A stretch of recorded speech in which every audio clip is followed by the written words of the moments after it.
loud. Shut up. Ugh. Hello. Yep, you heard it right. You saw it correctly. And unfortunately, yes, there is more Homestuck. I apologize. But I don't. Because I like this shit. As you can clearly tell. But whether or not you like Homestuck, whether or not you're just here because you're a friend who wants to support me, we're gonna get right into it. Who knows if I'll be joined by my friend? Let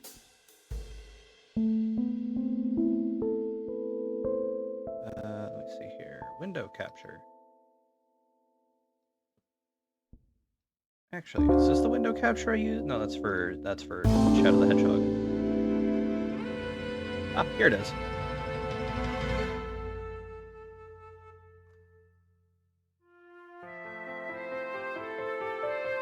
There we go.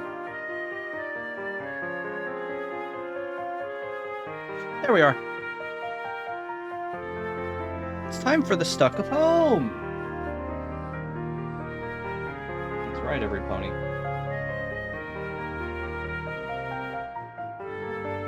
It's been a while. Since last I read some Homestuck. So give me a sec. So, you know, be kind if I have a little bit of a lapse in memory. Okay, I already picked both of those characters. After an insane, full-blown whirlwind of free will up in here, you are ready to get off this roller coaster ride of absolute empowerment. You're feeling downright dizzy from the absurd amounts of decisive auto-volition heaped upon you, and you are more than ready to proceed linearly for a while. You are now Jane. A robot shaped like a bunny has just handed you the reins to a computer shaped like a man.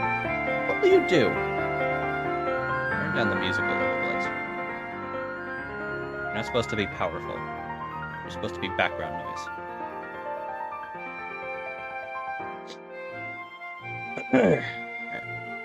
Pester Shades. You ready to do this thing? Yes! Okay. Looks like all that's left is to deploy this pre-punch card. And I guess it's all up to you. Oh, wait, it's Roxy again. Is it? How is it? How totally unanticipated by anybody. Can you hold on? I'll try to make it quick. Go. I will be here, quietly calculating. Answer Roxy. What the hell? Oh shit. Alert! Alert! Alert! Alert! Alert! Alert! Hugely important correspondence. Paging Dr. Crocker. We're allowed to Doc Croc. Paging. You would like to be paged, huh, Jane? Sweet innuendo. Not sure that qualifies as an innuendo at all. Wonk, wonk, wonk, wonk, wonk, wonk, wonk, wonk, wonk. Well, I see think you misspell things intentionally more often than not, regardless of blood alcohol content.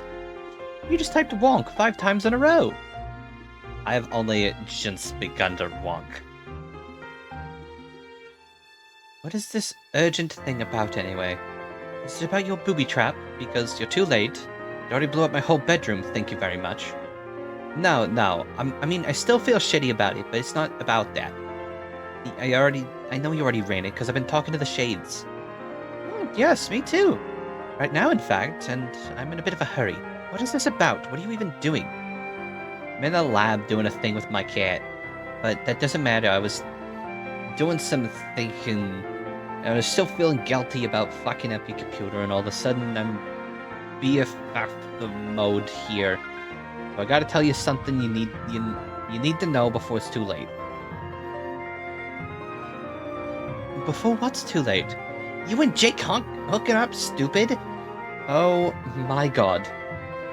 Is this about turning all your steamy dreams into steamy realities? Realities, lol. Realities. No, this isn't happening now. Whereins JC and JE kiss and hug loads and start turning out big heaps of wrigglers the old-fashioned way. Whoa. I can't decide whether this mental image procolating here is hot as shit or cute as fuck. Oh god, Eridan's here.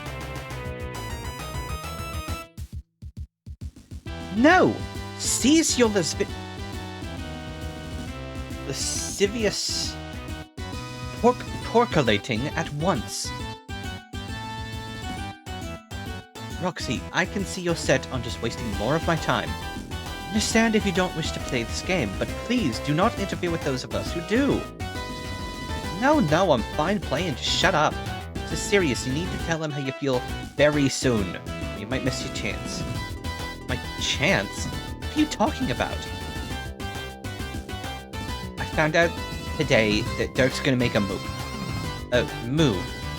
You mean a romantic one? Yes. On you? Oh my fucking god, Jane, get a clue! On me? No, my dear sweet Janie, not on you. On Jake! Oh. Oh! I didn't think that... Are you sure? I'm pretty sure. Ask Glasses if you want.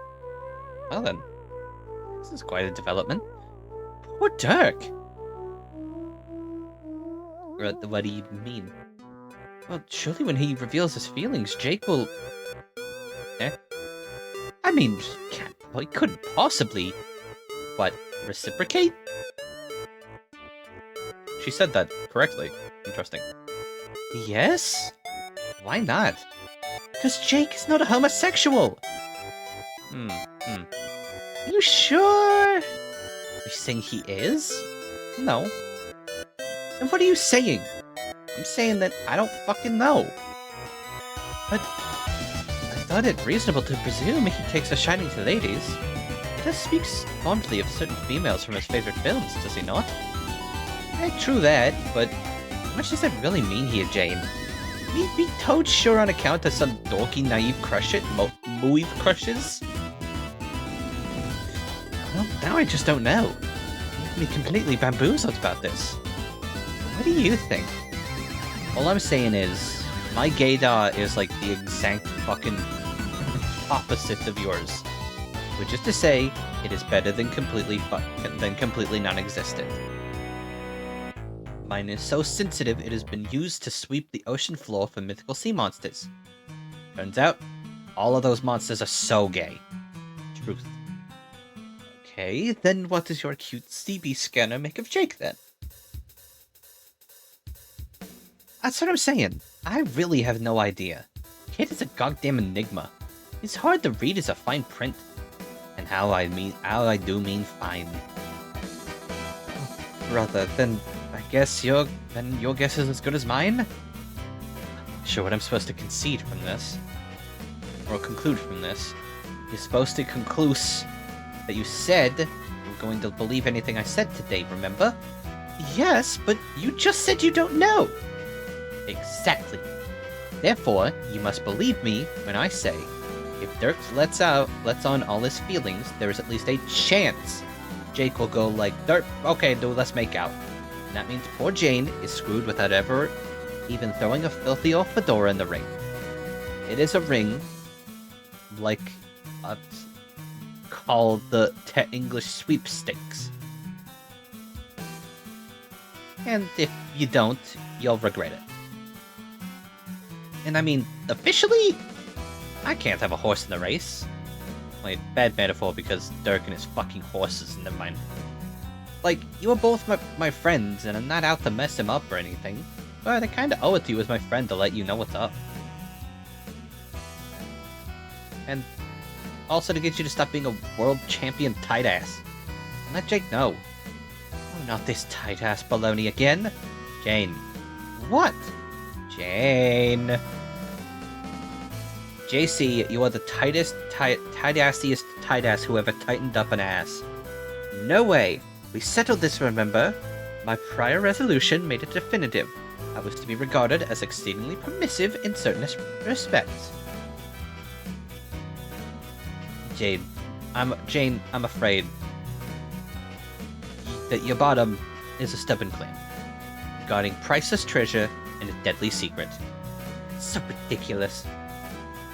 I'm not saying be an idiot and start gushing at him incoherently, but do something. Say how you feel. Or larst a bit and ask him out on a date inside a fucking game or such. Goddamn anything other than that bunch of bullshitty pining and tight-assy nothing. You have to do what I say, you promised. I promised to believe what you say, not do it. Those two things are precisely the same shit. If I agree to say something, will you stop tormenting me about it? Yes, but only because that will be impossible for me to do when you and him are snogging hard in motherfucking Makeout Paradise, aka Sexland. Fine. Let the record show that this resolution has almost nothing whatsoever to do with your use of the phrase Sexland. Just... I need to think of what to say and wait for the right moment. Is that okay? Sure, just don't wait too long, and don't underestimate Strider's wiles. Nor Jake's. Let's say, open-mindedness? Well, he does often profess his love for adventure, I suppose. Yup. Oh my god, I really don't have a moment to spare, do I? You finally get it. And now go. And Jane, I'm warning you, if you don't say something to him, I am personally entering the game specifically to fuck your shit up.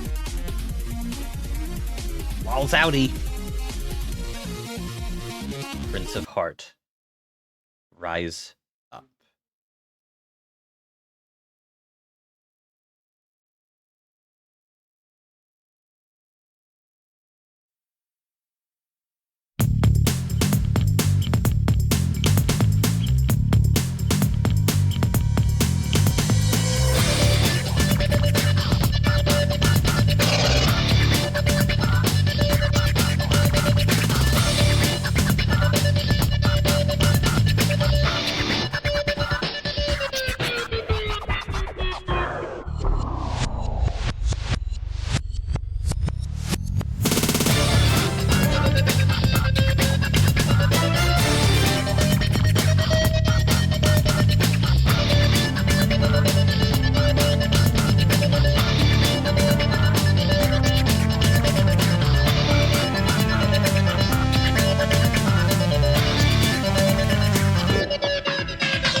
Fuck yeah. Yeah. 1 second. Give me 1 sec.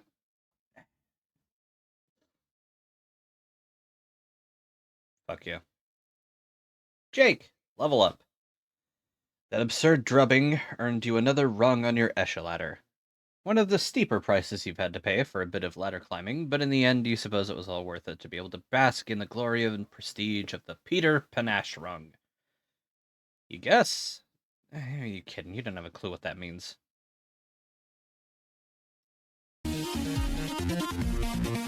Pastor Dirk. Jesus Christ.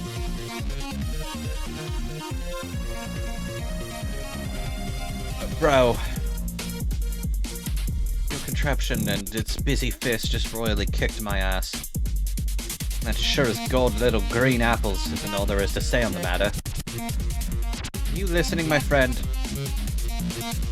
I'll have you know my ass was straight up served ice cold. My savage caboose has been catered to impeccably. Not unlike that of a gentleman stranded on an island inhabited by a race of indigenous butlers.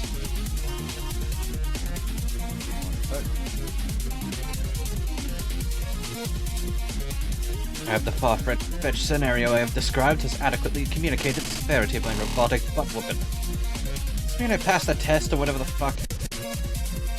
Can your robot drop the bullshit and give me the uranium now or what? Heck, where the frig are you? I'm afraid Dirk can't hear you right now, Jake. Ah, oh, nuts.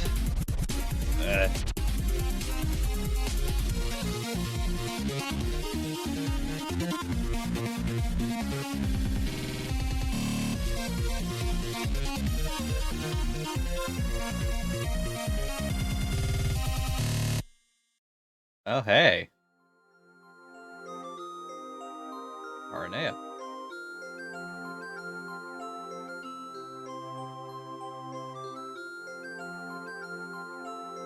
Oh, god damn it, that's right.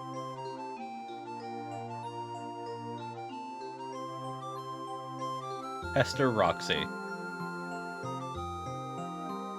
I still can't find Dirk. All I get is his jackwad shades.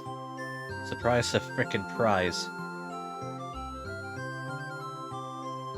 Jake, English. Can you see I'm fuck deep in all these stupid meowcats?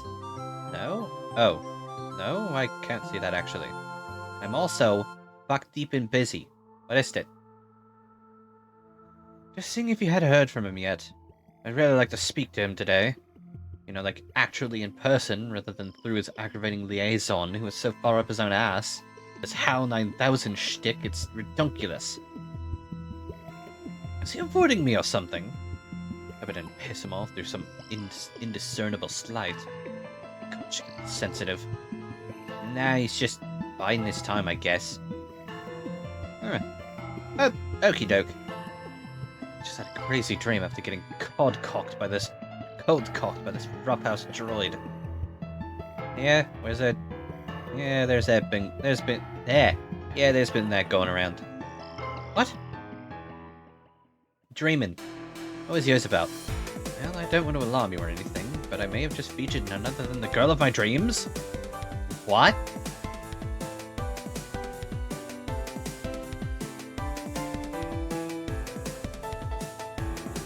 She had sharp, funny horns and a nice blue dress, and she may have been some sort of spidery vampire? I don't know, it's very brief, but she waved to me. No. This won't do at all. What won't? You slobbering over some alien dream girl. Fuck that. I'm having enough hard time keeping track of the Jake stakes as it is. The Jake stakes. The Jake stakes. Also, who said it was an alien? I thought she was just some kind of pretty monster. Listen, bro, I know you love adventures and dumb shit like that, but you are forbidden from thinking about her again. Okay, I mean, this is a strange reaction, Roxy, but okay. She was a figment of my imagination, so what choice do I even have? Exactly.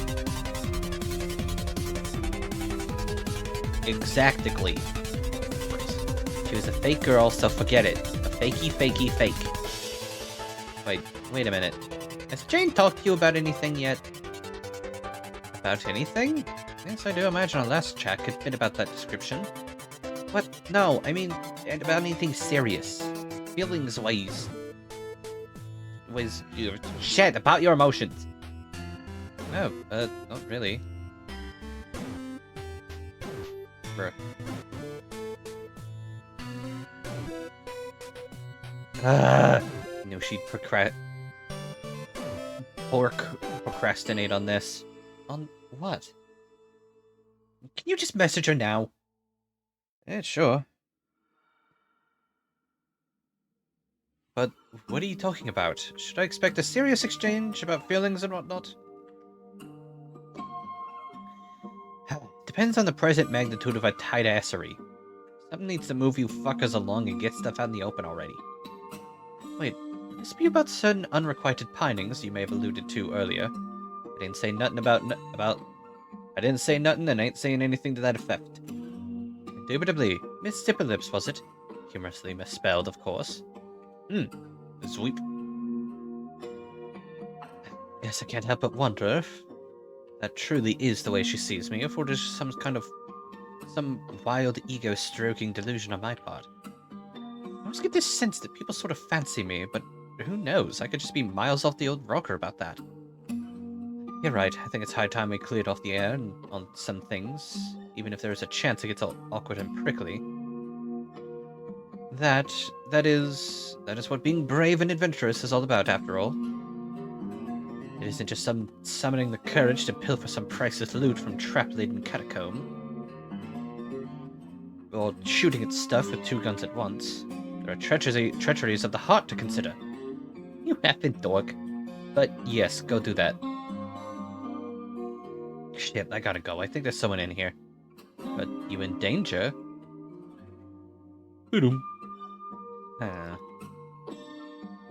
What? Okay. Aloha, madam. Jake! Hey there, I was actually about to message you. Yes, I heard that maybe your correspondence was forthcoming. You did? I just got off the horn with Roxy. Wait. What did she tell you? Well, nothing all that specific. Did she goad you into writing this message? Oh, you know how it is. What with her ways? What ways? You know, ways. I believe they are not incongruous with that of a feisty and provocative young woman. Provocative my behind, she is skirting dangerously close to meddlesome territory.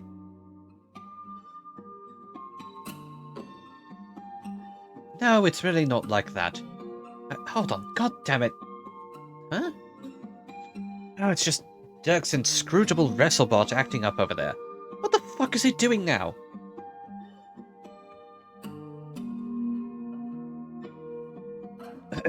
Sorry, had to take a drink. Has one of his gadgets been causing trouble for you over there as well? If by causing trouble you mean clobbering the ever freaking tar out of me while still switched to the novice setting, then yes. That's why I messaged you. Will not be deterred here, Jane.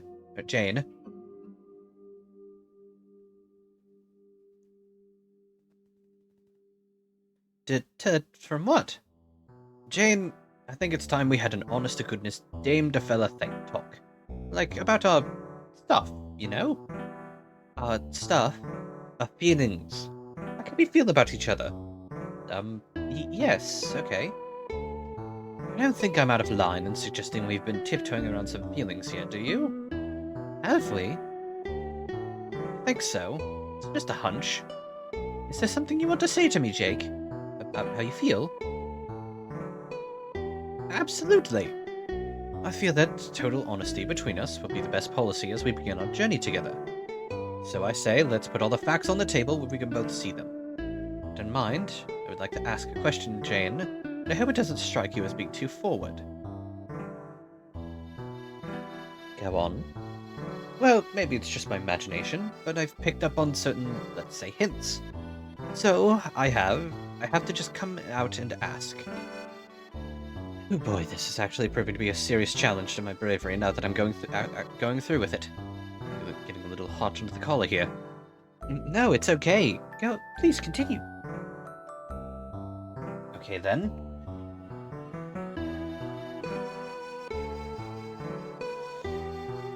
What I'd like to know is, do you like me, Jane?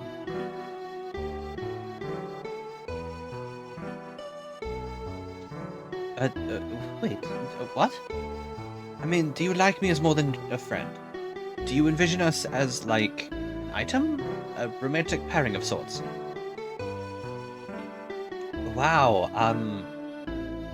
is that the direction in which you would prefer our relationship to progress?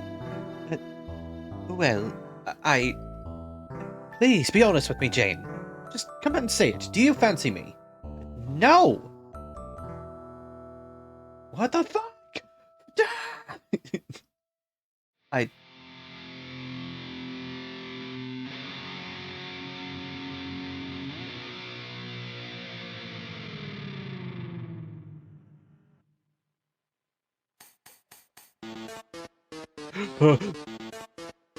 Say it.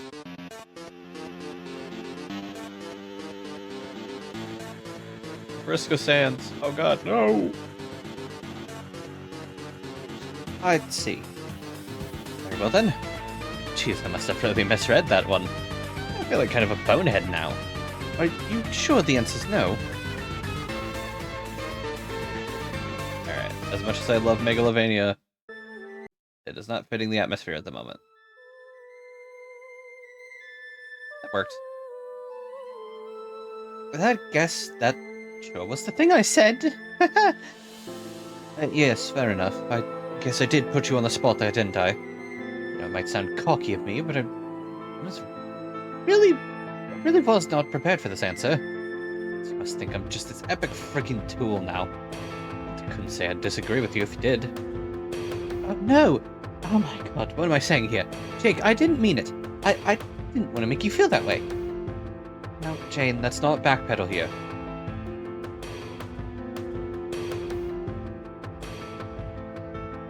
You've spoken the truth, and I greatly appreciate and respect you for that. But now that I think about it, you know what? No. Please don't take this the wrong way, but your answer is actually kind of a relief. It is?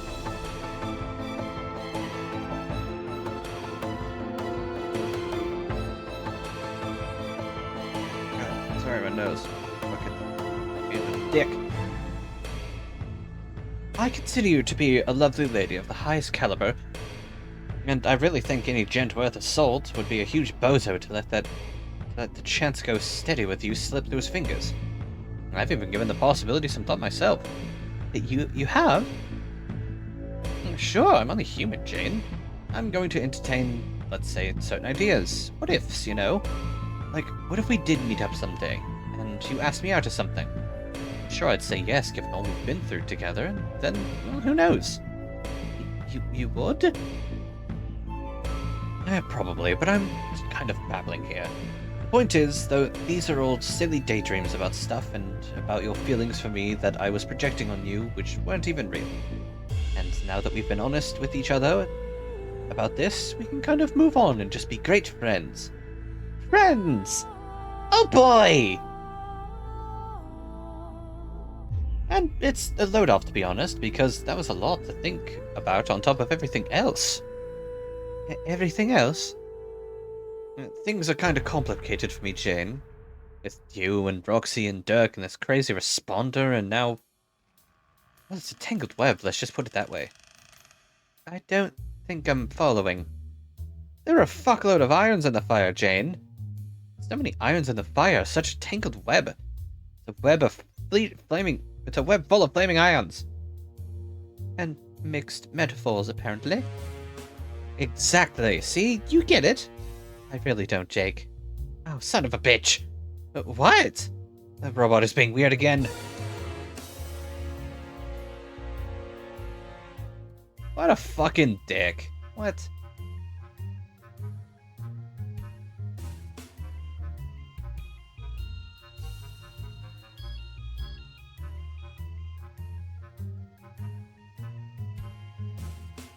What's happening? It's having some sort of mental episode. See, this is what I'm talking about, Jane. This is what I'm dealing with here. Like I said, my life is many different hells of complicated. Jake, could you just tell me what you're talking about? You're right, I did say honesty was the best policy, didn't I? I might as well not keep certain things close to the vest here anymore. Actually, since you've made your feelings apparent, and only see me as a friend, that makes it a lot easier. Suck. I'm taking a bite of food.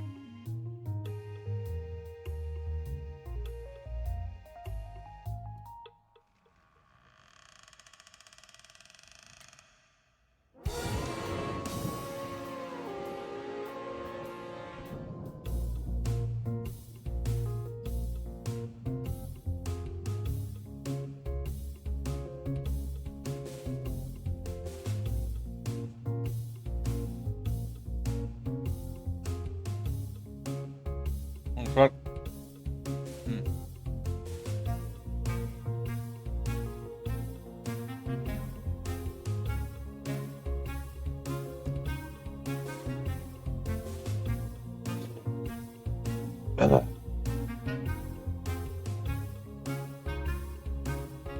Alright. Actually, since you've made your feelings apparent and only see me as a friend, that makes it a lot easier. Yes, friends.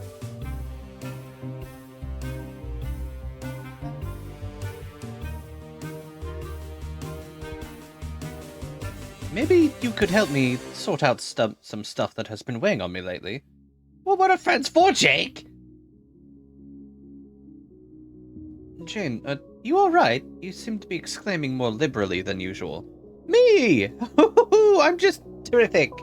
I'm feeling so friendly.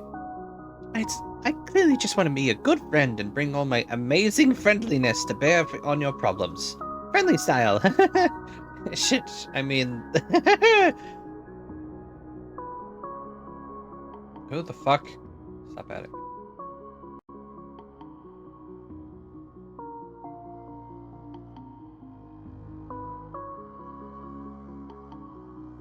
Eh. Sorry. Oh, that's Aces.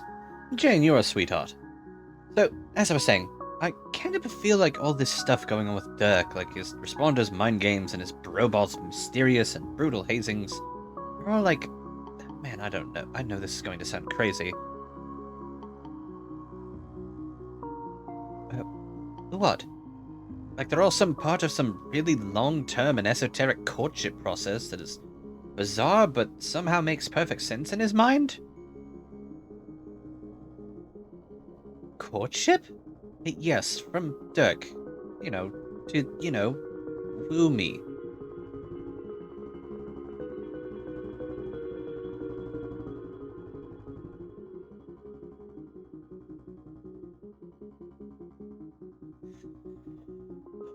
Sorry.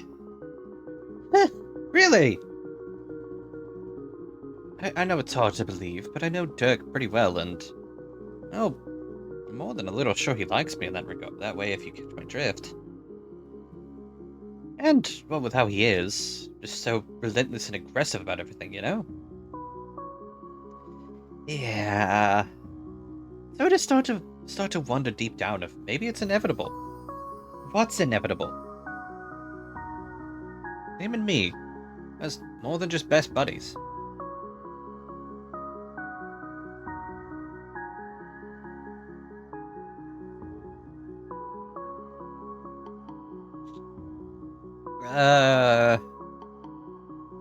I know if he has his heart set on something, he will never let up.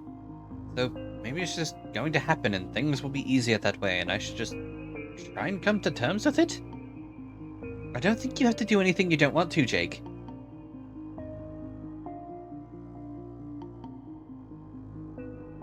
Yeah, wait. Do you not want to? Like I said, Jane, I am inclined to entertain certain ideas and what-ifs, that's all. I mean, we do get along really well and share a lot of interests. I'm not saying I'm really gung-ho to the max about the proposition, but yeah, I've given it some thought. I don't know, do you think that's weird of me? or even considering it. Well, no. I don't think that makes you weird, Jake. Really? I think that's... What, Jane? I think that's great if you're open to exploring those feelings.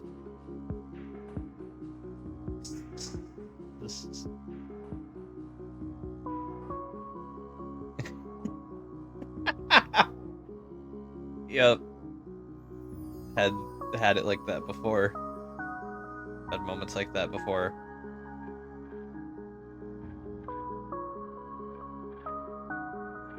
That's really swell of you to say that. Have you mentioned what a top-notch friend you are, Jane? Yes. As a matter of fact, you have. Now, please don't take me as saying I'm about to go leaping into his arms or anything. A wee bit brash. Can you imagine? Whee! But my thought process sort of went like this. He's been my best friend forever, and I've always liked him a lot as a bro. And years ago, I used to joke around with him that we'd probably be totally into each other if he was a girl. But of course, that was before I started to realize he was probably serious about those feelings for me regardless. Come to think of it, maybe that was unwittingly poor form on my part, kind of leading him on or something. Whoops! But then, later I started thinking, maybe I was being kind of unfair to him in the first place. I was saying we would be a good match only if we was a girl. Like, is that last condition there really all that important? Does that make sense?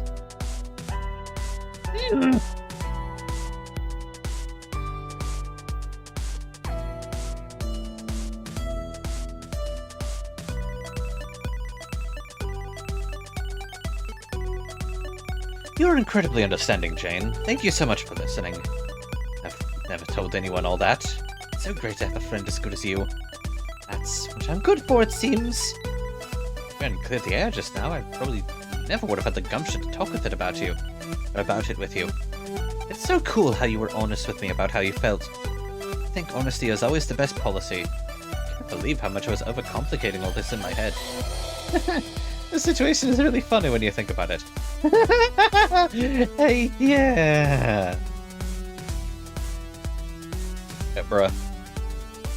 Say, Jake, not to cast it out on your feelings, but are you quite sure all of Dirk's actions have been for the sake of courtship?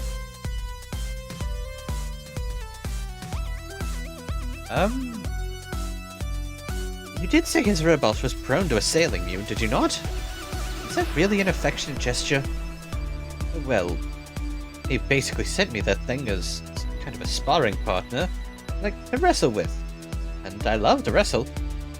Oh. And yeah, I guess he programmed it to be a bit overzealous, but I mean, what do you expect from the guy? I think it's his way of training me to become tougher.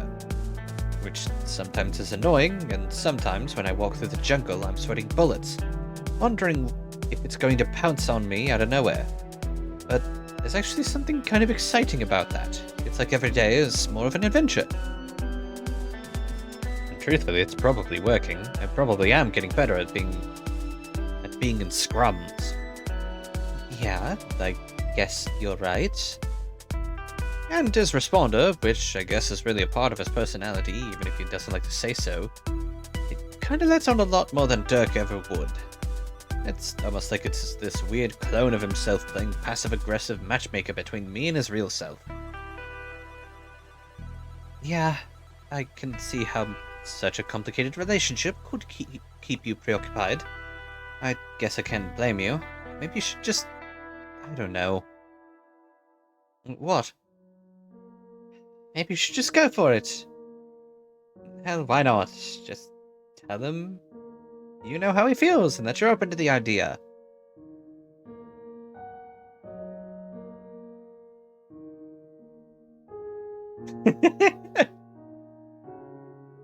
Oh, yeah. Yeah, people have been here. Yeah. Been a lot of people that have been there. Ugh. Oof. You really think so? Yeah, sure. Why the hell not?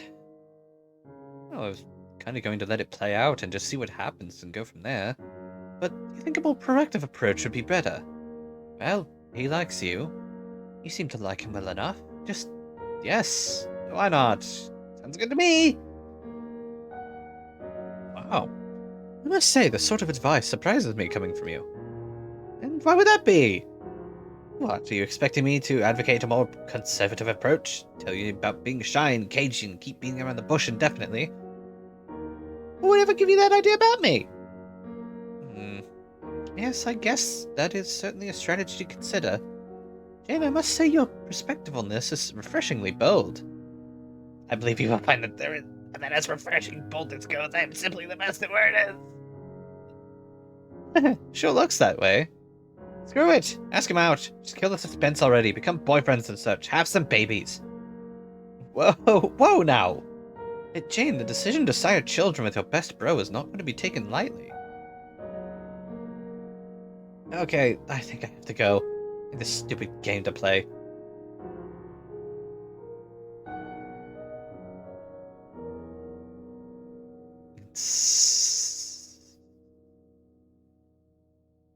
Here. Get this shit out of my face. But you need it. Whatever. Something wrong? What are you two talking about?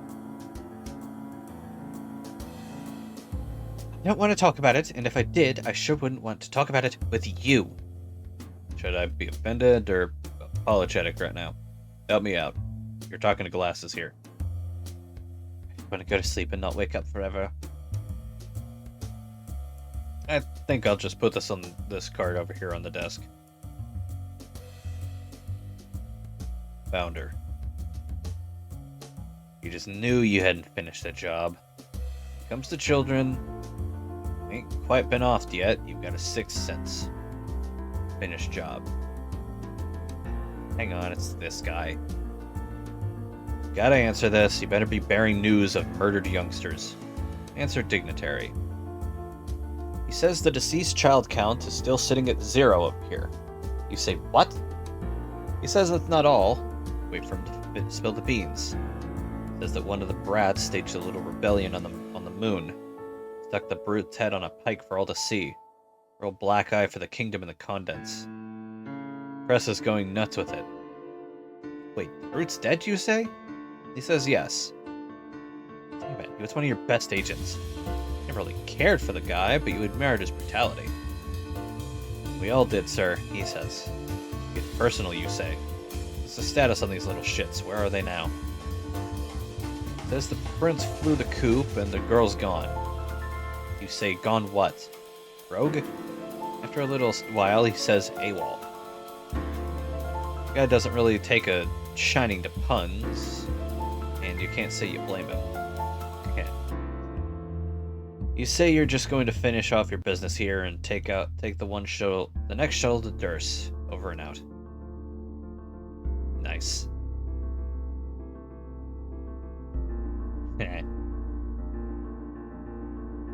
Merge from fuck deep and meow cats. Oh god. Why did you have to clone so many cats? Why did they all have to breed so much? Why did they all have to be so friendly?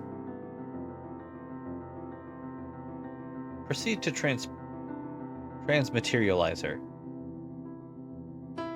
You trudge through the fluffy morass to the direction of the mysterious device known as the Transmaterializer. Need to send this dead cat back to Mom and get the show on the road.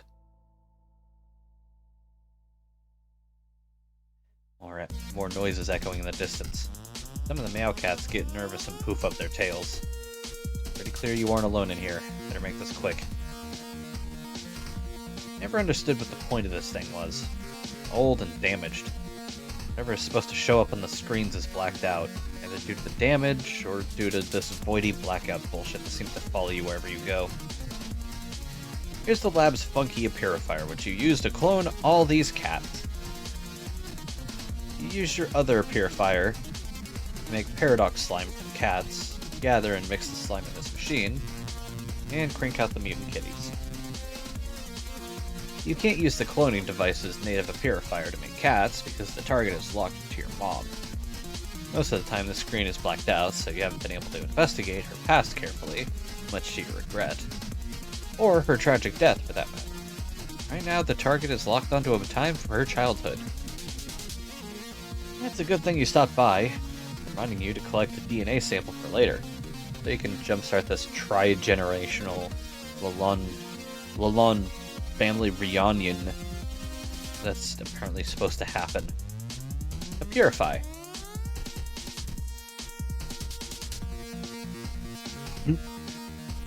Looks like, as expected, trying to purify your mother as a kid from the past would have created a paradox, though her paradox slime is the result. But quite unexpectedly, bringing her scarf along for the ride seems to have created no conflict, and you swiped it right off her neck. Young mom probably has no idea what the hell's just happened to her scarf. This is so exciting. You are so gonna wear that thing. You don't care how mom gooey it is.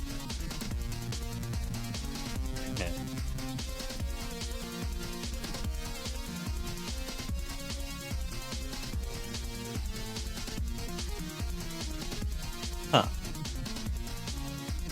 You stowed the kid mom goo in one of your Captcha bottles. Wait. Kind of a weird implication of your implementation of your modus. I'm not even sure what happened there. Oh well, whatever. I guess you can go and just sort of pick it up. Go just sort of pick it up. You go just sort of pick it up, and that works fine. How about that totes baller scarf? Wear the scarf. Be the rider. You can't be the rider, because in this universe the pony is too small for some reason. Not that being the rider ever really made much sense in the first place. Anyway, the scarf looks great, and you made a great decision. Get to the transmaterializer. Scratch. This is probably the most perplexing device in the lab to you. It seems to be a sort of a purifier-acidificator hybrid, but it uses a massive amount of power. Far more than the simpler app purifier uses. Sending Friglish home should nearly deplete its entire fuel gauge. You have no idea what could possibly account for the extra power consumption. There are many other puzzling things about it. You don't know what the deal is with that frog up there, or the strange cracked disc symbol, or the arrow, which is locked firmly on the B1 side. It's all completely meaningless to you. The only things that make sense are the fuel gauge, two big buttons, and the coordinate panels indicating when and where to the target. But it looks like the panels have been damaged somehow since the last time you looked at it. If you changed them, there'd be no telling what you would change them to. So you might as well not bother and leave them on their previous setting, which was pretty much your plan anyway. Deploy Friglish. Oh god. You bust open a bottle of dead cat on the pad and get a little teary-eyed as you say one last goodbye. There's a cat in the computer. Minute of ads in 5 minutes. Oh, hello G-Cat. Got to pay respect, huh? The G-Cat unceremoniously washes his paw with his omnipotent green tongue. Nothing to say there, buddy? No remorse at all? This is all kind of his... This is all his fault, of course. Even though he probably didn't mean to get him killed. At least you think he didn't. Nah, who are you kidding? He can't stay mad at cats. Others gather around to bid farewell to their common ancestor. Probably the closest he will ever come to receiving a proper funeral. Heh. Well. Send him home. Mutant Kitten does the honors. Intentionally or otherwise. Bon voyage, friend. Yes. Fast forward to Jasper Sprite.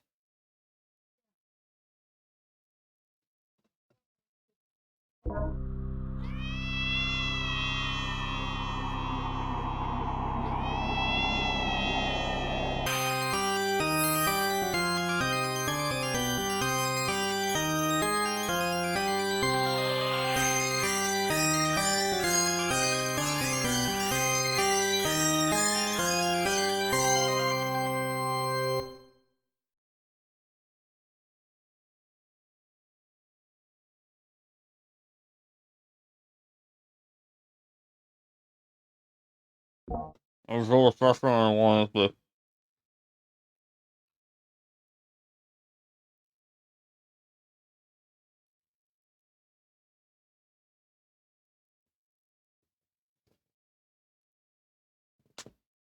Oh, Christ.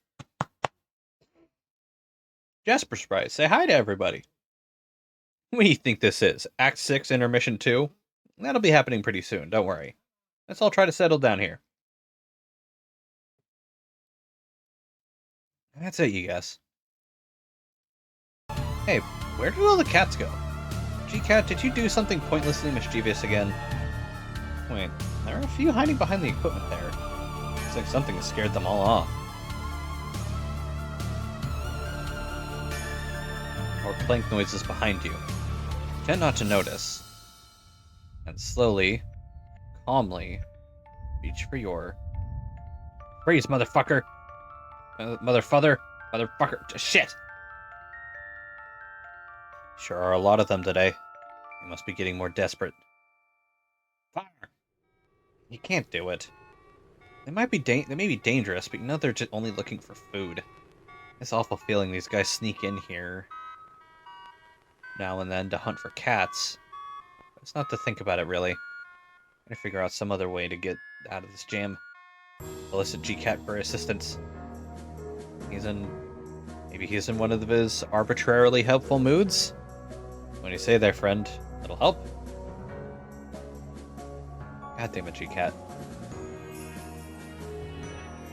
Roxy, run! You hoof it back to the window on the double. Famished ruffians are in hot pursuit. Jump in!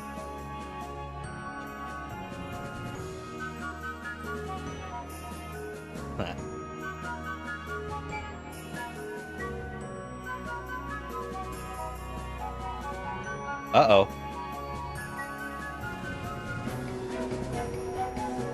What the shit?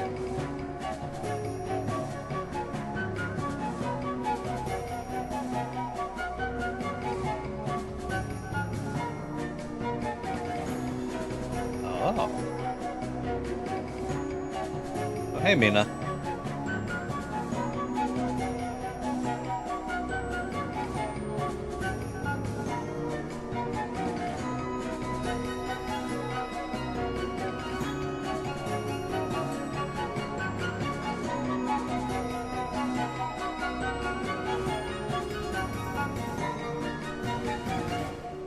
Count some wool beasts, bitch. Examine fenestrated plane. This thing just appeared out of thin air. Someone certificated to you? That damn cat again up to his tricks. Looks like it's one of Roxy's. Maybe she knows what's up. Should ask her. Yeah, she doesn't respond. Must be busy with something. Probably just goofing off and drinking up a storm as usual. As usual. Yeah, looks like it'll have to wait anyway. Someone's messaging you.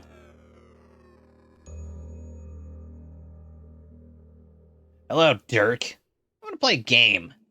Oh, motherfuck. Oh, motherfuck. What do you say? Tut-tut. Tumut? What game? You know what game? One where I say, I'm going to kill all of you someday. And there's nothing you can do about it.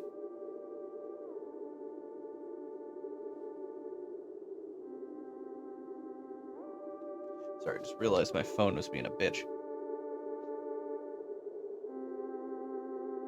There's nothing you can do about it. Just some more menacing shit like that. I'll just bundle up in the pretense of a useless fucking puzzles. Or a lot of useless fucking puzzles. Alright, that game. And here I thought you were going to ask me to draw you more weird porn for some reason.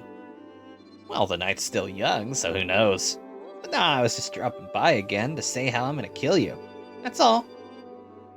This is just assuming you don't all die before I get the chance to puzzle murder you.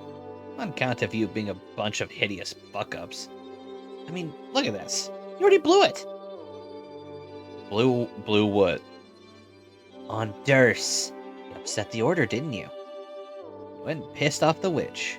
Now they're gonna hunt you down, dude. Probably on their way to kill you right now.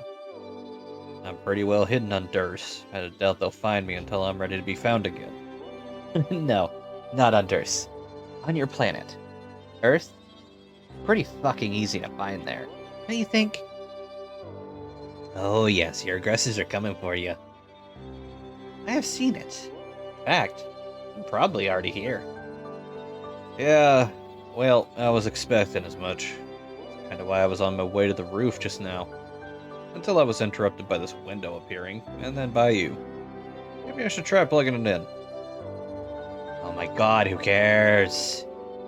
It's just some pointless trash for you to obsess over and distract you from getting any actually relevant shit done. The amount of time you people waste, it's fucking unbelievable to me. I read some of the things you and your predecessors have done, far more than I cared to, trust me. Every time, I'm always just, get the fuck on with it already. Didn't think you were much of a historian. I'm not. There's so much bullshit about this, you don't even know. Just to hear what I have to say, like exchange theories and shit, and have to be just like, bitch, I don't goddamn care. Every time. But it doesn't matter. What's the next thing I invariably find on my terminal? Another goddamn wall of text, all color-coded and formatted for me to read. Just and everything. Walls and walls of candy-ass, tutti-frutti fucking shit. Loads of text. People babbling mostly. We're talking about migraine-inducing diuretic vertical suicide drops of fucking ugly fucking words. Penetrably asinine rainbow free falls of frivolous banter. Got it?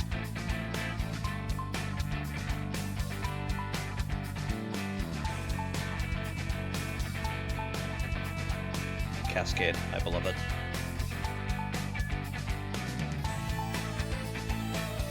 So I say, what is this? I told you if you send me any more fan fiction, I would fly to Prospect and murder you in your sleep.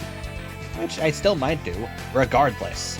Anyway, he says these are actual ancient transcripts. I'm like, well, fuck, how can these people talk so much? Look at picking up some bad habits from you windbag piss faces. Look at this. Wasn't even gonna go off on this. Off like this. This was supposed to be just an in and out fuck you. I'm done. I'm so done here. Anyway, later, you horse fucking twit. Wait, just one thing before you go. Your sister was saying you were having some doubts about playing. Is that true? She's not my sister. You don't got sisters. It's not a thing. Don't drag us through your nasty human familial mud. Of course I'm going to play. I was just saying I wouldn't, you know. Just fuck with her. Make her cry. I don't give a choice but to play. Also, I'm gonna get off this desolate rock. Think I want to stay here? Just hang around until I join the 100 billion corpses fertilizing the soil? I see. No, didn't think so. I'm just curious. Curiosity is contemptible. He shares that with you, and I can't fucking stand it. Gotcha.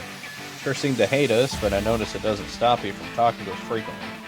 Or at least to me. Surely there must be at least one of our virtues you admire. Yes. Ambition. The only good one. I think you got that. Maybe why you're the only one I can put up with for any duration. Let's call it a grudging respect. It's the only kind of thing that's even worth a fuck. I'll take that as a rare overture of friendship. No, don't. So, you even know how this is going to work? What? Your session. You really only have a session with only 2 players? She says you can. She likes to think she's the fucking expert. Honestly, I don't care. It's against the rules, what we're doing. I just want to get in there and just fuck it up. Yep, since that was your plan. Which is kind of what I'm talking about. How can you win like that? The point was to cooperate with your co-players to achieve an objective. Not compete with them or try to kill them. I don't think we've had one conversation where you don't express the desire to kill her. I guess we'll just have to see, won't we? Probably a different kind of session. One where the players fight for supremacy rather than work together. I think it must be that way, because that's how I want it to be. And if I want something to be true hard enough, that makes it slightly more absolutely irrefutable. You feeling me, fucker? Yeah, maybe you're right. But since that's how you feel now, maybe the truth is that the game is challenging you to overcome those feelings. What if your real quest is to put aside your differences and work together? You want to both survive and grow as a person. No. No. Fuck that shit. Human fuck that shit. Not even alien. Not even alien fuck that shit. So you can understand better. The kind of fucking shit that's going on. Human fuck it so much, so hard, and so angrily. Yep. I don't think you'd dig that idea. Just putting it out there. How about you shut up and get on the roof and take your fucking punishment? Where the hell is your ghastly magic MacGuffin? Go get it and hurry up. My MacGuffin? Oh god, not that. The loathsome false person. The floppy limbs. And Dursite attire you like to nap with. Oh, locale? Nah, man, locale's the shit. That thing is not the shit. It is an uncanny grinning mockery. Bad omen. You should chop it up and burn it. No way, dude. He's my best friend. How fucking sad is that? I'm just trying, for once, and the only time ever, to be helpful. Those things. You don't even know what they are. A kick-ass ventriloquist doll? I've been given a reason to believe it once belonged to my bro. I don't give a shit what you believe. There's only one reason for those to exist. It is to turn the life of everyone who occupies the same universe with it into a nightmare. Is that one of your alien folk stories? Yes, but it also is true. Get rid of it. You could argue that my life is already kind of a nightmare, so there's no point in getting rid of him now. By the way, I'm gonna hang on to him. You stubborn fuck. Fine. Maybe it doesn't matter. Maybe yours is untainted. I don't know. Could be. His eyes look dead to me. Maybe you luck the fuck out with your particular magic MacGuffin. I honestly had no idea you were this superstitious. You're a pretty fascinating guy in a way. I can't really figure you out. In case you're wondering why I put up with you more than my friends do. I wasn't. Are you gonna go get it or what? Why do you want me to get Cal so bad? I don't. Just that I saw you, slightly ahead of now, climbing to the roof with that thing. So apparently, it's a requisite for getting the fuck on with stuff. Dumbass. Oh, so some self-fulfilling shit then. I was hoping for a better reason. Whatever, don't take it. Make a paradox happen. Works for fucking me. At this point, I'm leaning towards grabbing him just because he seems to bother you so much. Well, I've heard of worse reasons for acting like a stupid piece of shit. Brief magical MacGuffin. It's probably a dumb question, but you don't really care about causal spoilers, do you? Yes, that's unbelievably dumb to ask. Alright, like, you don't mind telling me I'm about to pick up Cal, and thus causing that to happen. So I guess you similarly wouldn't mind telling us more about more significant outcomes? Not that I don't mind, it's that I fail spectacularly to give a shit. There is such a big difference. And the fact that I might not clue you into your fate all the time, due to my aggravated apathy over the matter, is an immutable fact I am stating for the record. Doesn't matter. No, it does not mean that giving a shit is what's taking place here. I feel like you said something like that before. Different statements, but in that exact syntax. Oh, you know what else I hate? When that fucking happens. Wait, you mean it wasn't intentional? I thought it was kind of like this thing you were doing. Shut up. You know what? I don't even know what's going to happen, and I don't care. I think it's regrettably likely that you succeed. I think that's what people tend to do. They are regarded as legends by obsessive assholes. And maybe you all die, or maybe you don't. But if you don't, I'll take some solace in the fact that means I still get the chance to kill you. How about that? For puzzle spoilers. Fair enough. Hey, you know, for someone who has such strong opinions about long-winded people, you've kind of been talking my ear off. I do actually have shit to do. Yeah. See how you people stuck me into your bullshit? Should have kept it brief and surly, like I was going to. Like said, hello, Dirk, I want to play a game. Then, bro, roof, now, bring MacGuffin. And that's it. Yeah, that would have been good. Cold fucking blooded. To the point, damn it. That actually sounds familiar, too. You sure you haven't said something like that before? That I... Fuck, I don't know. Whatever.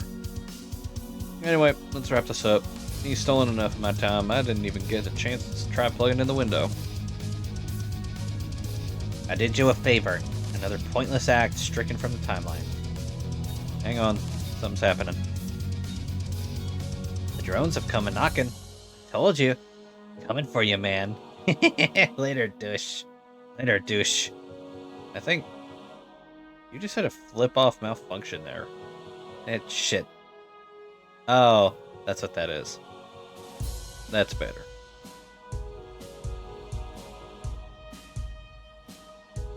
Proxy abscond. Ghost punch.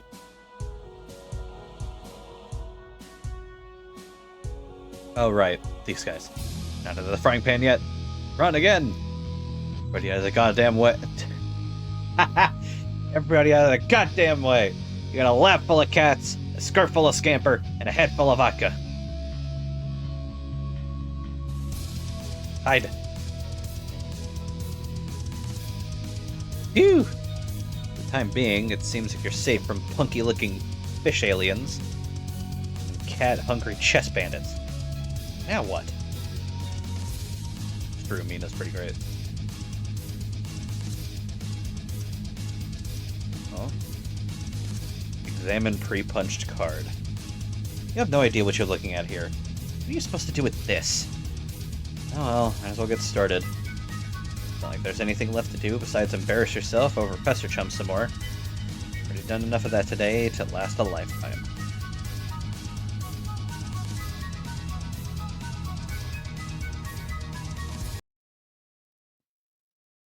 Good pause time. Hey. Fuck yeah.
Oh god, she's here.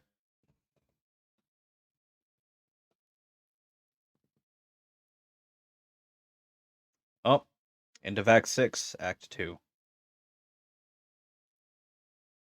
Act 6, Intermission 2.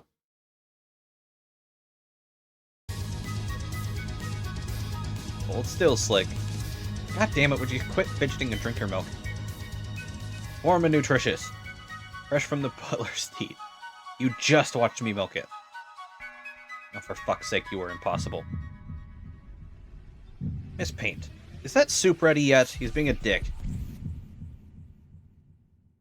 And can you bring me some gauze? He stabbed me again. It was one of his more tentative stabbings, though. I think maybe you meant it as sort of a thank you. Nope, wait, he just stabbed me again. I don't think that was a thank stab. It was more just like a regular stab. I probably should have confiscated his knife before I gave him those super fast robot arms. My god, he is frisky with those things. Hey, put that down! I said settle your ass down. That's a gratitude, Slick. I'm waiting on you hand and foot here. Who do you think you are, Butler Island? You know what? Fuck Butler Island. You just died and went to Butler fucking heaven. I see that knife. Get that one, you're not fooling anyone. Calm down, I'm going to repair your other eye. You know, the one you refused to let me fix because you thought the eye patch looked cool. I'll do it. Miss Paint, what is taking so long with that soup? Man is in sore need of his Scotty dogs if I ever saw one. Miss Paint, are you listening? Uh-oh.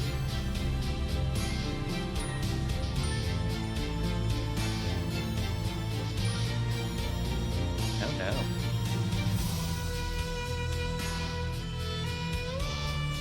Year 1.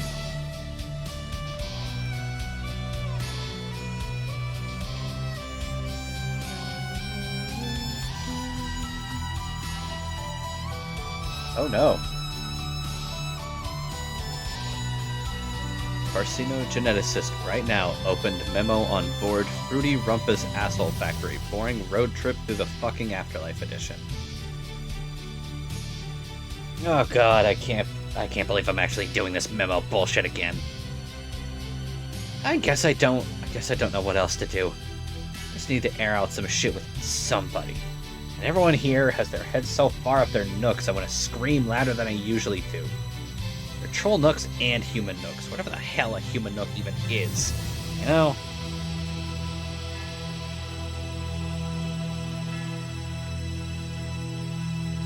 Fuck.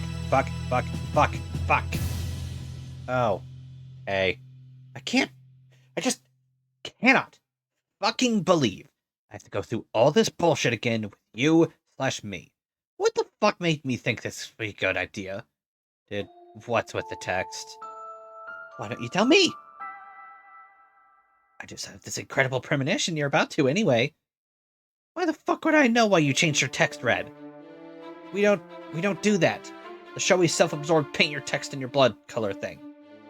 Or eye color, or whatever. It's for attention-greedy, insecure losers. Sure is. Sarcastic wonder. I'm just thinking, this really makes our conversations easier to read.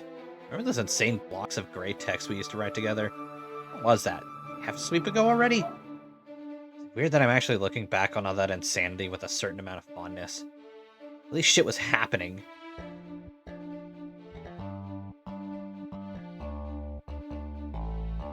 It's so boring out here, and living with the humans is just getting kind of weird. Anyway, this is actually a lot more decipherable. Maybe you're onto something. Well, hey, check it out. Shit just got nostalgic. Look at that. I'm feeling more sentimental about this moronic conversation already. Okay, why do you have to go from zero to douche like that in the blink of a fucking glance nugget? Blink of a glance nugget? I've been at this for 10 minutes already! And counting! I think you might have been onto something with the red text.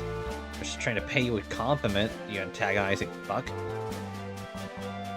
I mean, we only ever got in the habit of typing gray to hide our blood color, right? And like, 1, everyone already knows it now.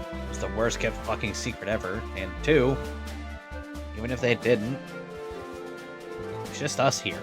Obviously, we both already known it all our lives. As we're both so neurotic, we actually still want to act like it's a secret we're keeping from each other. But I'd like to think the days of that astounding degree of mental illness are behind us. I want to kill myself, but I can't until the conversation runs. Of course, this is the worst hell imaginable. Shut the fuck up! That's the exact kind of melodrama I'm talking about. We're better than that now, man. I'm gonna do the mature thing here, and switch my text to red. There. I think this should be the universal convention when two of the same people are talking to each other. One guy bites the bullet and talks in red. Seriously, one of us has to be the grown-up here. Oh, now I get it. When I type in red, it's showy and insecure, but when you do it, it's shouldering the pragmatic burden of a martyr. Even though it was my fucking idea to do that in the first place 10 minutes ago, you piece of shit. Okay, god damn it, stop being so sensitive. I apologize. I fucking apologize. Can you just talk about your stupid feelings already so we can get this nightmare over with? Why are you so fucking loud?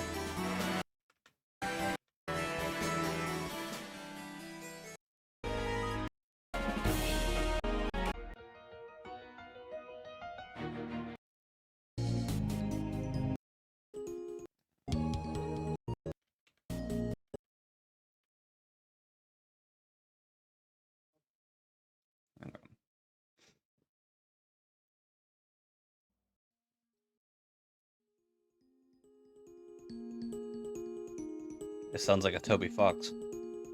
Mainly because it sounds kind of like Waterfall.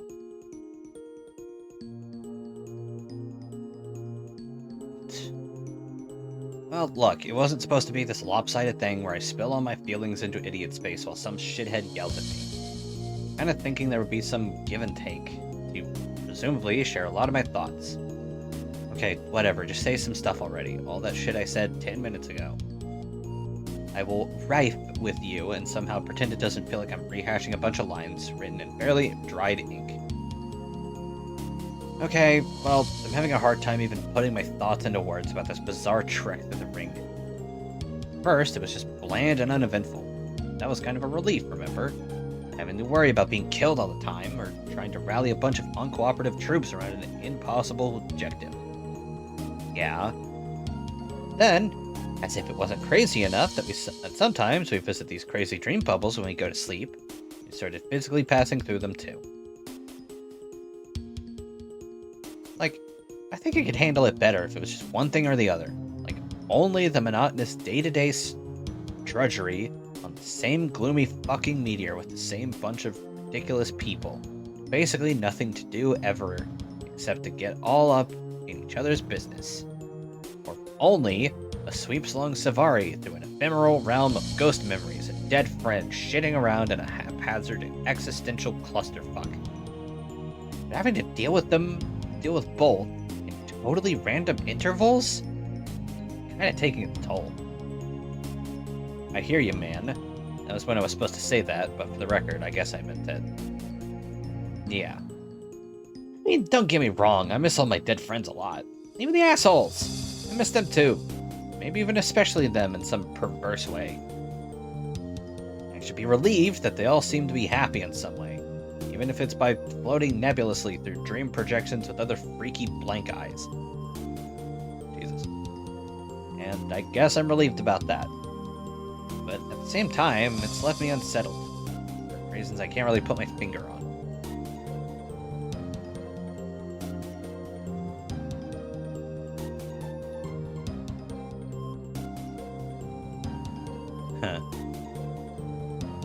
I know why. You do? Well, of course, yeah. Oh, well, of course you do, I guess, because I just told you 10 minutes ago. Making it like a self-fulfilling epiphany. Well, there's that, but also this conversation helped clarify some thoughts too, in spite of its excruciating pointlessness. Part of what's bothering you about this is what it means about mortality. Yeah, I guess that's part of it. After revisiting who knows how many dream bubbles and hanging out with who knows how many dead friends and copies of dead friends from alternate timelines, I start to wonder, does death even really mean anything? Yeah, when you start dealing with resurrection and post-life, and post-death afterlife, it's like, yeah.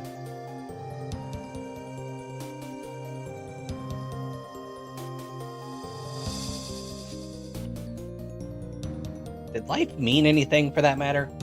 Was the point of life to just go around collecting a bunch of painful and awkward experiences to supply material for the revolving memory collage that serves as the backdrop to a much longer, emptier stretch of existence?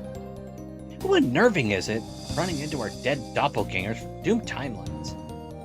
Hey, you're preaching to the choir, bro. It's fucked up. Never mind what it means about a person's identity or sense of self, or which guy gets to be considered the real guy. Philosophical bullshit like that. Just on the level of what your decisions and actions during your life actually mean. Sometimes we run into these variations of ourselves, or these versions of ourselves who reach God tier for fuck's sake. But in spite of being more successful than we were by that particular objective measure, they get punished for that, because it wasn't the thing that needed to happen.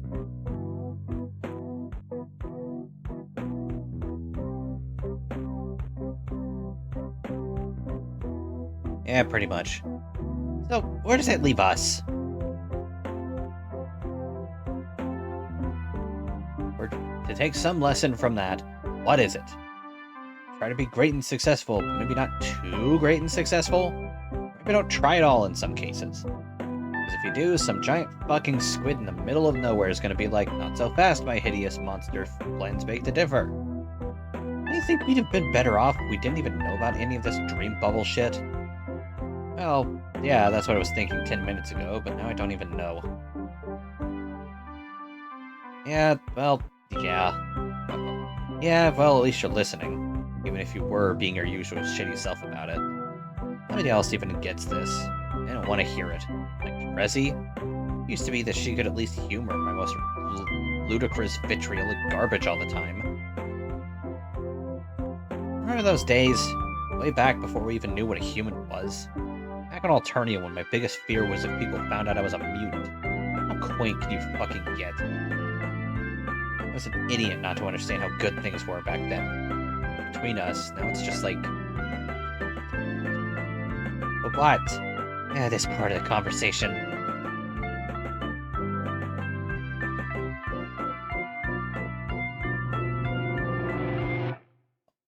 Fuck yeah. Squirrel zone.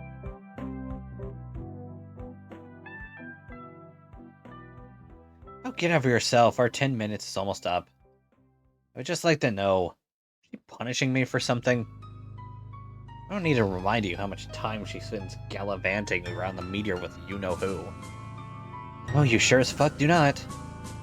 After all this time, I still can't tell if she's serious about that or doing it to fuck with me. What do you think? Is there something legitimately red going on there?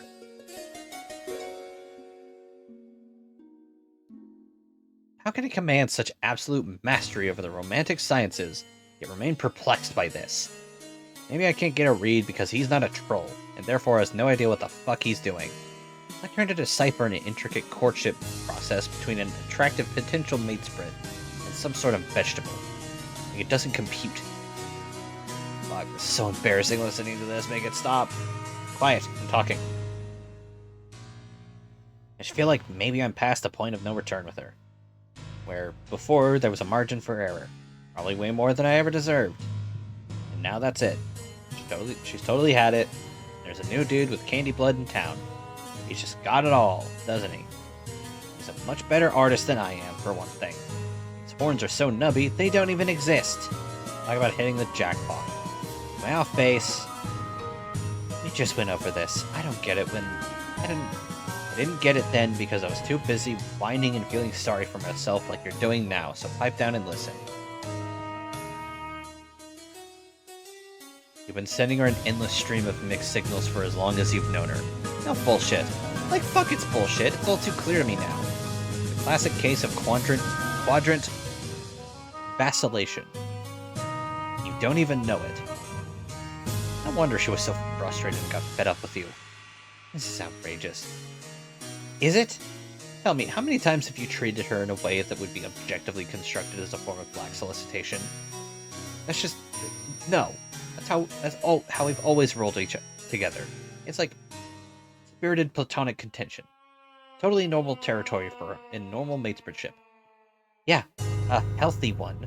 Not one living a demented, loud Not one involving a demented loudmouth who can't keep his shit under control. No, let me ask you, how much of that animosity is innocent platonic rage? Oh, I'm dying. Help me. Could it be that? What?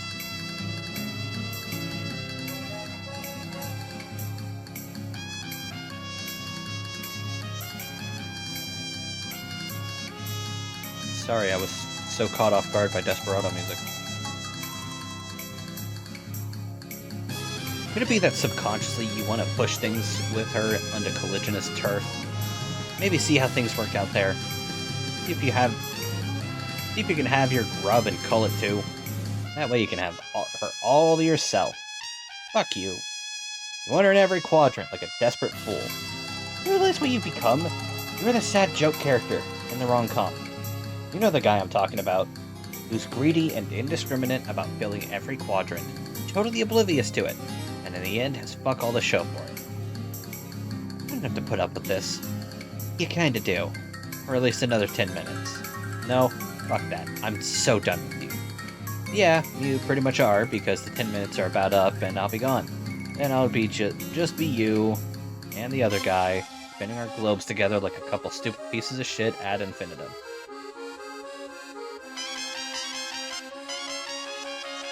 Man, I must have been insane to think anything is different.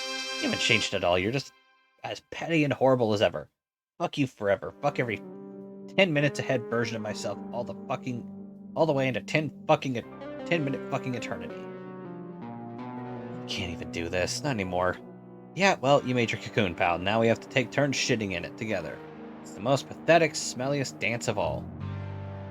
Huh.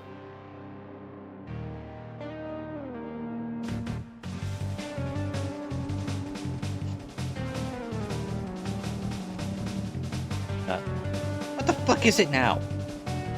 It just occurred to me. This dumb tantrum I threw, this entire bad mood.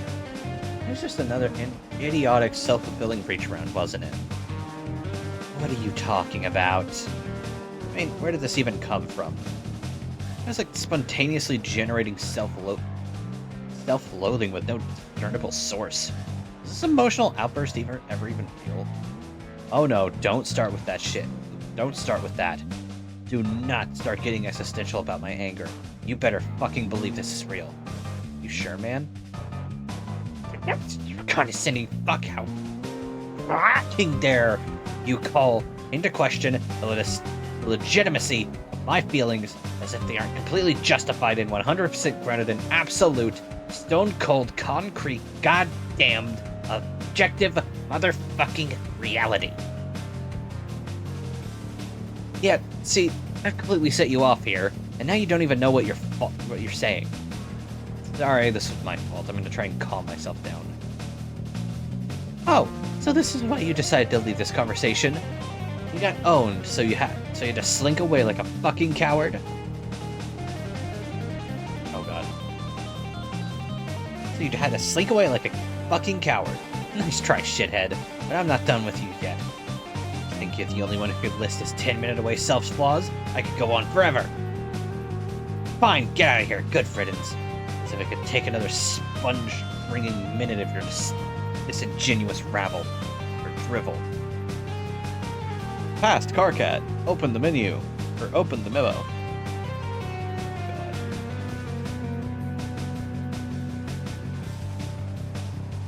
Alright, enough of that. Ooh. This looks great. Hey. What's up? Anyone seen Terezi around? No? Why? No, why? We're gonna do a thing, but she's not around and not answering any of my messages on any one of the probably 10,000 computers lying around they would show up on. A thing? Yes, a thing. I see. Shut up.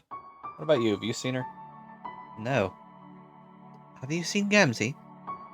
You're serious? Of course not. I haven't seen that guy at all since the first day we got here. Not once. Yeah, I know. Talk about an elusive juggalo. Probably like the shyest fucking juggalo of all time. Pretty sure only Carcat's seen him. I don't expect him to rat him out either because of that Moirail junk. Or Morail junk. Moirail? Moirail? Alien words. I wouldn't expect him to. I wouldn't even ask. It would be a really bad form to ask him that. Yeah, I mean, I bet you think you're imparting some really obscure cultural fact about trolls. But really, if a human said to another human, "Hey man, can you tell me where your best clown friend is hiding so I can go chainsaw him to death?" Just FYI, that would probably be bad form too. Okay? I don't know, it's been a year already. I think he's really intent on hiding. Probably hanging on to those dead bodies. And he's probably scared to death of you at this point anyway. You should just let it go. Rose, back me up. I try to stay out of troll interpersonal politics. Interpersonal? Wait, are you saying this is like a spade quadrant thing? Are you trying to be his kismet fish? I'm saying no such thing. Well, if she hates him, isn't that what that means?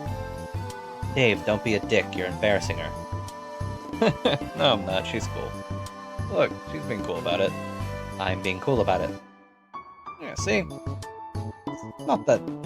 It's not like that. I just want to find him. And at least wound him somewhat. Yeah, see, I knew there'd be a completely harmless and unerotic explanation. Shh. No. See, I'm explaining this badly. All I'm saying is basically just fuck that guy. Got it. Well, so what are you up to in here? All these books. Research. We're trying to put all the pieces of the puzzle together. You are aware this meteor has many secret rooms scattered throughout, including libraries, right? Hell yeah. We looted one of them for the Cantown project. Cantown? I told you about Cantown, didn't I? No? Well, the thing about Cantown, and all there really is to say about Cantown, is that it's awesome. And? Wow, what a story. F you. So, what is the point of this research? Primarily to gain a more thorough understanding of the situation we'll be entering when we arrive. I thought you pretty much already knew the situation, since you can see the future. Oh my god, I told you I can't see the future. Yes, you can. You totally can. Okay, but not all of it. Only certain relevant pieces. It's a bit frustrating when people make that assumption about you. Presumption about you. For instance, you are a Knight of Time. Since you have such mastery over time, doesn't that mean you should know everything about the future too? No, that's totally dumb. I could know things about the future if I time traveled and found it out firsthand. Nobody's mistaken that about me. I'm a time traveler, not a fucking fortune teller. As simple as that. Simple as shit. Right. So there are significant limitations on what you can know, governed by certain rules. That's how it is for a seer too. Okay, Whatever. But I will say that I've been able to use these abilities to assist with my research. I can treat my finite glimpses as additional source of information. If you combine that with the knowledge we've gathered from these texts and things we've learned from our various encounters with the deceased, with a bit of inference and deduction, a more detailed picture is coming into focus. nice. You want to hear about it? Now? Why? Yes. Why not? It's been a year. Alright. Sorry. Seems like all we've done this trip so far is indulge in lavish interior decoration projects and screw around with mysterious Cantown initiatives, which may or not be consuming valuable library resources as building materials. We could make it at least some effort to squeeze in annual briefings on our objective. Yeah, that would be pretty legit of us. I think you'll find that when it comes to striving for a reasonable approximation of legitimacy, we are simply the most barely adequate there is. Okay, I didn't really catch any of that bullshit because I wasn't listening. I'm gonna make myself a cup of coffee and get primed to listen to you saying a bunch of stuff. And listen to you say a lot of stuff like that. You want some? Sure.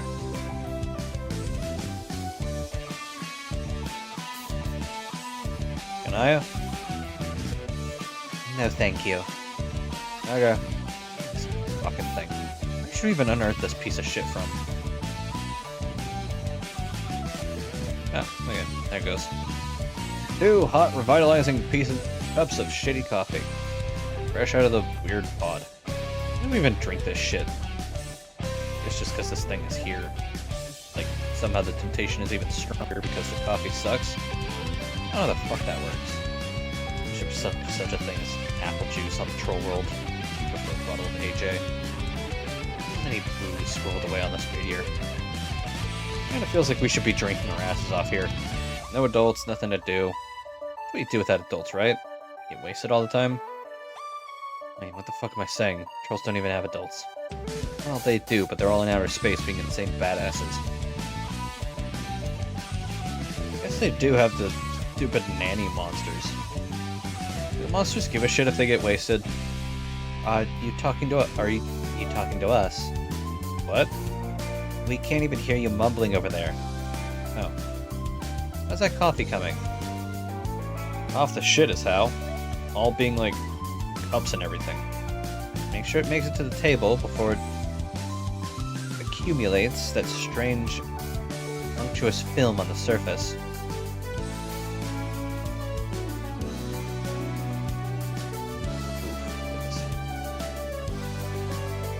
So, what's with the big book you're writing in?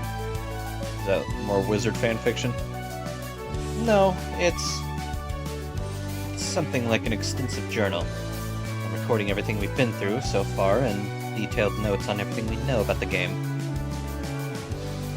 My nose itches.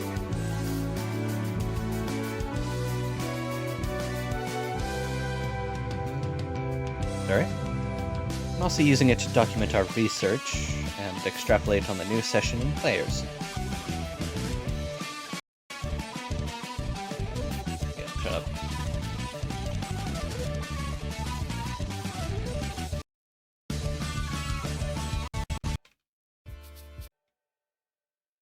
Sorry, that song was pissing me the fuck off. So it's like your nigh unreadable game pack in tome form. Somewhat. You sure like to write big game guides. I don't look at it that way. I'm approaching it from a standpoint of responsible historical documentation. Don't you think people in the future will want to know about our story? I guess. I think it could be a very useful resource someday. It could be helpful to others beginning their quests. Chances of that seem pretty remote. I wouldn't really rule it out. Okay, totally sold on that suddenly. On account of not caring. So, tell me about the new session. When is there to know? And most importantly, how is everything going to go wrong this time? From what I understand, everything already has gone wrong before the game even started. In many ways different. Fucking Christ. And in many different ways than ours did. There are indications of thicker political intrigue, assassination attempts, and a usurpation of the throne, more insidious than what we had to deal with. But those examples still don't illustrate the fundamental fault with their accession. Ours had a similar fault. It was a null session. Literature on the subject says null sessions are actually very common. It is any session resulting in failure, and as such designed to result in failure from the start. Due to Skaya's comprehensive knowledge of its own fate, and that of all it illumines. Biologically speaking, it's to be expected that null sessions far outnumber the successful ones. When it comes to reproductive systems, overwhelming redundancy is commonplace. The universe has a reproductive system that spreads many seeds, as it were. as it were, most of which never come to fruition. Though we shouldn't feel too bad about our results, really. It's quite par for the course. Then, it would also seem that exceedingly few null sessions result in the birth of a massive green star fueled by two dead universes, for what it's worth. Okay, but I thought the whole point of this, the scratch thing, is it gave us a chance to still win. But you're saying the new session is a fault too? Well, yes. There's more to it, though. The new session is essentially our session, rebooted with different parameters which also affected the original conditions of our universe. And strangely, it seems that the new one is a null session as well, but within a much less common subset of all null sessions. This one is referred to as a void session.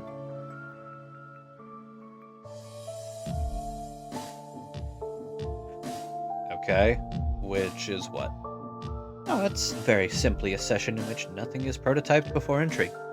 At all.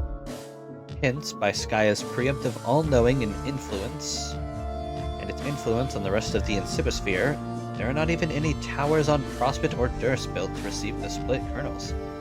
See? Weird. Weird. How would these alt-universe players fuck up in such an obvious and stupid way? I don't know what specifically led to the failure to prototype anything, but it doesn't really matter.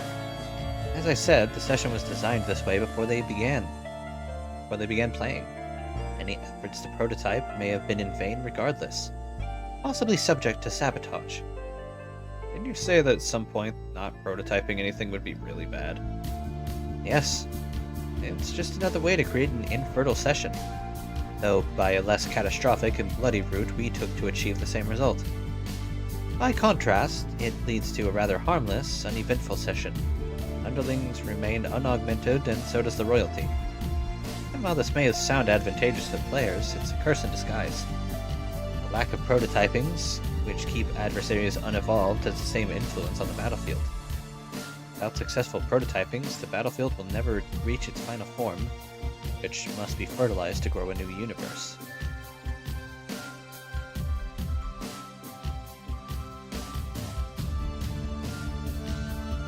Bruh. Instead, it remains in its most basic form, stuck in eternal stalemate. There's nothing players in a void session can do to change this. They are resigned to live out the rest of their days in a dead-end session. Still waiting to hear how this is in any way an improvement on all the shit we just escaped from. What's a vast improvement? The session is a blank slate, not a ridiculously short time limit for victory like ours had. There will be no time limit at all, in fact. Once we arrive, ostensibly, that is when the nature of the session will change. It won't be classifiable as either a null or void session anymore. It'll be something which, as far as I can tell, is unique. The fully matured battlefield from our session can be used to make the new one viable. The path to success will be made possible by a combination of efforts and assets from both iterations. Usually, scratch sessions are absolute resets and involve no direct influence from the first attempt at all. I can't find any precedent for that for our situation. Jade has our battlefield, right? Yes. So she shows up and drops it in Skya. And then we take the result of all that damn frog breeding we did and stick the thing in there somehow. And we sit back and wait for it to do its huge ribbit or whatever. And we're golden. Pretty much. As long as there is an actual vacancy in the center of Skya when we get there.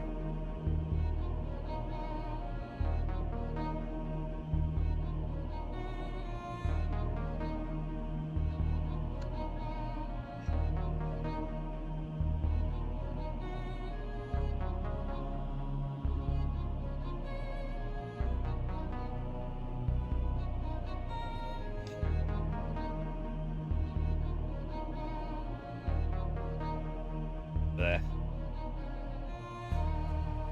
Is that going to be a problem? I don't think so. Even if it were, it wouldn't be a trivial obstacle.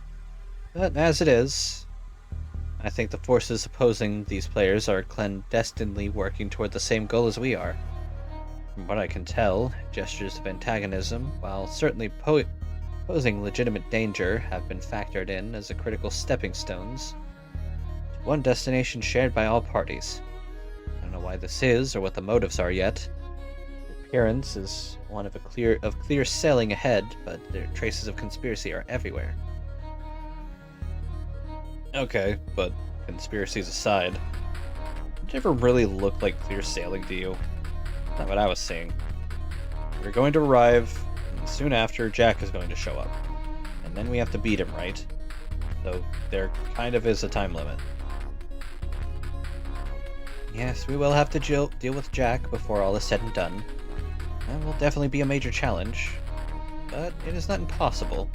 At least not by design. When I said there would be no time limit in this session, I was talking about something more specific. There will be no reckoning. Oh. Why not? It's the most logical consequence of any void session. The battlefield never evolves. Sorry.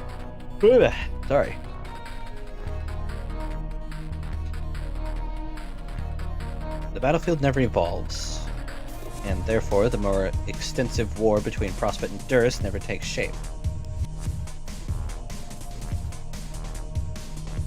It is only when the Prospectan King falls in battle that the reckoning can be initiated by the forces of Durst. Meteors then rush to destroy the battlefield, while Skya directs them through defense portals for as long as it can. Thus, if there is no war, there is no reckoning, no meteors, and no imminent threat of failure. This is of course good news for Earth as well. During the reckoning, Skya directs all incoming meteors to the only place it can, Earth. So, it turns out that players who initiate a void session are not actually condemning their home planet to an apocalyptic wasteland after they leave. In the new instance of our universe, Earth is just fine. Sort of. So, no meteors came at all. You mean by fucking up and having to scratch, we also sort of saved Earth in the process? Again, sort of.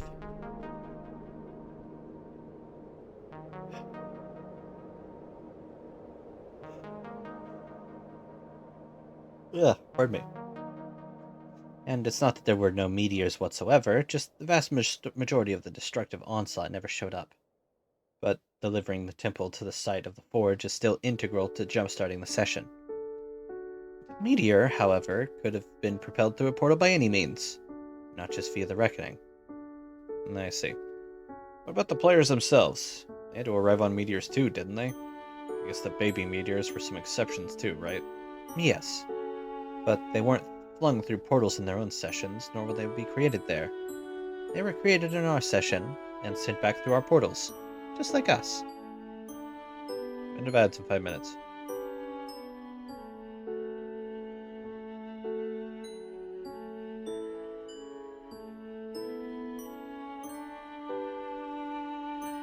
The fucking Christmas.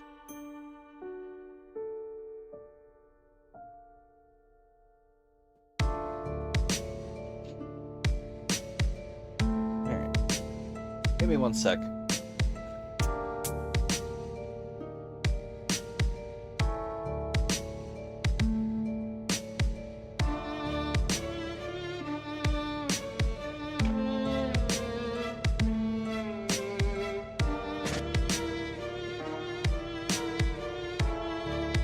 To understand what happened, it really helps to understand exactly what a scratch is. When John severely damaged the Beat Mesa on your planet and sent it off to Skya to release its temporal energy there, you could view it as a kind of request. We're asking Skya to change everything at a fundamental level, and we give it the energy to do so. But Skya is a very passive entity. It only knows and sees, but it never quite acts. When it is asked to change everything, there is only so much it has control over. In fact, it has control over exactly one thing, the defense portals. It can decide to send important meteors to different points in time than originally planned, thus creating alternate realities. Offshoots of promise rather than futility. And it turns out the most important meteors of all tend to be tend to be the ones delivering the young players to their planet. All it has to do to change everything is tweak their destination times a bit. All internally prompted changes in the post-Scratch universe are decided entirely by this modest adjustment parameters. Very simple concept, actually, yet the consequences are dramatic. It results in not only a hard reset for the session, but a partial reset for the universes too, due to many causal entanglements between a session and its originating universe. You need to tweak the destination times that they get sent to. A variety of different time periods. The simplest way to look at it is to picture the original destinations of our two groups as 4 ecto-babies and switch them. What? Though this is just a slight oversimplification. While it's roughly true, Sky had some particular whims this time.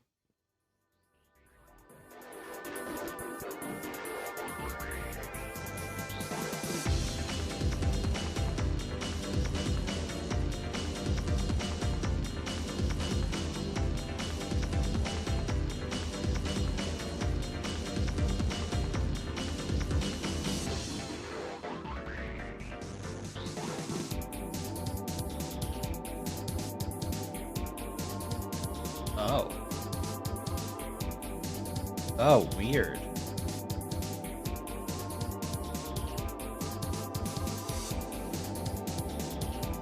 These two were sent to 2000.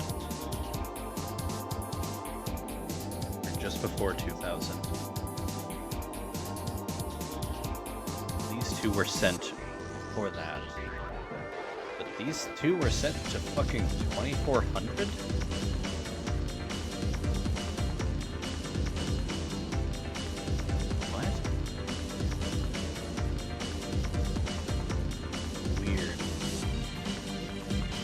While most landed in time periods corresponding to the original group, it seems that 2 of the new players arrived 4 centuries ahead of everyone else, for some bizarre reason.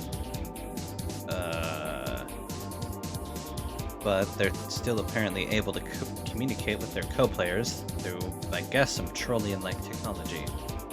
And they're still able to establish some game connections with the others.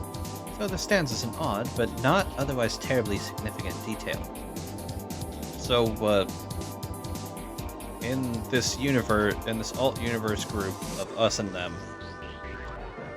which ones are the actual players? I'll give you a hint. It isn't us. Why did I know that was going to be the answer? And to think that usually I'm the one accused of knowing the future. I don't know if I'm ready to process the ramifications of this bullshit.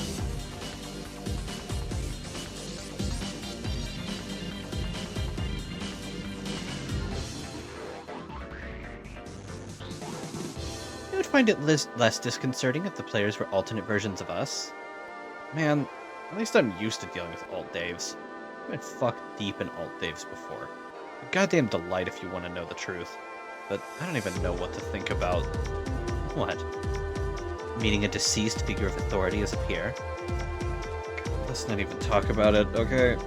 Can we slow down the meteor? Can we slow down this meteor? Lay the meat up? Can we fight Jack for a little bit? I honestly thought you would have found the idea exciting. I know I'm looking forward to it.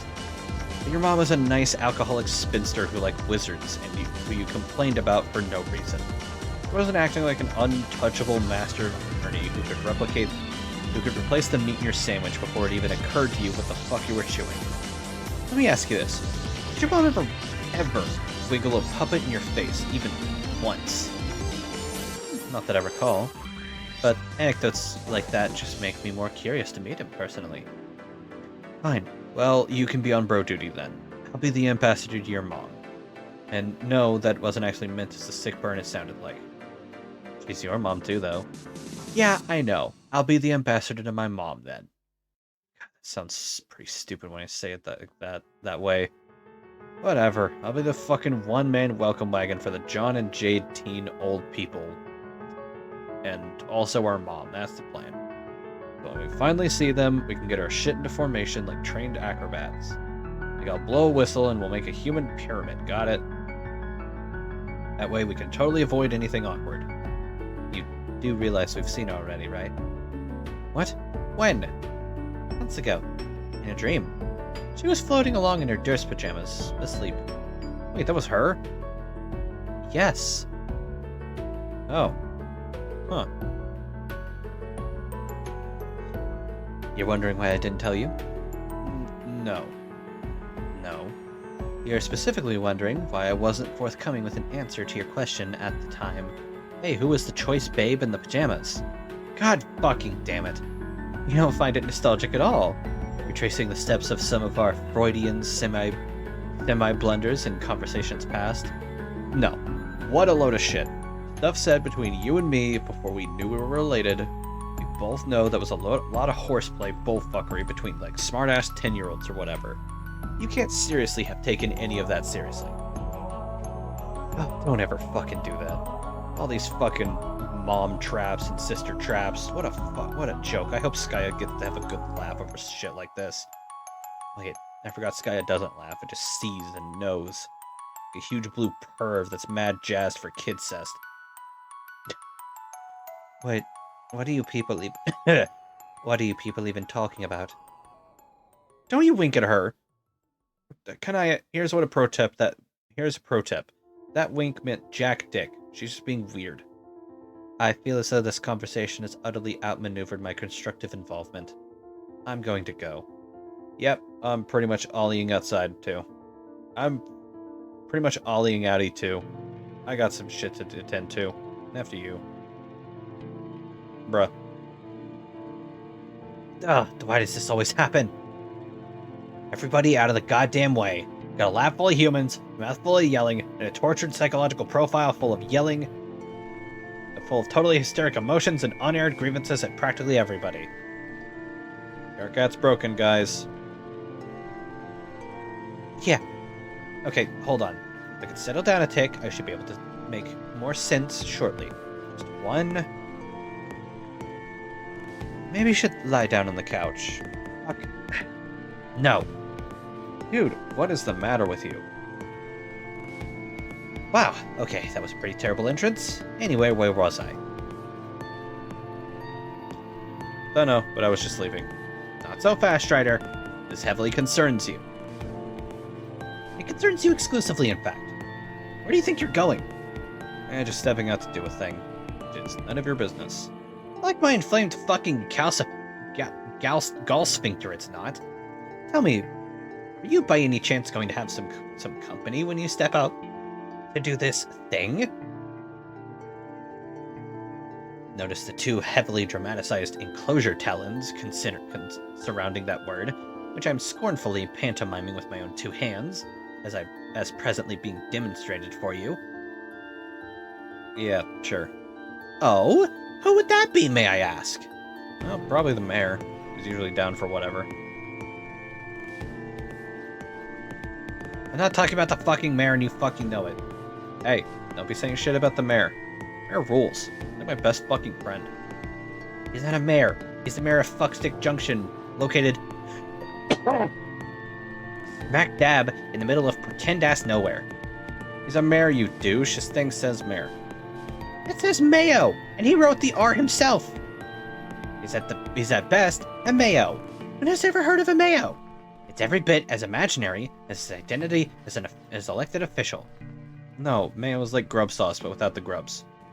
Who the fuck ever heard of grub sauce without grubs? What's it made of then, genius? Like, I don't know. Like, I don't know. It's white and it just sort of exists. Don't ask about mayo. It's not what you do with mayo. Isn't it funny how quickly your bullshit unravels when someone intelligent actually holds you accountable? You're fucking busted, Strider. You're busted about Mayo, and you're busted about Terezi. You are pathetic. This is why you stormed in here all out of breath? What, did you actually sprint all the way across the meteor to tell me this? What I do with my legs, and how fast I move them, is my business, you shit. Yeah, and what I do with mine is mine. Watch me make them make me leave.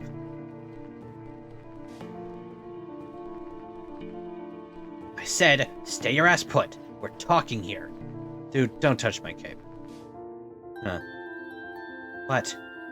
I can't believe I seriously just said, dude, don't touch my cape, and to somebody and was serious about it.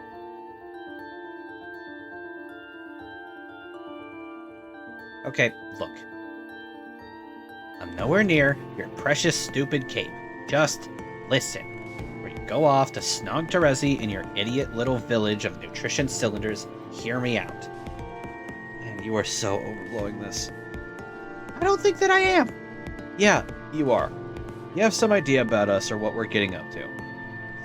So we've done a few things together to pass the time. So what? I don't think you could even call them dates or anything. What the fuck would even qualify a date on this gross dark meteor? Dave, can we just cut the shit? I'm not an imbecile. We're both clearly tipping into flush territory irrespective of environmental factors or whatever lame conditions it is a human believes to be optimal for pursuing a matesprit ship. Anyone can see that. It's the shittiest kept secret on this meteor. Probably even the fucking mayor gets it, and let's face it, he's a little slow. Do you really think you could pull the wool beast material over the eyes of a hardened veteran of romantic studies? Do we have one of those? I've seen thousands of troll romance films, each dealing with topics far more subtle and complex than your pedestrian human mind could ever grasp. In case you've forgotten, I've already watched hundreds of your primitive, but moderately entertaining, romance films. Remember how I downloaded a fuck ton of them after discovering your species? I'm a curious man, Dave. You could learn from me. Yeah, I remember. Haven't you only watched a bunch of shitty Dane Cook movies on infinite loop since we left? You're severely exaggerating, but yes, I have sampled his work. Dude, you know you're only pretending to be a huge fan of his bullshit to piss me off. Again, look how self-absorbed you're being. I happen to think he was a brilliant comedic mind for a human. Turns out that exact sentence is one of my weaknesses. You win, bro. You get your girl back. Oh, shut up. I'm not here to debate you on the finer points of cinema or how to get my girl back. How desperate do you think I am? I'm actually here to do the opposite. I wanted to tell you I'm totally okay with it. Oh. Okay then. But just listen. Try to keep an open mind. I know that's hard for you. Here, please take a look at this.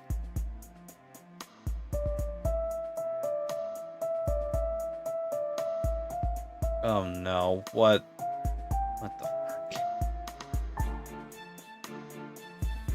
Oh no, what the hot mess of fresh fuck am I looking at? It's an Alternian romance novel. Now look, I'm not vouching for this particular piece of literature. It's actually pretty trashy, and if you're interested, I can recommend much better things to you. It's just that this one illustrates the concept very clearly. What concept? It's a pretty typical case of quadrant vacillation as applied to an overlapping group of romantic pairings. You lost me at quadrant. For future reference, that's the word that always lets me know it's time to check out of a sentence. Will you pipe down and just hear me out? It's really simple. Think of it as being similar to one of your primitive human love triangles. Though this is a quadrangle. Those are much more common in our society and entertainment. 4 is pretty much the minimum value for love-hate drangles. God damn it.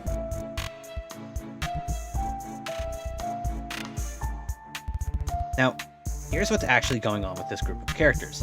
Pay attention. Hey, look at me. Eyes over here. Good. See the two heroes in the middle, partaking of their flushed embrace? Pretty much your typical low-blood red rom pairing. Their dynamic is the grub loaf and tuber paste of the overall arc. But what do we have here? There's some nefarious high bloods in the picture too. This is where it gets interesting. The guy on the left is an old colliginous flame from the male low blood's past. It has re-entered the picture again. Nothing out of the ordinary. He can continue to court his matesprit and kismesis without conflict. It's a perfectly amicable arrangement that everyone's totally down with. What is the huge beefcake troll even doing? Is he grinding against a little dude's shoulder? What is even going on? Why the fuck is he nude? No questions yet. So then that's all fine. Pretty boilerplate conditions for unfolding rom drama. But there's a twist. The male high blood and low blood start to have flushed feelings for one another, and this results in some red infidelity between the low blood pair. Obviously, this is where the fireworks start going off. The red feelings between the low bloods turn to black, and thus begins what is referred to as quadrant vacillation. Meanwhile, the two males are also vacillating between red and black, because you don't just let go of a rivalry that easily. What is going on with the other chick? All grabbing at the other one down there in the corner. Oh yeah. Yeah, well, it gets even more complicated than that. Probably more than needed for the sake of making the point. In the heat of their vacillation during an especially black phase, the low-blood female waxes red for a notorious and especially brutal high-blood female. So they have their thing on the side, but even that starts vacillating too, because the original pair just keeps spinning like a top. We don't need to get bogged down in the quadrangle dynamic though, and for our purposes, the fourth party is a distraction. Our purposes? What the fuck are our purposes? Thing is, vacillation always adds a lot to drama. A lot of drama to everything. That doesn't mean it can't be viable. It can totally work, and everyone can be reasonable about it. It really just comes down to a manner of sensible scheduling. You must be out of your fucking mind if you think I want to know where you're going with this. Dave, please. Just read the book, okay? It's all in the book. Fucking Rose! Oh god, you handed Rose shitty smut. She loves that shit. She's gonna break that shit down to hardcore. She's gonna break it. I'm not reading that shit. I can't even read your stupid troll language. Why would you think I can? I think you should reconsider. I can translate for you. I'll read the whole goddamn thing aloud if you want. Seriously, you could really expand your limited human think pan on stuff. There's a lot here that's applicable to our situation. There is nothing even slightly applicable about any of that bullshit to our situation. Don't be dense, of course there is. Ressie and I have been on the verge of vacillating like this for a long time. About time we killed the suspense and just acknowledged it. You and she seem bent on developing something in the flush quadrant, and like I said, I'm fine with that. If we can just get our shit straightened out, we can be like these vacillating pairs that alternate between red and black, but in a way that's complementary with each other's patterns. Oh my god, why is this happening? Like I said, she and I are black, you and she are red. But then, when she and I are red, you and she... I don't know if humans are really capable of black feelings. I guess it's up to you. Maybe you could just, like, sit those periods out. Take a break, you know? You have completely lost that, dude. I can't believe for a fucking second this is reasonable shit you propose, even on Troll World. You just, like, totally snapped. Snapped like a fucking fox. This makes perfect sense. Like I said, just a matter of responsible scheduling. Here, let me show you. I need some paper. Where's some paper?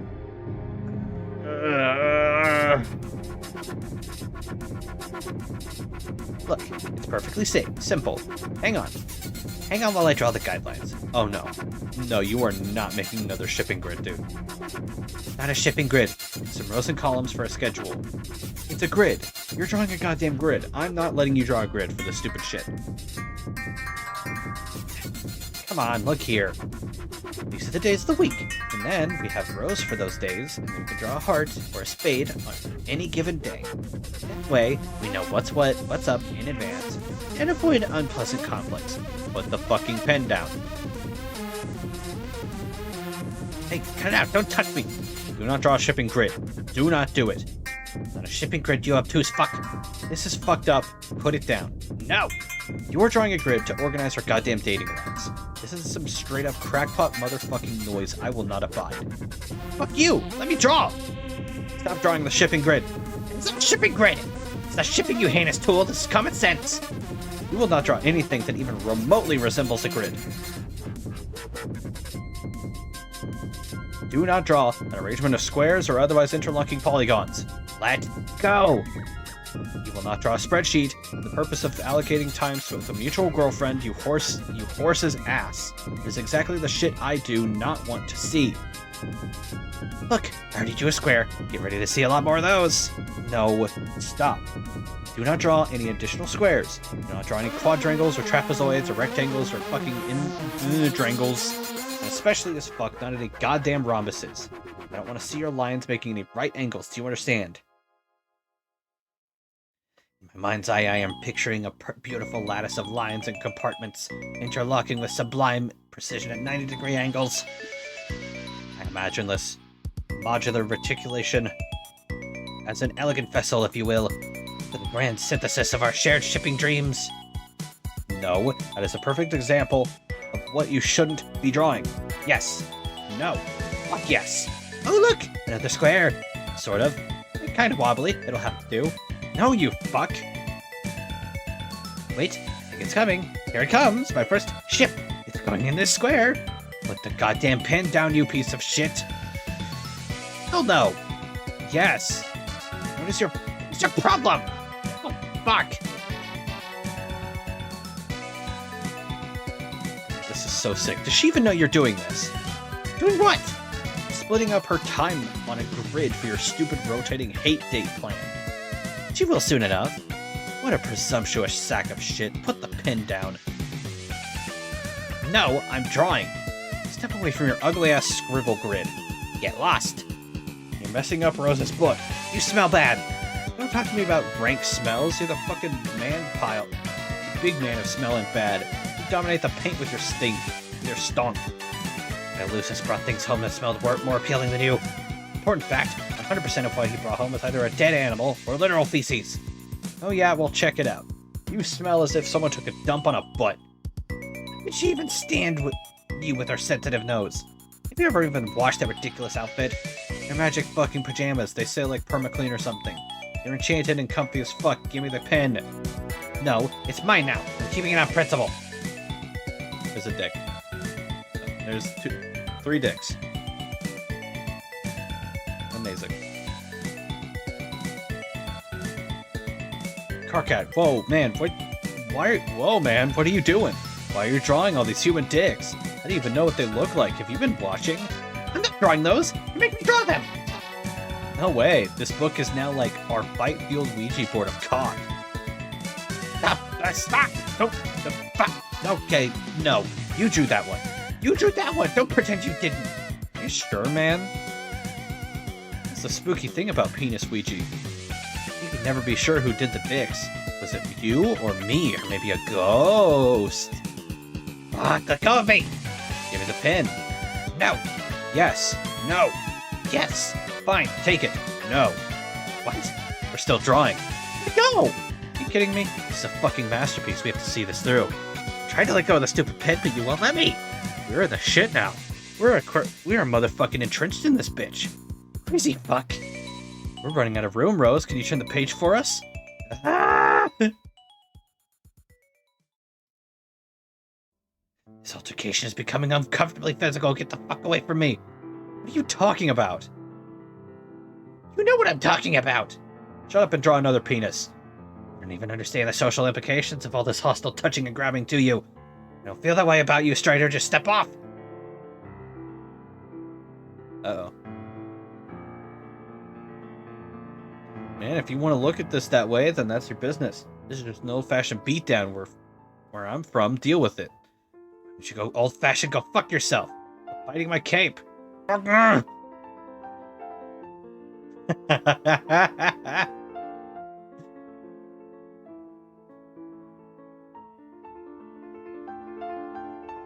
you serious?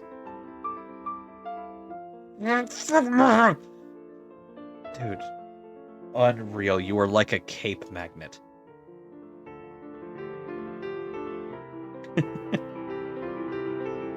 Hold still. He's gonna suplex into the fucking table.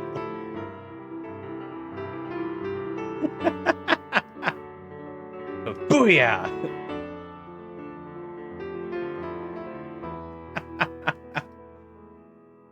Everybody stop what you're doing immediately, whatever it might be. Another dream bubble is approaching rapidly. Everyone man your stations. By which I mean go about your business as usual, I guess. Unless you want to meet me up here and check it out. Over.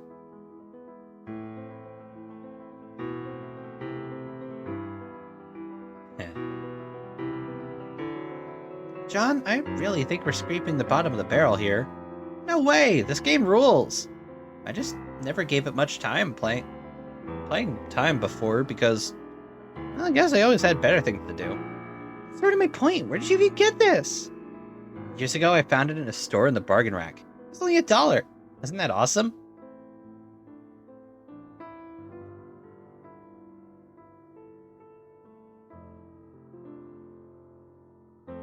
Bruh. I don't really think this is my kind of game, but I'll play it with you today because it's technically your birthday. Huh.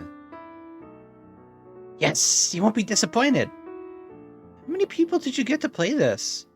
I don't know. I only showed it to a few people, but I guess hundreds are playing it now?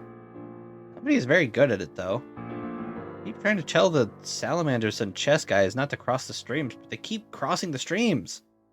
It's between you and me, I think a lot of them aren't very bright. Why can't you cross the streams? Jade, please. It's just something you can't do when you're a Ghostbuster because it spells big trouble. Everyone knows that. Me. Fucking Dave. Fucking Dave Sprite. Oh, God. You should hurry up and make a character already. So we can get started. I'm working on it. There are so many options. What kind of Ghostbuster should I make? Just any old Ghostbuster. The only thing that looks awesome and like it means business. I'll begin organizing our squad. Well, what do you have to do?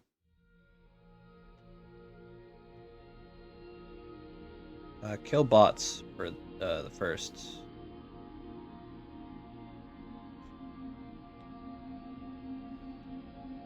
Well, first we need to buy an old abandoned fire station to use as the headquarters. Luckily, half the city is composed of abandoned fire stations that are for sale. The game is actually really stupid in a lot of ways now that I think about it. No! No! Hey, shut up! Take it back, it's great in every way. Sure, John. Whatever you say. Okay, now I have to find us a mission. Sorry, and all the things I've been reading and looking up, it's always June. So that's kind of throwing me off a little.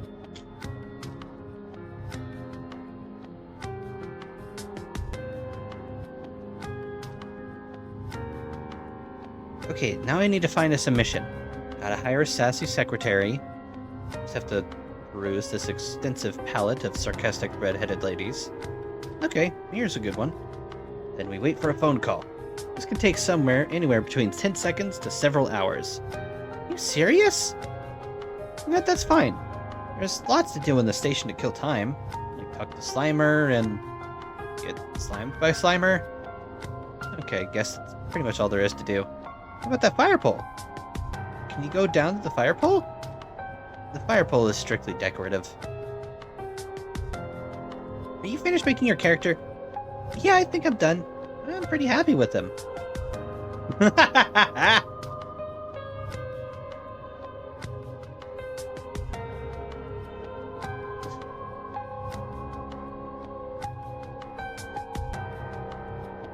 Is this fucking Gmod? Oh my god, this is Gmod, isn't it? It's either Gmod or Second Life.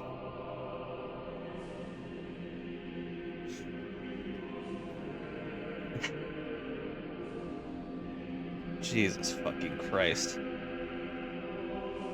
If you ever wanted a fucking snapshot of old times.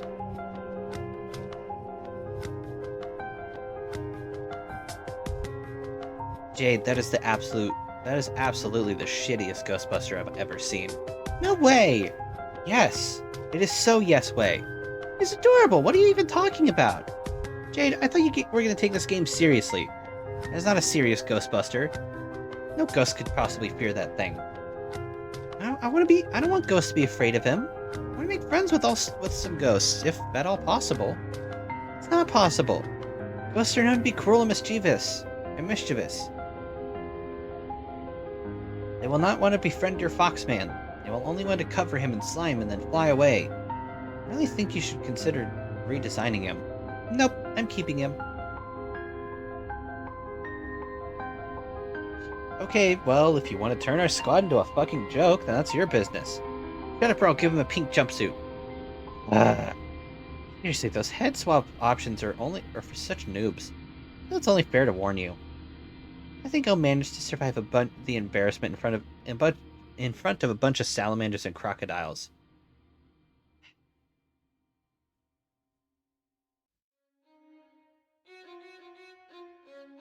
Okay, fine. You get a pass, but only because you yourself are a furry. Thank you. What? Nothing. Is someone messaging you through the game? Hehe. Who is it? Damn it, Jade. It's Dave Sprite. He's playing too. Oh. Don't tell him any of our strategies. He's the enemy. We have strategies? Okay. First tell him we have strategies. Then don't tell him that. Don't tell him them.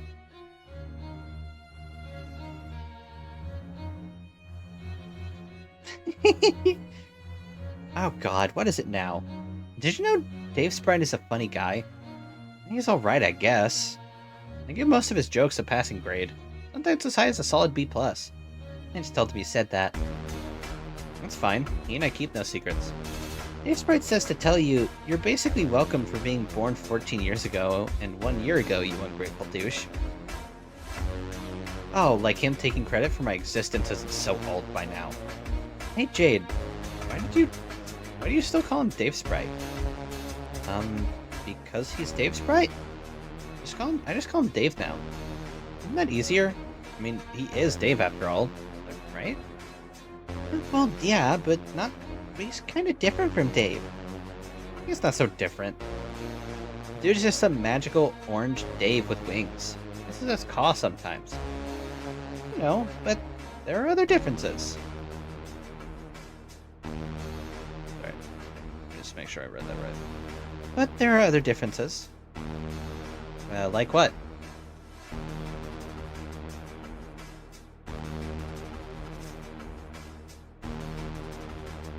It's hard to explain. Just some slight differences in personality, I guess. We still rap sometimes. Yes, so? I just thought I'd mention that. Okay, I will admit, I can't really tell if his rapping style has changed. Trust me, it hasn't. I don't know if the differences are because he is a sprite, or because he lived for a while in a different timeline. Well, weren't you a sprite before? How different did you feel then? I wasn't a sprite. My dead dream self was a sprite, and then I kind of merged with her when I became a god tier. Oh, right. So, half of you was a sprite. I guess? It's more like I'm still the me I always was, but inherited some of her memories. They're pretty vague. Remember what it was like being Jade Sprite? I remember being dead for a long time and making friends. Mostly trolls. No, really? Which ones? None that we know of now, that I can remember at least. I feel like such distant memories, like they were barely real. I have to admit, I'm a little disappointed on the dream bubble thing. By the way you were describing it, I really thought we would dream about them in this trip more often. Yeah, me too. Maybe it's something about this place we're traveling through. I don't know. When was the last time you visited one in your sleep? Or, I don't know. When was the last time you visited one in your sleep? Man, that was like weeks ago, I think. Yeah. Yeah. And then, when I do dream about them, it's just kind of weird.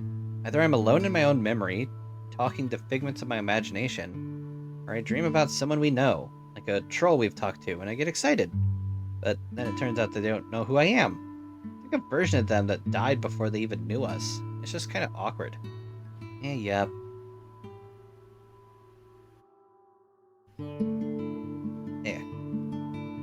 And I still haven't seen Dave or Rose at all.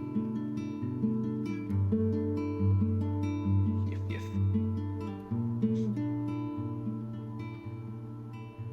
Have you? Nope.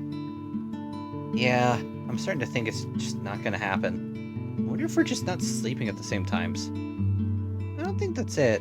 For one thing, considering where we are, I don't think there's such thing as the same time for us. Yeah, that's true. You think the afterlife is just fucking with us, Jade? Maybe, but it's probably more like the way it used to be with the clouds in Skya. They didn't always show you things, but when they did, they were selective about what they would let you see. Like, they would make sure you saw whatever you needed to see to make sure things would go the right way. I always thought I knew so much, but in retrospect, they gave me only a tiny glimpse of the big picture. It's so infuriating. I guess. It never felt that way when all I was doing was looking up at some clouds. I was happy to see whatever was there, but I guess it's different in a situation like this. When you miss your friends, and you kind of wish the dream bubbles would play along. Yeah, well, I guess it's only 2 more years.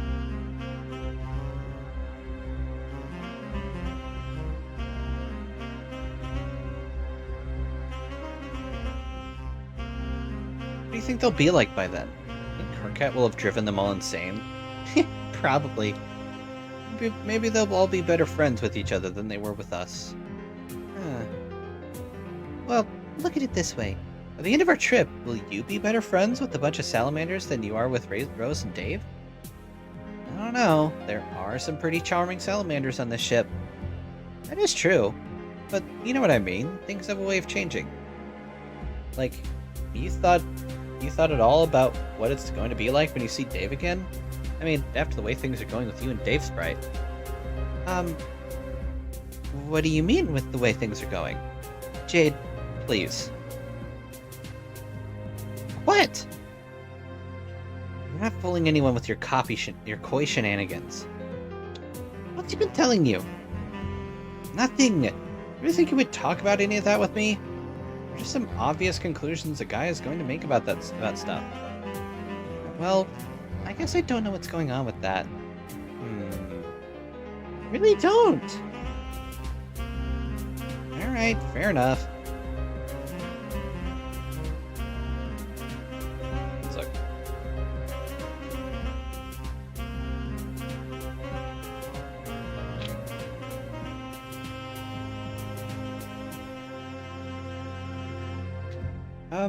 What do you think you would think about that?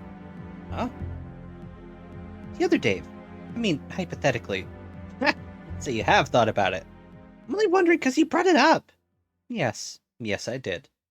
Then what do you think?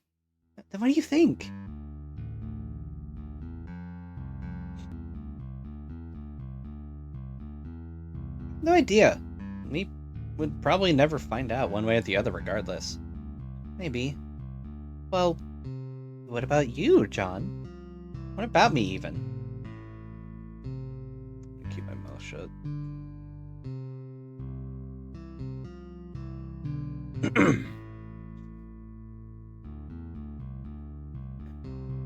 Remember how you told me Carcat kept sort of trying to set you up with Rose?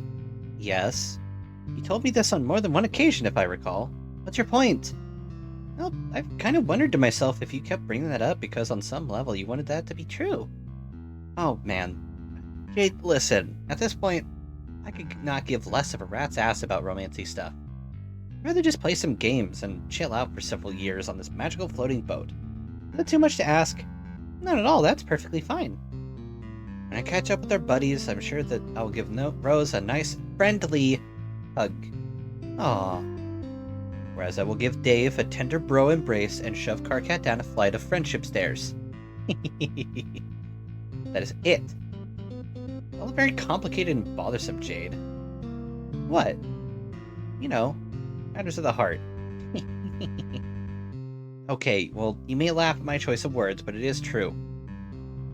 It's really befuddling and distracting when you're on a major quest to make universes out of frogs. Who even needs it? I guess you have a point. Like, you remember that troll girl who was sort of into me? Mm-hmm. Well, okay. It seemed like a pretty big deal at the time. It really seemed like she'd like me, but also she was probably insane? Like, I mean in a trollish, murderous sort of way. Yikes. But craziness notwithstanding, I really don't know what to think. I guess I thought she was cool at the time. I was honestly kind of flummoxed about it. But the point is, when all is said and done, that was just some stuff that happened over one day, which was a whole year ago already. I can't even remember what we talked about. The time we meet up, she probably won't give a shit about me at all. Which, let's face it, is probably for the best. I think we make things more meaningful in our head when they're happening than they really are. Like, realistically, probably a lot of things that went on that day that didn't mean that much. Like, remember how you said you thought Carcat was getting this really silly, angry crush on you? That's just my hunch. Yeah. I mean, do you really think after 3 years he's still gonna have their rage hots for you? I sincerely doubt it.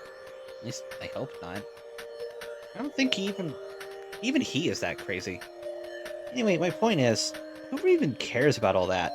Romance and dating are dumb and boring. We're legendary heroes, and we have bigger fish to fry. Like that smug fat ass over there on the horizon. He sure looks pleased with himself. Just look at him. He thinks he's the undisputed king of that mountain or something. That's so outrageous. Follow me so we can seize the high ground against this hideous ocean-dwelling marshmallow man and steal all of his treasure. After you! Oh, god damn it, Jasper's right. Ahem! Holy shit, Jasper's, holy shit, another cake? But there are still all these ones we haven't touched. Nana's really baking up a storm today.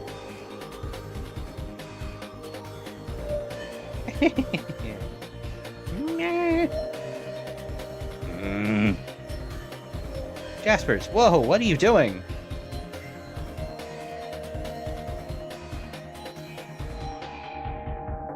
And singing meows. Jaspers, no, it's fine if you want to sing me a birthday song, but for the love of God, don't meow it. You're gonna rile her up. No, Jade, come on, please settle down. Can't help it. Damn it, I'm really not mad at him, I swear. Puppy girl. Literally. Oh, god damn it.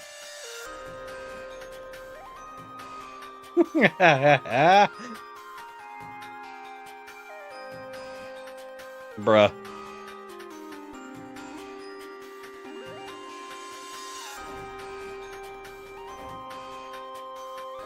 Huh?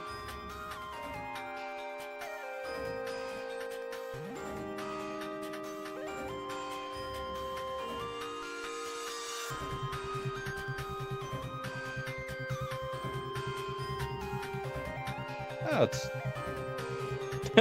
Why is it infinite? Hey you! Goddamn boy! What are you doing there, blue boy? Hey! I'm talking to you. Yes, you, the dork in the pajamas. Okay, the other dork in the pajamas. We have a pajama party up in here today. Hi! Which troll are you? Which troll am I? I'm the best troll, dummy. Get away from her, she's mine. I've been hunting her for a whale now. For a whale? What does that mean? A fish pun. And fish puns, it's obviously this thing I do, stupid. Get with the program! Oh, right. I thought it sounded kind of fishy. Oh, that's a good one. Now beat it. Now beat it.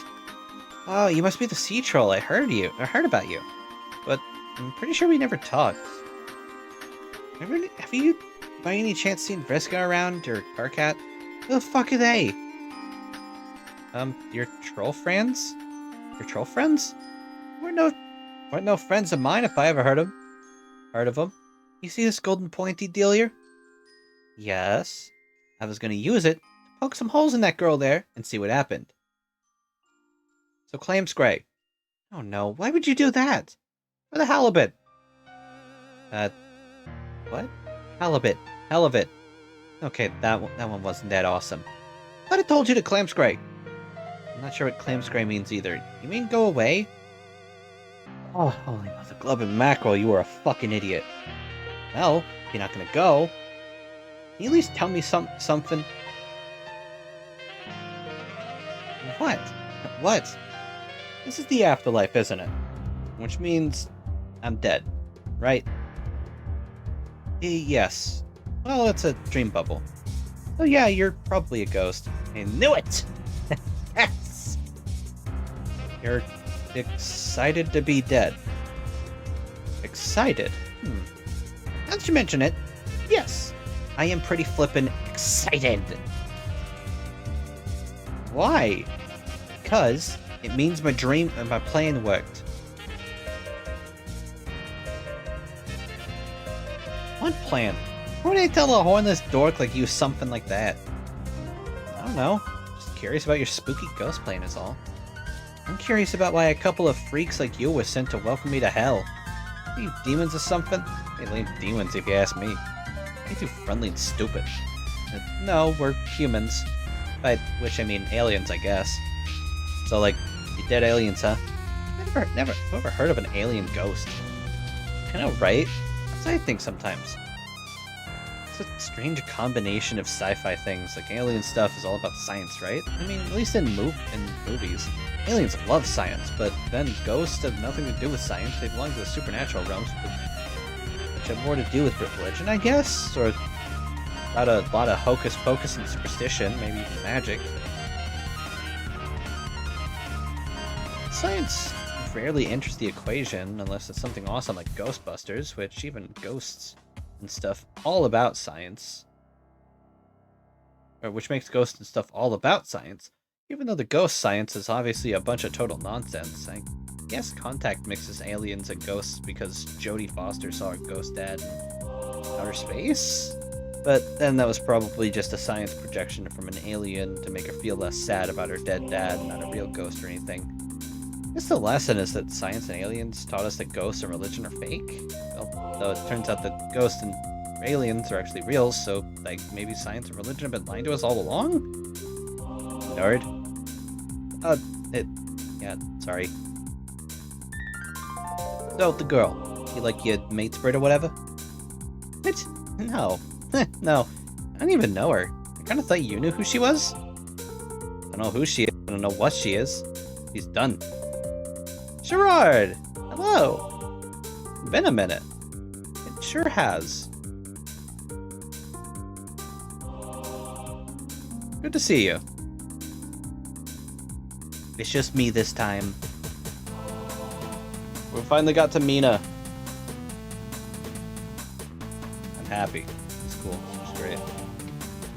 Well, quote unquote.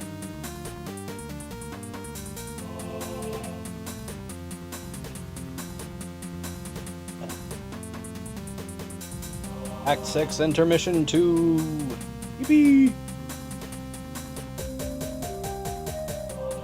Huh? Ever do any baking, nerd? Yeah, a little. Well, then you know exactly what you do with something that's done. You stick a fork in it. See? No! Better think fast, suckerfish. Losing mystery girl, watch out! Look out!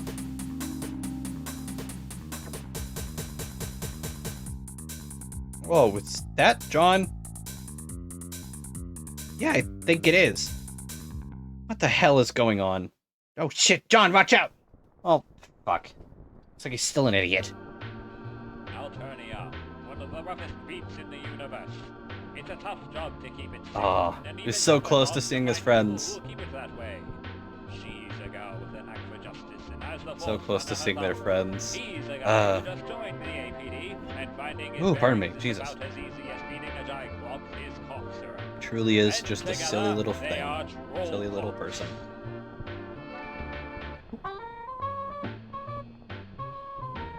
Oh hey, it's the tree.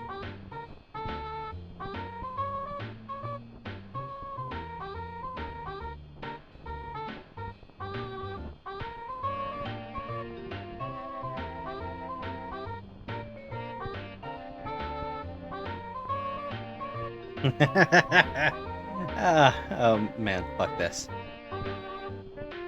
It's a real pain in the ass typing out a long victorious laughs with only one hand, you know. I have to patch this thing up somehow. Maybe I'll pay a visit to my neighbor a little later. Get my arm fixed up nearly. Ought to be worth enduring the Isn't it stench. going to be easy teaching the rookie the ropes of the Force? Yeah, It's Scourge easy Sisters. when you can do it without Yeah. getting killed. So far, the biggest problem they've hit is striking the ropes chord with each other. Getting my arm It fixed seems nearly ought to be whenever worth they're it partners, enduring the there stench. isn't a moment Aw when they're yeah, not sick both at burn each from out of other's nowhere. throats. It's Take going to that, take a Zach. miracle to find a middle road with this Neighbor. affair and keep both Can't their believe I antics only thought of under that now. wraps. I better get a kick out of that. Bet you even more he won't laugh at though. What a boring piece of shit. I know you would think it's funny though. Right, Terezi? Man, I sure am glad this little feud of ours is basically over. I'm totally even. Now we can just go back to being friends and things will be great. You won't believe this, but it only just occurred to me that you won't even be able to read this. Even if you somehow manage to stumble back to your hive, you're blind now. Whoops! It would be a real shame if we couldn't bury the hatchet and be great friends again because of a stupid bullshit reason like that. However, Oh, I know. if it weren't for Maybe I'll that part, mind jack the some team random would have chump never and gotten send him to your their hive so he issues can read my ironed out. messages to you out Now loud. they stick What a together perfect like glue solution. and macaroni, Be your and assisted keep living slave. Alternia shining like a green sun. One thing's for sure, if you cause trouble in their neighborhood, the Hey, shush.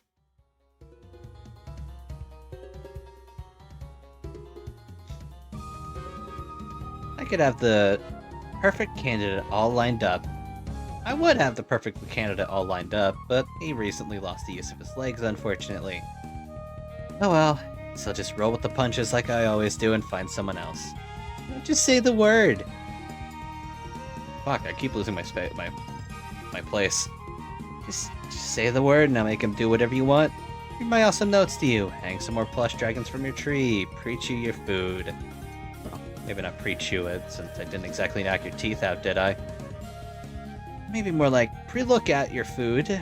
Make sure there are bugs in it. Isn't it great when we're helping each other out instead of maiming each other repeatedly? This is how it should be between Scourge Sisters. All the maimings and backstabbings should be saved for the friends and foes who get in our way, don't you think? Hey, what do you think? What do you want to do for our next campaign, by the way? We could take the next one easy. Try to think of something better suited for your new disability. I mean, I've already pretty much nixed everything, including involving stairs, because of Tavros. Lol. But no one can say I'm not willing to meet people halfway. Whew. I am losing a lot of blood here. Good thing I seem to have a ton of this stuff. The high bloods are made of some pretty tough shit. What a fucking mess, though. Really looking forward to cleaning this up. I gotta say, your prank was pretty good. Not sure how you pulled it off. Pretty inconvenient, though. It's too bad you're not going to be able to read. You're not going to get to read this for a while, if ever. We'll be bonding over the great pranks we just pulled on each other. Oh well. Guess I'll take off. Or I drop dead like some kind of loser and you never get to hear from me again. See you around, sis. Wow. I can't believe I almost forgot what a completely crazy bitch you were. Hey now. What kind of attitude is that to bring to this memory? Oh. Yeah, sorry. Easy there. No need to go waste good remorse on such a trivial exchange. Now only reminding you that if you bring too much baggage from the past into the memory, doubtful your experience will be either therapeutic or cathartic. What? You were the one who invoked this memory after all. Isn't this why you were here? Isn't that what you've been hoping for and fretting you may find since your journey began? Chance to say you're sorry? Vriska, you sound really different. What happened to you out here? Sorry for the ruse. Though, it isn't as far from the truth as it could possibly be. As it possibly could be. I'm not who you think I am. I, of course, needed to visit you through a memory, and... Oh, thank you for letting me know.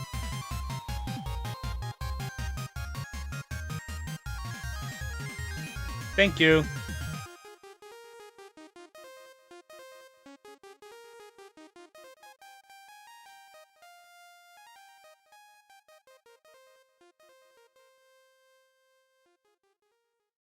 course needed to visit you through a memory, and interestingly, this is the one you gave me. No ill will or upsetting hijinks were intended.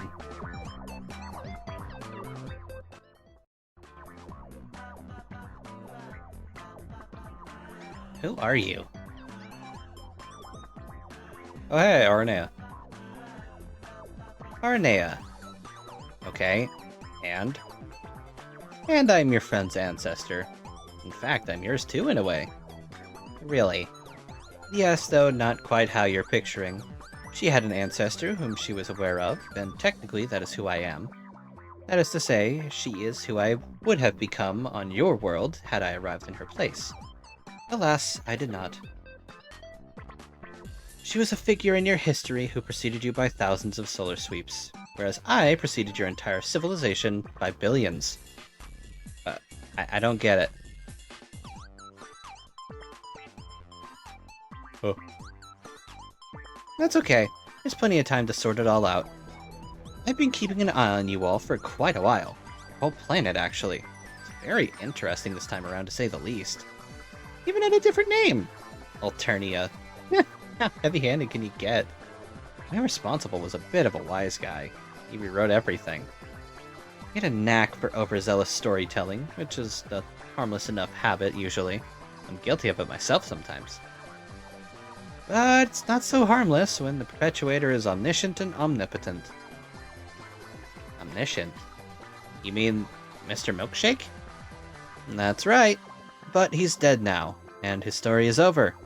Book on our universe is closed, both for my instance and yours. This being the case, I thought it was the right time to introduce myself. The combined work of my group and yours is unfinished, and the outcome has not been assured. The true ultimate reward has yet to be achieved. No safe haven has been created that is free from the devastation caused by Mr. Milkshake's grand deception. Our race still teeters on extinction. The members of your party, and one noteworthy fugitive, are the sole survivors. We must work together to create that haven, and will restore our race, so that the sacrifices we all made will not be in vain. But in order to repair the unthinkable damage that has been done, we need to allow ourselves the chance to heal first. Old wounds, old regrets, will serve no purpose on the rest of your journey. Regrets? Are you talking about me and Vriska? Sure. You have to start somewhere. Do you know where she is? Not at the moment. But the more time you spend here, the more likely it is that you'll find whomever you're looking for. On the other hand, if it is the unknowable will of the gods, you may dance around each other indefinitely as you pass through this space. It's hard to say. Oh. Okay then. Not sure whether to be relieved or frustrated by that. Well, if she'd been dwelling in this bubble like you thought, what would you want to say to her? Surely you would not have just argued. You would not have just argued about the past. No. I still don't know what I'd say to her. Then what would you say to me? I would say, even though she did some bad things and was totally impossible most of the time, I wish she wasn't dead. Is it weird to miss somebody who did nothing but cause problems? No, I can empathize. She was a serious troublemaker in your party. Many player groups have to deal with those. I feel as though we had one of the worst cases in our party. But when all was said and done, she was still our friend.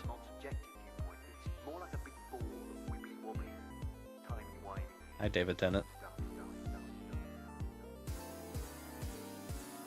1 second. Okay.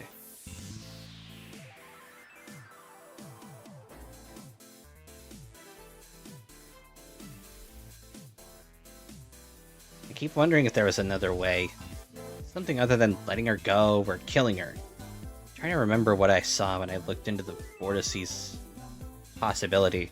I just can't remember anything besides those options. Even if those other choices would have resulted in death for everyone.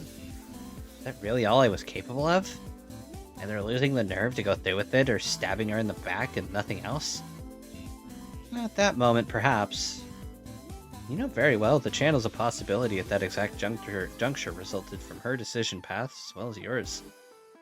But even so, when it comes to your key decisions, the possibilities are so probably fewer and more discrete than you have presumed. Otherwise, you would not see results consolidated into those vortices, would you? Possibility would resemble an enormous, hazy field of infinitely subtle variations and micro-choices. Imagine if, at that moment, you truly were capable of anything. No matter how outlandish, absurd, or patently fruitless. Would this vast amount of information present itself to you through your senses? What difference would it be if in your final decision, if all other tributaries of whom spilled into the same decaying future? And what would this make of your agency as a hero and what would this make of your agency as a hero meant to learn and grow? 2 minutes, minute of ads in 2 minutes. Sorry, I got kind of absorbed. Look at it this way. Imagine that over the course of someone's life, they are truly capable of every conceivable action at any moment, and did, indeed, take each of those actions in different branching realities. Doesn't a scenario like that deaden a person's agency just as much as one where their fate is decidedly etched in stone as a single path of unavoidable decisions? Who exactly is that person who can and does take all conceivable actions, other than someone perfectly generic, who only appears to have unique predilections and motivations when you examine the arbitrary path they happen to occupy? God, she's so fucking talkative. Jesus H. She's so wordy.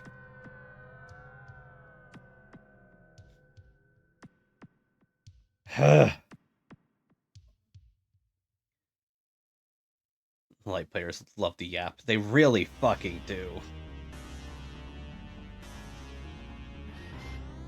I don't know.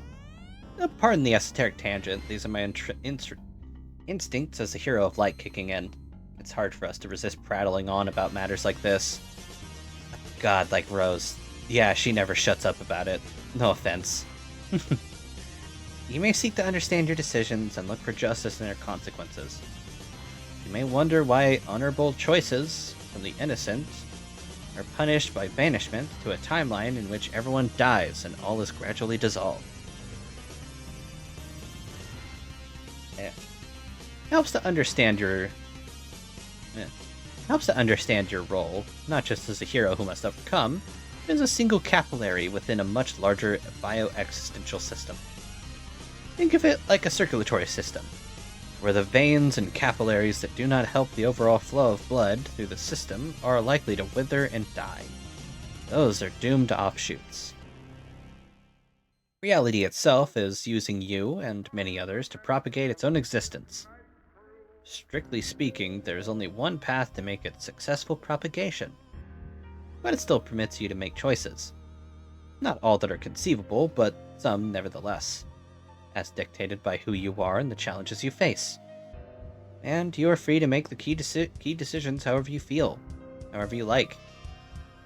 As long as you understand that some of these paths, unfairly or not, will lead to oblivion. Because those choices do not contribute constructively to the perpetuation of all existence, including your own. Such is the burden assumed by anyone who plays this game.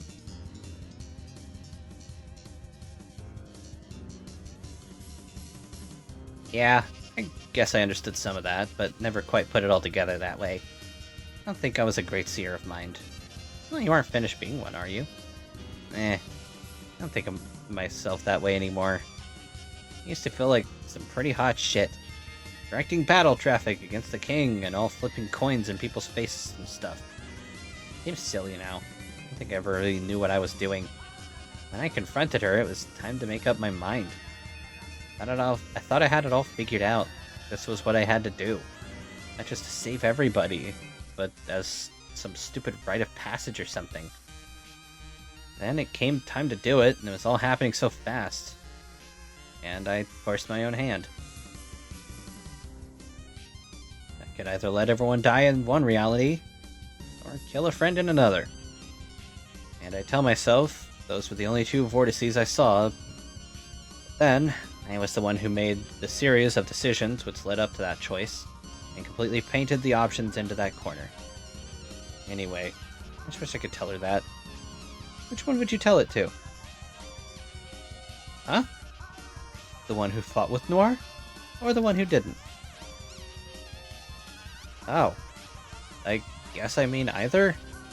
And I was thinking more about the one whose death I'm actually responsible for. Ah. Well, this could either be my experience as an ancient ghost talking, or the perspective I am naturally given as a light player. Aren't you equally responsible for both? I guess.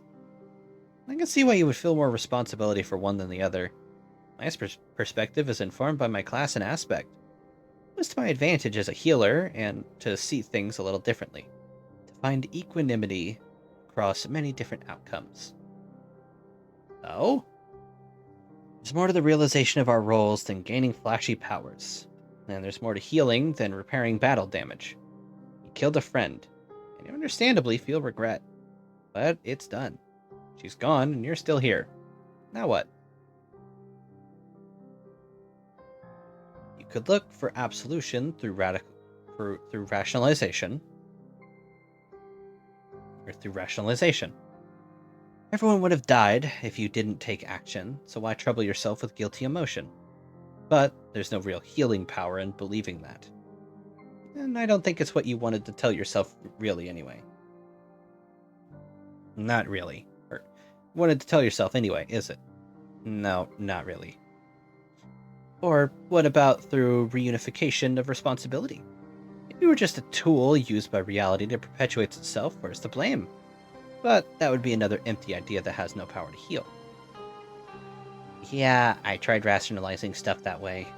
It doesn't really help. You've been led to believe that such acts of violence are natural for your kind, and that if you're upset by the consequences, then something is wrong with you. But it isn't as natural as you might think. That conditioning was part of Milkshake's long con. Violence was respected and celebrated on your world, but remorse was rarely felt, and pain could never heal due to such empty justifications.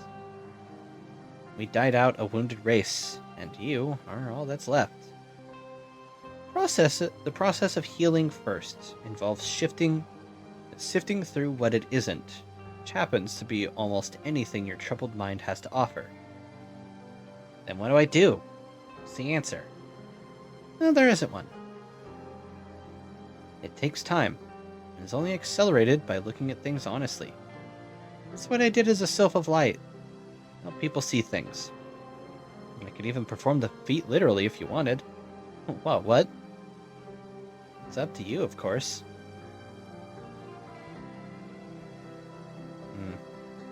Thanks for asking, but I'd rather just stay this way. Learning to sense things this way was the only connection I ever had to my Lucis before she died. Reminds me of her. Probably sounds dumb, though. Not at all. That's a very good reason. I thought the polite thing to do was at least offer. It's cool that you want to help me, heal me, and all, but I still don't really know anything about you, other than that you seem like some sort of much nicer Vriska. Where are you from again? Alternia before Vanilla Milkshake named it that? Well, yes, but in a different universe instance. I often refer to it as A1. The shorthand helps avoid confusion, trust me. My group of 12 played the game, but failed. It overwhelmed us. A lot went wrong. Reckoning destroyed our battlefield well before we had any hope of winning. I sought advice from Echidna, and she told me to scratch the session to give us another chance. But the choice to do so came with accepting the annihilation of our existing forms. In the new instance, we would lead completely different lives with no memory of what happened. So we did, and created A2. Your instance, your world, and your game, which were also inexplicably created. which were all inexplicably created in the first place. As I said, this time around, the world was interesting.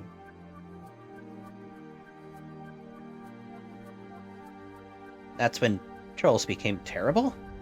Not all of you. Some had lessons from the old world to teach others, but few ever heard them. Though in your time, everyone was as nice as you? Not exactly. But life was pretty mild and uneventful. I'm not even sure if I was especially nice by our standards. Mostly kind of boring. Nobody from my party liked me a whole lot. I think I talked too much and had a habit of bringing conversations back around to myself. Not that it matters anymore, but it was not the best way to make friends. You really are like a nice Friska. I don't know, I was friends with her and she did almost nothing but talk about herself. I'm pretty sure you and I would have been good friends too. Thanks. It just goes to show, just because your race is peaceful doesn't mean you don't have problems. I used to fantasize about being someone really outgoing and dramatic. Someone who had the confidence to do whatever she wanted, and go on the most outrageous adventures without caring about anyone. About what anyone thought about her. Like someone from a book, you know? Yes! I used to think about that a lot too. Oh, it turned out I actually got what I wanted after the reset. Unfortunately, it came along with our people's enslavement and near extinction. Not that I really got to live as her exactly, but at least I got a chance to follow her life, and it was a very long life. Being here for ages has its benefits.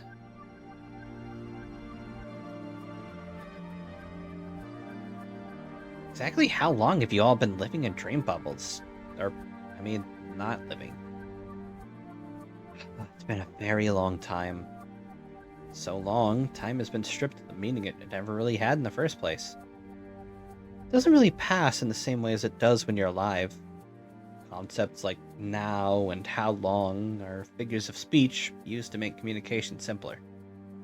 I've quit trying to give expression to the elusive temporal properties of this place. It's easier staying conversational. But I will say that being here for so long lends itself to a certain detachment from what you see. Otherwise, monitoring the atrocities stemming from our failure wouldn't be much fun. You miss your world as much as I do? Yes, sometimes, but missing it usually invites memories of home to serve as the stage. Not that it's a substitute for the previous reality, but the reminders of home are everywhere. What about your friends? I guess you still get to hang out with them all. Yes, I see them often enough. Except for one, whom I haven't seen at all since before we all died.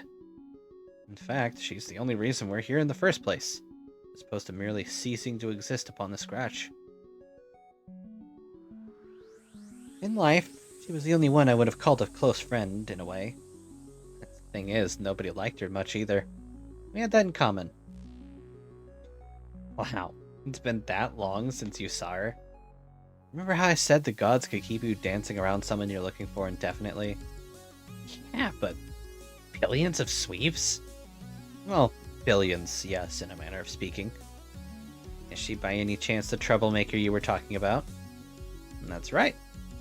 In fact, we're on our way to visit her now. Oh, so that's where this branch is taking us. Notice the moon up there? Not the larger green interloper, that one never belonged to my world. It's your memory, not mine. Yeah, the cute little bubblegum moons. That's where she is? That's the setting of the memory she entered. From her perspective, she's just arrived here. Your friend should be joining us too, before your meteor clears the bubble. Maybe we can bring the Thief of Life up to speed.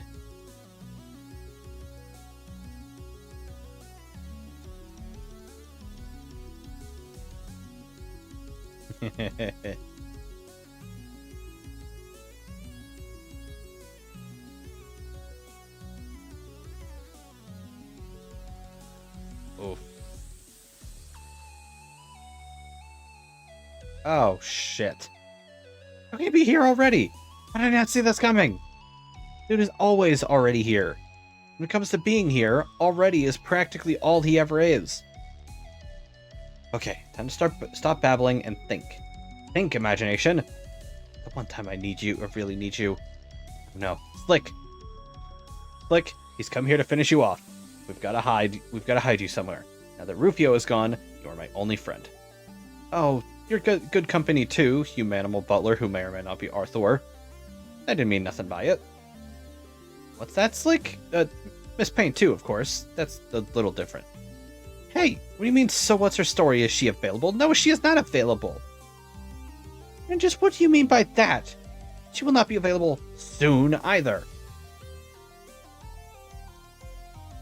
Hey, get back in bed. I'm trying to save your ass here. Go ahead, stab all you want. Like your stupid curmudgeonly shakings aren't totally played out already. Oh my god, the footsteps. The horrible peg leg on my hardwood floors. He's coming. No time to lose. We've got to get you out of here. Hup.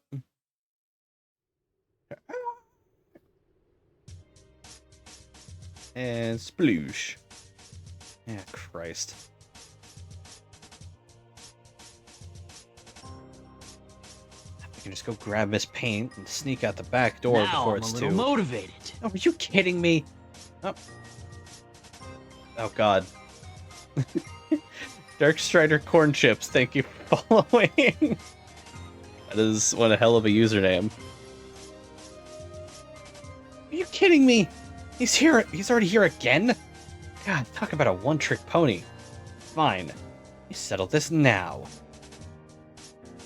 What's that, English? You look nervous. Could it be you weren't expecting me to know your only vulnerability? You've underestimated my omniscience almost as badly as I overestimate it as a matter of daily routine.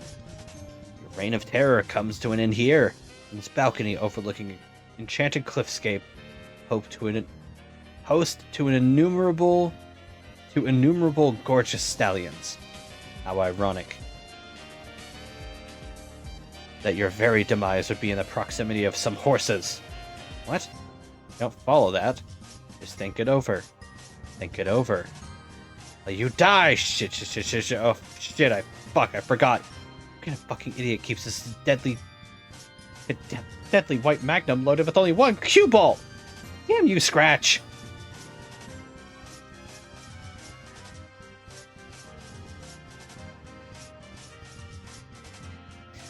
Hello, and welcome to the stream. Oh god. Okay, that gun looks super deadly. Wait, deadly. Dudley. Wait, deadlier than the one I would just throw at you, and I am probably screwed. But there's one thing you probably weren't counting on. And that thing is magic being real. God, I hope magic is real. Please let magic be real. Please let magic be real. Please let magic be real. I believe that magic is real right now. I believe so hard in its reality that it is becoming slightly less fake before our very eyes. I believe its fakeness was just a lie coughed up from a dark magician's spurious asshole. I believe in fairies. I believe dragons aren't bullshit. I believe heartedly in the giggles of all the cherubs in heaven, and the metric tons of special stardust they consume each day to fuel their laughter. I believe in the conviction of a million frothing zealots, and in the combined pranks of a million leprechauns strong, and in the tiny erections they get from playing them. Jesus. But most of all, I believe in you, Rufio. I believe in you! Who the fuck am I kidding? Magic is fake as shit! I failed you, Rufio. I failed you! Dead. The fuck is Vriska there?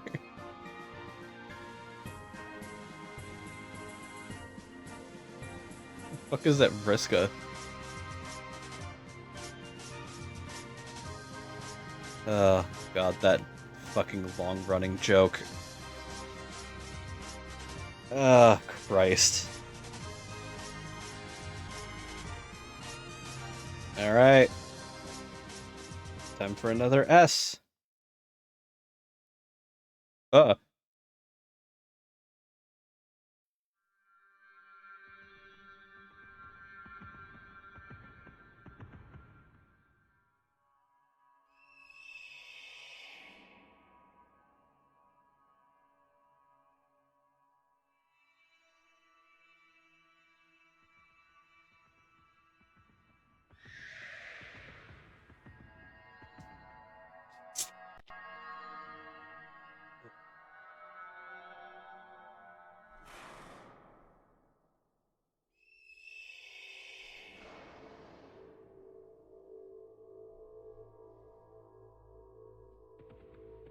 god, that must look like a nightmare fuel to her.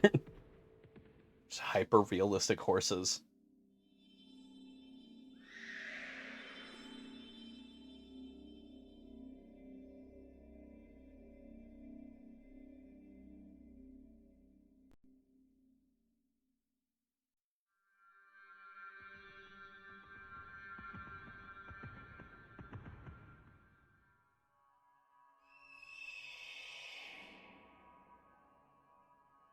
Oh god, right. Here's it's the joke. That didn't age well. Will you marry me?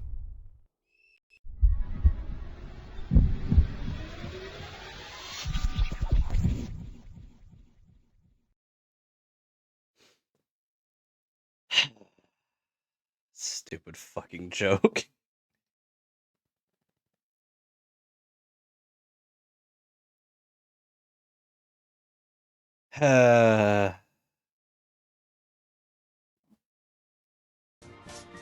Fucking goofy.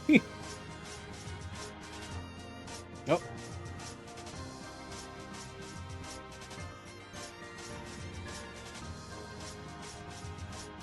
End of year 3. Oh! 4/13/2012. Fucking Christ. Oh, we're coming up on it, too. We're coming up on 4/13. I'm gonna have to set aside a, Day is 4/13. A Monday? Okay, I can probably set aside that day. Or just come home and do it. Just stream. We'll probably do what we did last year for 4/13 and play Genesis Project. Hopefully with my friend. But we'll see. And then we'll probably read some more. But for now, Rain.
Wherever your house is now, it's sinking in a hurry.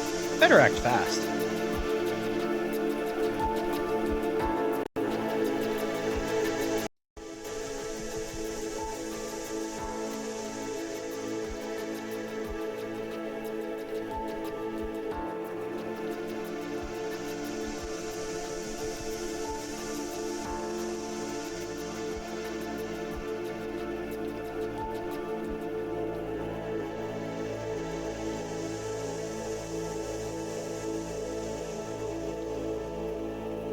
Well, Sebastian, what are you doing all the way out here? Looked like you were going down with the ship. Your fidgety little legs sure do help you get around fast. Anyway, you shouldn't be dancing around here in the middle of nowhere unsupervised like this. You should come along. Yes. Yay. Oh, shit. Oh, hey. I saw you did it! Oh, hello. I did what exactly? You made it to Lokar, your very own planet inside the game. Tailored to your personal quest. observed you here before, of course, but this is the first time I've contacted you here. Better to keep things up on the up and up via the mutual linearity, no? Sure. Sure? Yeah, sorry. Sorry. I'm still feeling a little overwhelmed by what just happened. Giant Pit seems to have swollen my household. Dad is missing too. I think I should try to find him as soon as possible. I understand. Pardon my grumpy demeanor, I just had a nap and did not sleep well. You call this grumpy? Wasn't I being? Not exactly. Oh good, I do my best. Really, as if my dreadful nap were not bad enough, I woke up to find my co-player has made a terrible mess in here. But the good news is he has at least agreed to play with me once and for all. Jesus. Some people make nothing easy. That's good, but wait, I thought you said you've never met him. I haven't.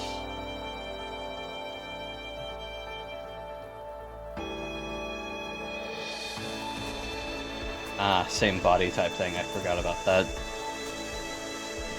If I'm not mistaken.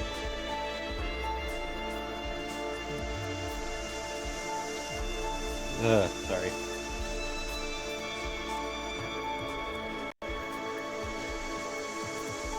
I thought you said you've never met him. I haven't. Not in person. Well, then how did he make a mess in there? Did he break into your room where you were sleeping? Oh, yes. Well, The thing, that is this, the thing, that is that we should talk about something else. Huh?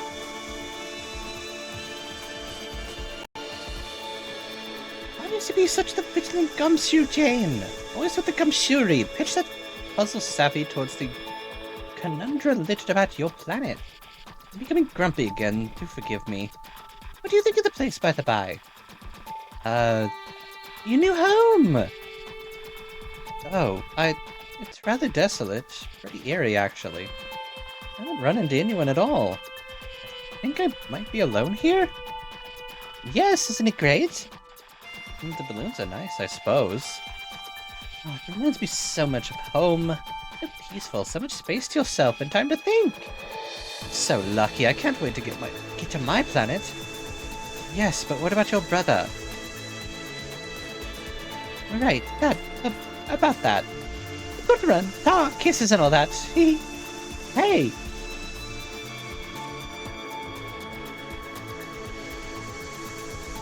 Creature carved into the side of the hill. Probably a member of an ancient species that went extinct long ago, leaving behind the remains of this ancient civilization. Can't see a thing in any of these holes. Too dark. Maybe we could find some way to shine a light down there? Another one of those colorful, buoyant pods emerging from its hole. Thousands of these things roam around, seeding and watering the planet. Nothing grows.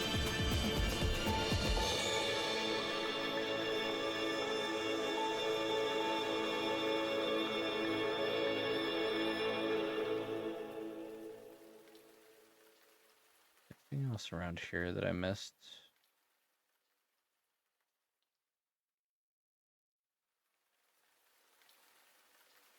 It's very dark down there. You can't see your house. I'm telling how far it sank. Oh no, you just realized your dad must be down there. Hope he's safe. You hope he's okay. Good thing this dam is here. Otherwise your house would be getting waterlogged in addition to being stuck at the top of a huge balloon in a pit. Well, it might make it move up. Two obelisks wearing curious symbols and mirrors affixed to the top. Weird. Okay. Onward.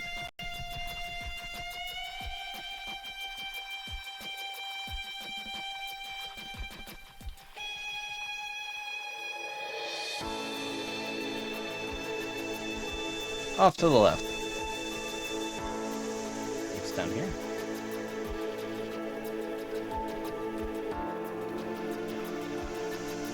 More signs of life hidden in the cracks. It's It's as if the land wants to be lush and fertile, but nothing can survive on the surface. Making the whole cave smell like a flower shop. Answer, Roxy. Christ, here we go.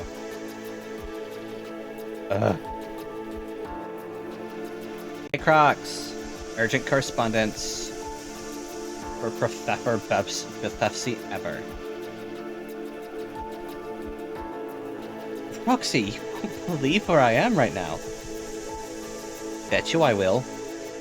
Okay, maybe will, but I'm in the game finally. It's considerably more outlandish than I was expecting. What were you expecting? A magic not to be real or something? Oh, what a dope. No, I was thinking, well, I don't know, something more like... Wow, Kate, shush. Jane, I actually don't have any time. I have literally like 1 minute. I wanted to ask you one thing. Did you talk to Jake? About, you know, do I even need the wonk? That's why you're contacting me. Yes, hurry. Roxy, please, I don't think you understand. There are mysteries here, real mysteries and puzzles to solve. That's cool, so how'd it go with Jake? Doc Croc practiced her love medicine on the English patient? Hardly. Really want to know? I completely blew it with him forever. Satisfied? Oh, what the fuck? He asked me if I liked him, and in the heat of the moment, I panicked and said no. And then he went on this whole thing about Dirk, and that's that. Can we drop it now? Jane, this is totals the shittiest love report I've ever heard. It's not a love report. Will you stop it? Jane, I'm pissed.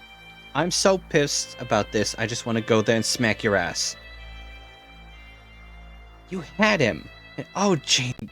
The only reason I gotta cut short on ripping you a new one over this debacle is the fact that literally everything is literally on fire right now. What? There's a fire? No, Jane, there's a fire when... No, Jane, there's a fire when you go camping and pack marshmallow while smiling like an asshole. The whole neighborhood is burning down. By which I literally mean every single fucking building. Gotta go. Oh gosh, please be careful. Still just some fucking H about this Jake thing. Ugh.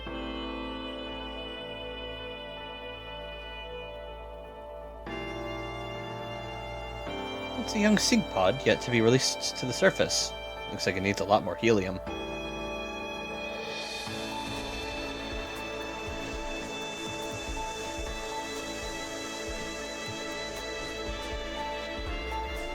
The people here were highly skilled artisans. What is that, some kind of giant window? I can't imagine that has much significance. Given no further consideration. The switch has no power. Just nothing. You flip it, and a bunch of nothing, and nothing just keeps happening. More old stone tablets, they say, when heart looks northwest, my seed pod will rise, and I'm so proud of it. As a pod uses up its water, it becomes lighter and lighter. It eventually floats away into the medium. It's said that some very lucky few will eventually reach Skya itself. If you have a wish, you can carve it into the pod. If it reaches Skya, your wish will come true. I want to carve something, but I can't think of what to wish for. Maybe some delicious bugs? Think, imagination. One time I really need you. Carve something in the seed pod? Yes. Carving stuff is even harder than drawing stuff, and frankly, you're not even sure Gaia can deliver on this wish. You blew it so hard, but hey, a girl can dream. I spent so long tending to our sacred seed pods. Each I cared for and released was like a precious bubble glued from my own mouth. They would seed our planet in anticipation of the maid's arrival. Alas, it turned out we had the prophecy all wrong. Our scholars discovered she would not arrive for millions of years. Our kind would not survive to welcome her. So our elders gave us new purpose. We must all go to work building our own graves. Some say this is not as much fun as tending to seed pods and a life of simple agriculture. But I think it could be a blast. I'm just a balloon is half-inflated kind of guy, I guess.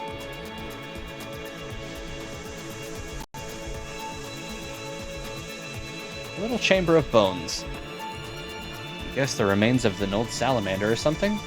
Such a piss-poor burial job. An engraving. When 3 visitors look inward, the way to the maid's palace will be clear.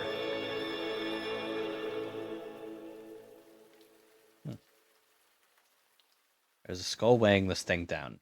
Could be an obvious booby trap. Gonna take some bravery to swipe it. What do you say? Take salamander skull? Yes. Ooh. The door's locked. There's a strange symbol on it which you find mysteriously alluring. The more you look at it, the more you think it's just so cool. You totally see wearing that thing on a shirt. Yeah. Okay. Onward.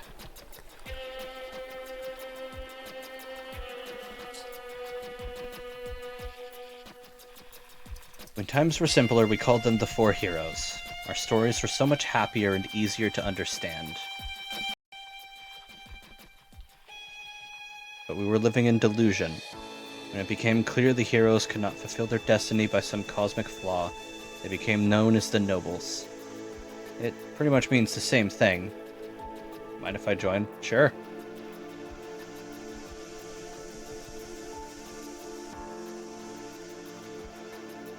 I'm in the voice chat, so... Pretty much means the same thing, but it is a title more commonly reserved for martyrs or tragic figures who toil in futility. The new scripture states it will require divine intervention for the nobles to achieve victory. So, there's at least one thing to be hopeful for. Unfortunately, a more recent tenet of our ever-unfolding myth states that the aspect of hope itself is dead on arrival. So... oof. New words of wisdom from the elders. From Chimera's lips to our slimy amphibious ears. The nobles will arrive one by one, first to Loka, then to Lopan, Superman, Captain Kirk and Darth Vader, Robocop the Terminator, Spock the Rock, Doc Ock, and Hulk Hogan. Then comes Lotak, followed by Lomax. One by one, the nobles will come, only to discover the remains of those who worship them, and pave the way for their arrival. But then, it is their duty to pave the way for others. For those from the planets through the glass. For those from the planets through the glass, whatever that means. Loas, Lolar, Lohak, Lofaf. You know what? That's too many letters. The alphabet confuses me sometimes.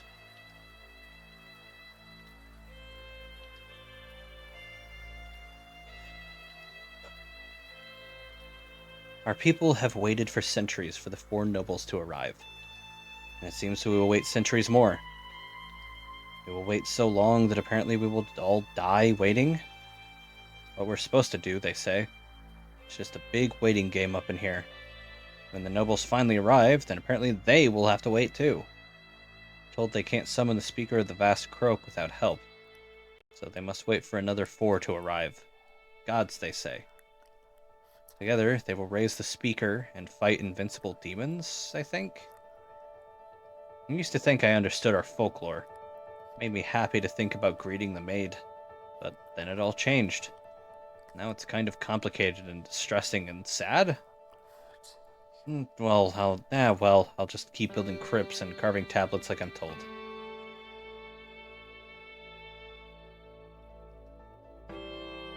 If you're reading this, it means I'm dead.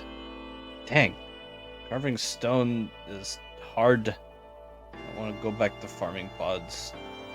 I want to go back to farming pods. I'm sorry, bud. I'm sorry to hear that. This tablet contains an enthusiastic story about the Maid of Life, who is obviously you. It seems the author doesn't really understand human physiology. In the story, you are blowing bubbles in excitement, and there are allusions to the shiny layer of slime coating your skin. You can't read anymore. Fan fiction written by any species is always tough read. This tablet appears to contain a hastily carved list of someone's favorite bugs. There's hardly any anecdotal lore or wisdom at all. Guess not all of these ancient tablets can be winners.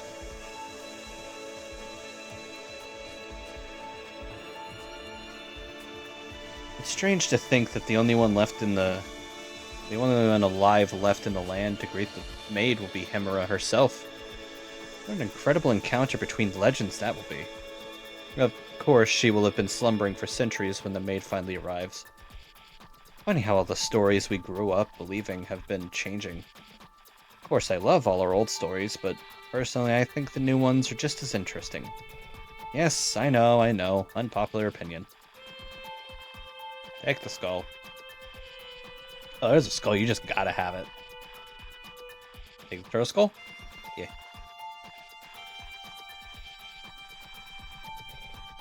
Huh.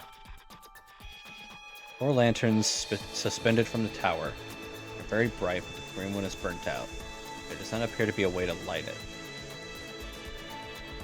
One by one, the nobles will arrive, and just as surely, one by one, their lights will be snuffed out.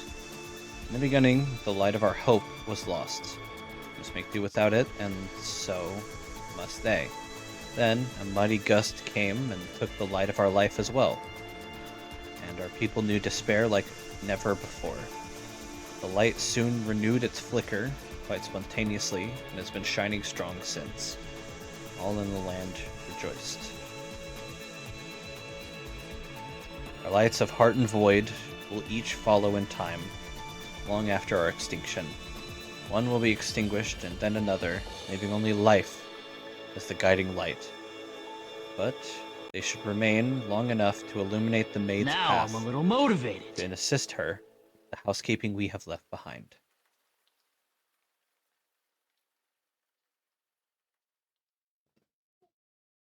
Psycho Kiddom.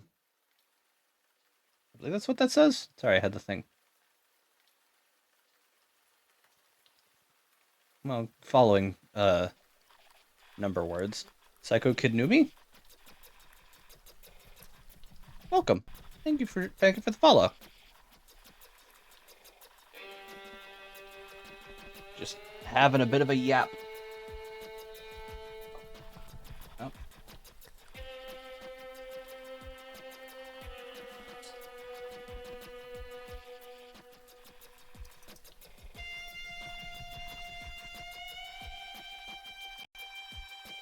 Oh.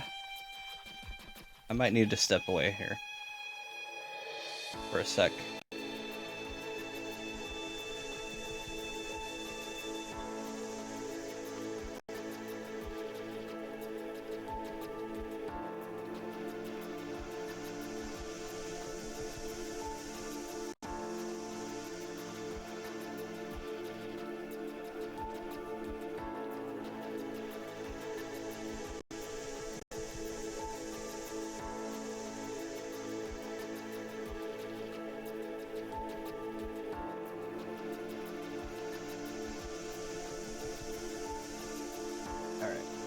Yeah, give me a few seconds.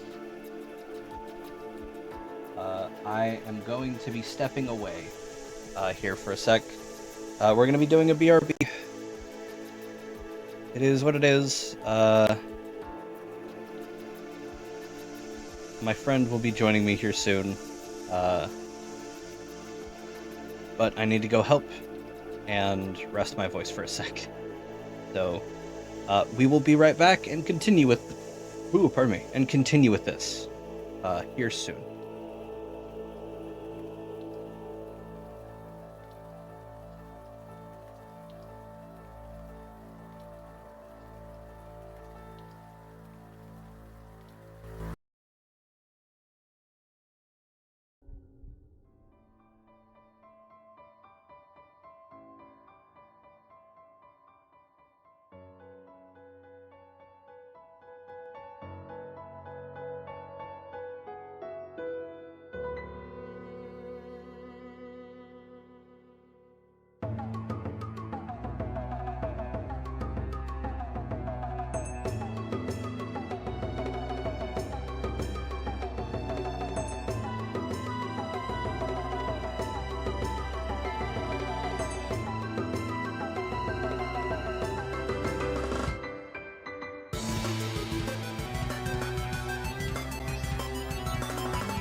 lacks a manly spark.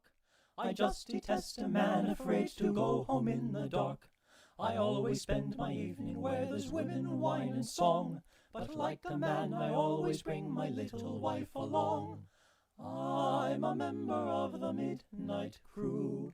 I'm a night owl and a wise bird too. Home with the milk in the morning, singing the same old song.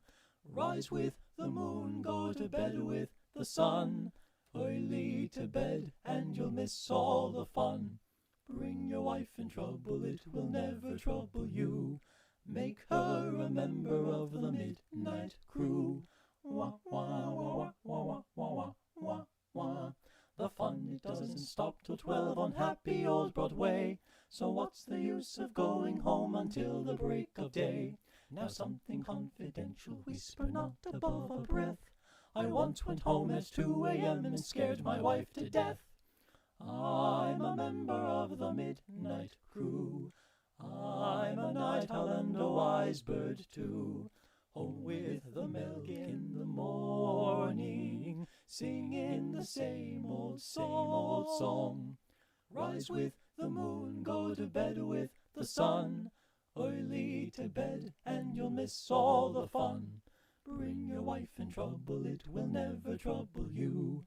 Make her a member of the midnight crew. Wah, wah, wah, wah, wah, wah, wah, wah, wah. I never shall forget the night I made 6 rappers run. Although I didn't have a knife, a blackjack, or a gun, I proved myself a hero of a very high degree.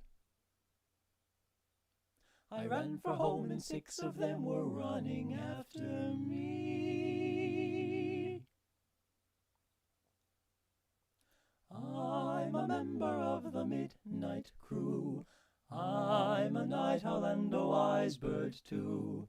Home with the milk in the morning, singing the same old song. Rise with the moon, go to bed with the sun. Early to bed and you'll miss all the fun. Bring your wife in trouble, it will never trouble you. Make her a member of the midnight crew. Make her a member of the midnight crew.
Hello! Who are you people? Who are you people? Who are you people? Everyone give it up for yeah, Alright, good job. You did it. yeah. Oh yeah. Yeah. Homestuck. Stuck inside this home. Yeah. Stuck inside these walls.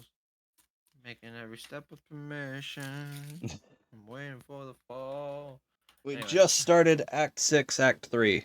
So I suppose I should change the stream title. The Bully Mika Squad, we Bully- follow her everywhere. Good. She deserves it. Fucking apparently. I mean, hey, it's good for views, so who am I to judge?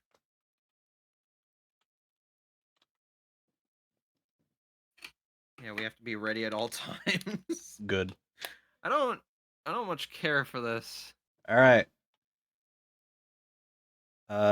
Share my screen on Disboard. Yeah, I was about to say I ain't seen shit. Yep.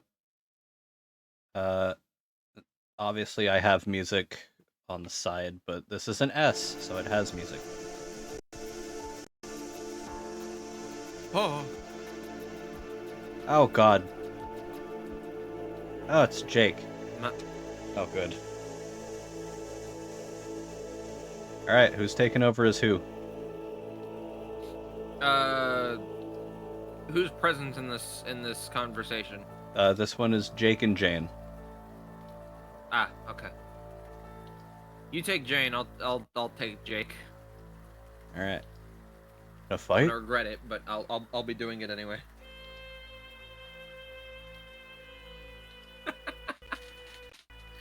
What? I'm sorry. Hold on. Scroll up for a second. What the fuck is that? It's Bob Crosby. It's the Crosby top instead of the Cosby top. Ah, right. Or is it Bing Crosby? I forget what his fucking name is. Old musician. Got it. Okay. Anyway. Ahoy! Jane? Yoo-hoo! No dice? Okie doke then. I just wanted to see what was up with you. I figured you must be starting up the game by now. Can't wait to get the scoop.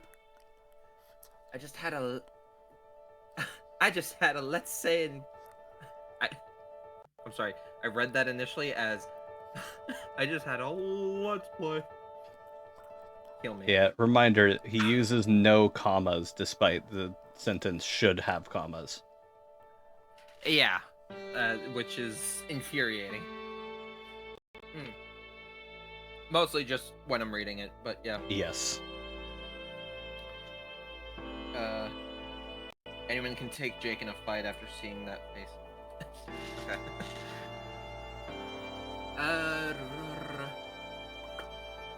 I just had a, let's say, encounter with Dirk's dumb robots, and, well, it's over now. Let's just leave it at that. Headed into the ruins now to seal the deal with this rabbit's malarkey, finally. I'm terrible at accents, I don't give a shit, whatever. Chat, how does she, because you sound a little far away to me. Oh, really? How about Yeah, now? there you go. That's better. Much better. Okay. Alright, pog. Immediately go back to where you were sitting to continue. No, I'm right here. Yeah. I haven't moved at all. Do No, I sound... Yeah, no, I was making the joke of like... Got it. Okay. Oh, I sound good here? Anyway, so I'm talking back here. Okay, but this sounds better, right? Much better, yes. Alright, cool. Okay, so anyway...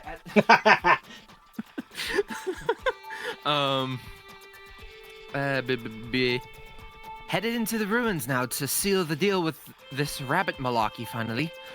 Then I can join you. Not a moment too soon, probably. I think this volcano is about to blow. It's making me mighty nervous. I'm not going to lie. The ground's been shaking and everything. Oh, there it goes again. Oh, frig, this is a big one. Oh, shit. Jake's skull helmet computer ceased operating due to a severe blow to the head. Jake, wait! Oh no.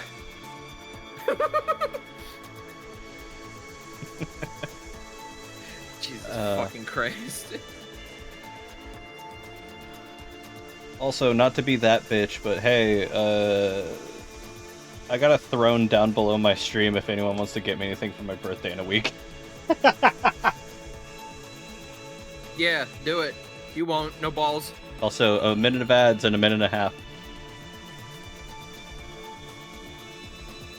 There's a skull-shaped indentation. Something probably needs to go in there. As for what, you think you'll need you'll need one of your fanciest detective mustaches to crack that mystery. Put a skull in there?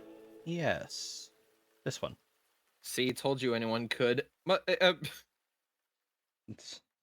Motherfucker, an earthquake is what took him down. What do you mean anyone could? I mean, you know.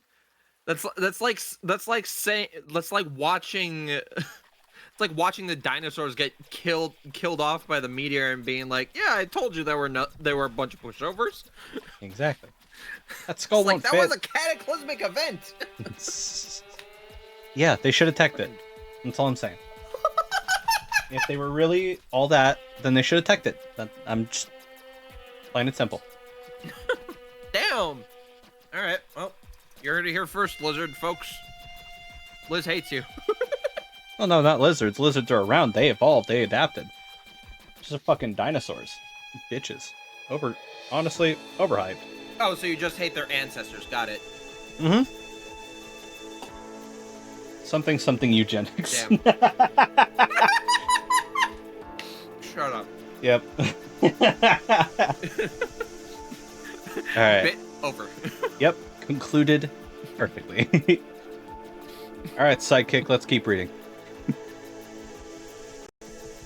What? Excuse you? Do you not remember when when fucking Bronco came in and called you my sidekick whenever you were being a piece of shit on that Xenoblade stream?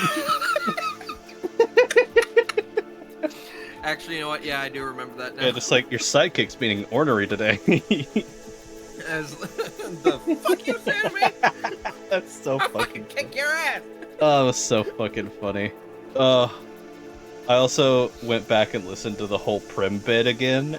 There's so much. It's such a long stretch of funny. Shame it can't be a highlight. Yeah. That skull won't fit. No, stop. It's such an obvious mismatch. Don't even try, Jane. Put down the skull. Put the skull down. Alright, what about the other one? Hey, that one works. Yippee! Oh. The lanterns have been hoisted. 3 beams of light shine from the tower. Hoist these nuts. The thing spits the skull back out. You grab it. No reason to squander a perfectly good puzzle skull. You think Jake would agree? Hey Jake, how you doing? Huh. Well, he's just tuckered Hey, out. Jake. Let's leave him be. Hey Jake, how you doing? Family Guy dead pose. It looks like the mirror at the top is designed to reflect light in different directions depending on the color of the beam. Mysterious. I should have said Sonic dead pose. Yeah. Well, you gotta need to acknowledge give- the origins. Unfortunately. Nah. Alright. Well, fucking what? Seth MacFarfuck doesn't deserve the credit.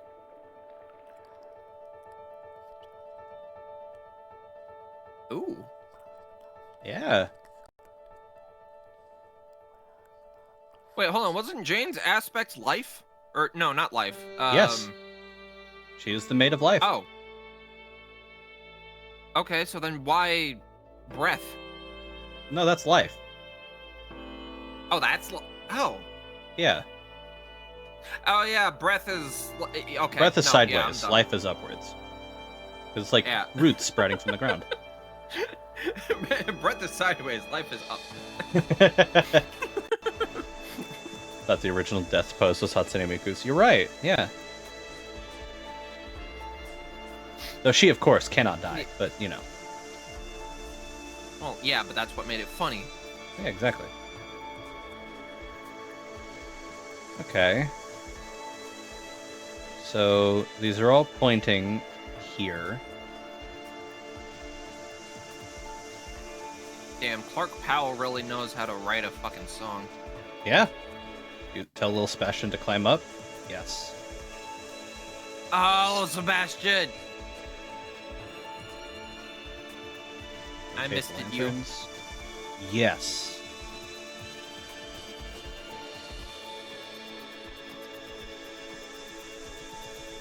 Is this correct? Maybe?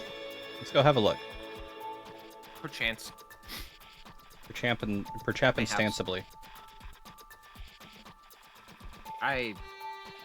You upset me. Okay. With the sole exception of Hatsune Miku, of course.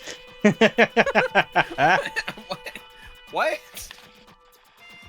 I don't even know what that's in reference to. Jujutsu Kaisen meme. Oh. With the sole exception of Satoru Gojo, of course. Right. Yeah. No, not here. I need to go back up. I get up!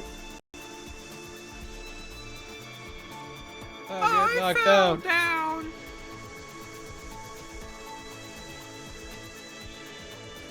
Alright, rotate it, little Seb.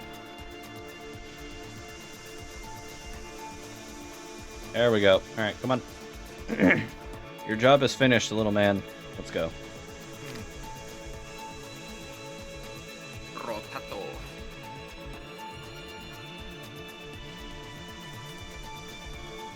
What the fuck? The beam of light enters the pit. It's still too dark to see much. You don't want to risk tossing little Seb down there without knowing what's at the bottom. There must be a way down there. Oh. Nah. Heart. No way. No possible way. It's impossible. Okay. So... where the fuck is Orange going?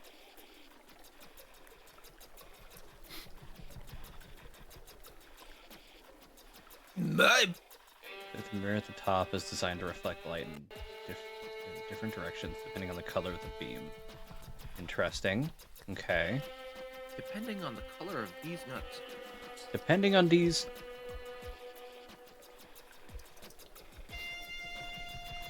If it is purple, run.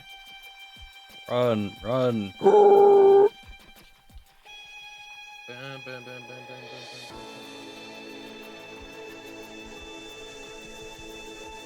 Okay. Let's try rotating one more time.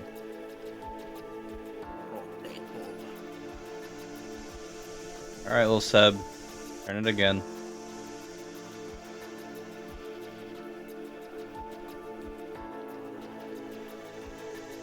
Is that correct, potentially?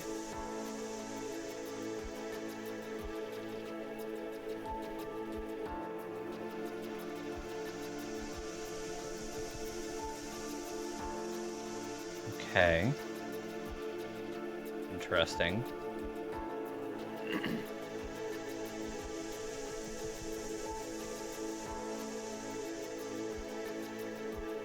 But nothing's going in there.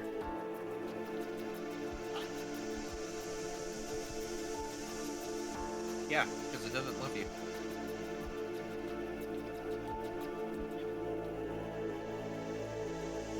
I'm sorry, hell of a way to find out. Okay. true. Oh, hey. Flip switch. Yes. Oh, hey. Oh God, did I join an inflation stream? Bruh. Flip switch again. Oh. The seed pod You has didn't been even released. read what it said. Leaving behind an empty husk. Will it reach Skya? Suppose we'll never know now. Take skull. Ah, the third skull! Tss. My skull's on the grow. Actually, let's zoom in here a little bit more.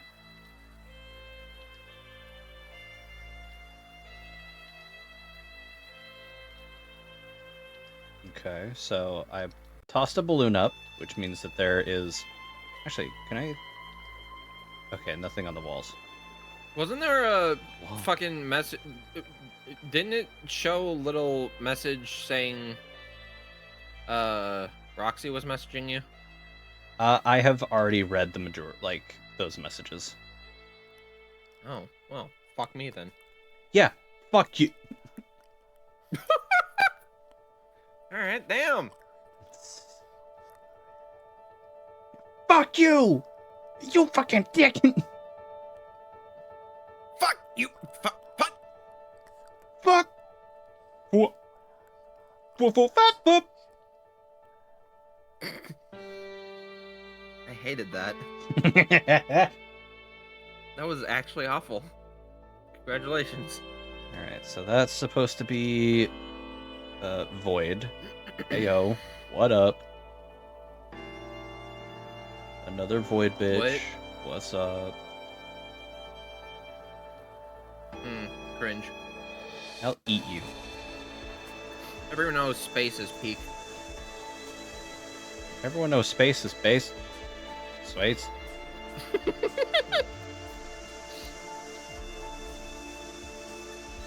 Everyone know ace is space. Sway swift. Radder. Alright, Seb, come on down. I think we've almost got this puzzle figured out. She Maybe. says 8 hours later. Yeah, probably.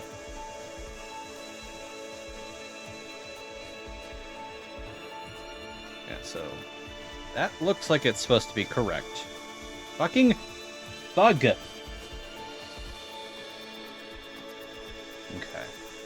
So that's Void, which is Roxy.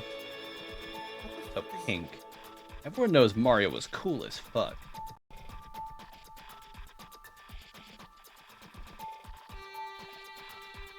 Age of Spade. And yet, when intended, the heart will not shine correctly.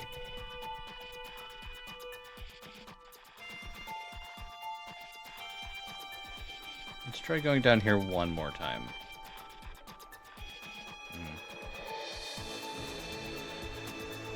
I think there's another... I think we need to get this pod, too.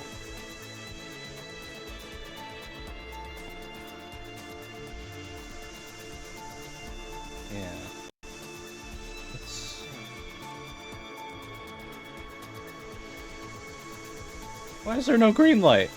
Because Jake's dead. I finally saw the clip that y'all made, and I still don't understand it. Why?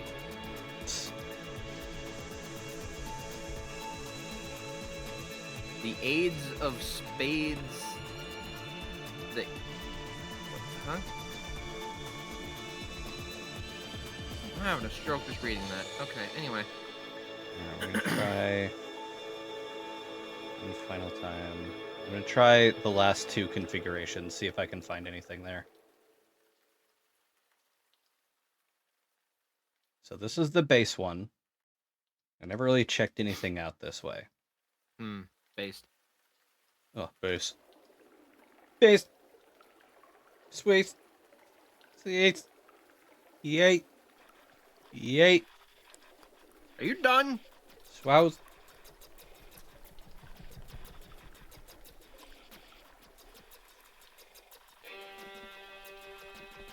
We're over here really thinking that she's cooking. Alright. If I can't find anything to do with this next... Actually, hang on. Let me check over here. Not a lot of places to go. Alright, it goes to God. Take that, you bitch. Alright, it goes to God. Fuck That you. one goes to God. Take that, you bitch. Return to sender.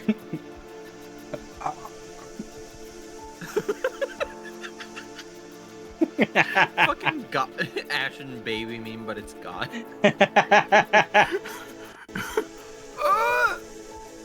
There's another one for you, bitch.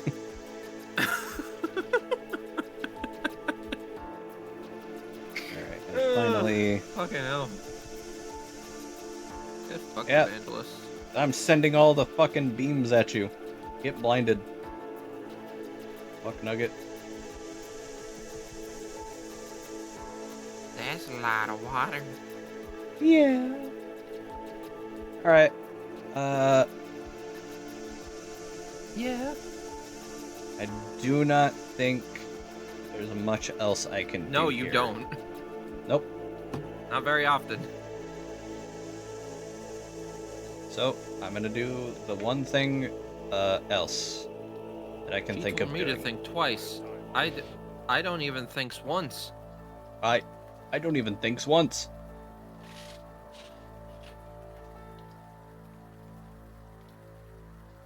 I don't. Idaho. But I don't. What is this, the library? Yeah. Oh. Fascinating. I don't know. Whatever. Okay. Anyway.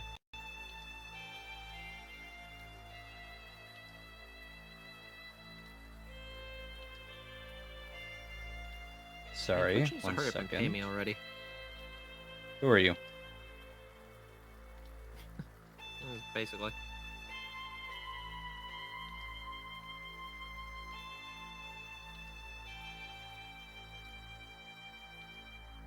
I have earned the requisite funds. Why do you not provide me with my earnings, sir?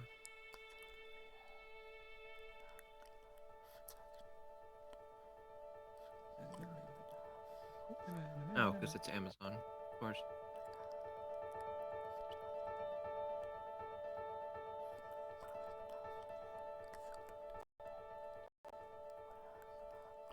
Okay. I Why am I hearing am aware of where I must be going.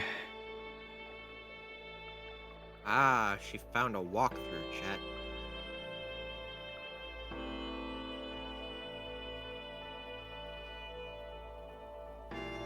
She found a Homestuck walkthrough. No, I'm just reading the wiki. She found a Homestuck walkthrough. Yep. You got it. She's watching a Homestuck Let's Play. I'm watching a Homestuck Let's Play. The Year of Our Lord 2026. I love watching What the Homestuck fuck? Let's Plays. My favorite game to play is Homestuck. What is the point of Homestuck? I love to reach God tier in Homestuck. Yeah, sometimes I just send her off on a thing and she just takes it to someplace without... Like, I really don't know what's going on here. Crafting with Buildgrist in Homestuck. What is the point of Homestuck?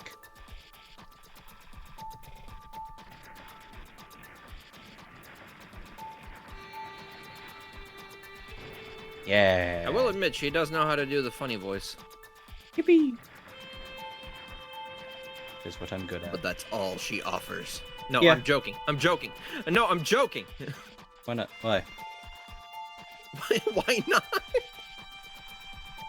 Dear, sweet, Yeah, why not? precious, sweet, loyal little Sebastian. Shit, you mean Lil. Little. He's gonna take you back to the past to play a spurb session that sucks ass. Finally, the fourth skull. Flip switch. Bugs! Ew, scarabs.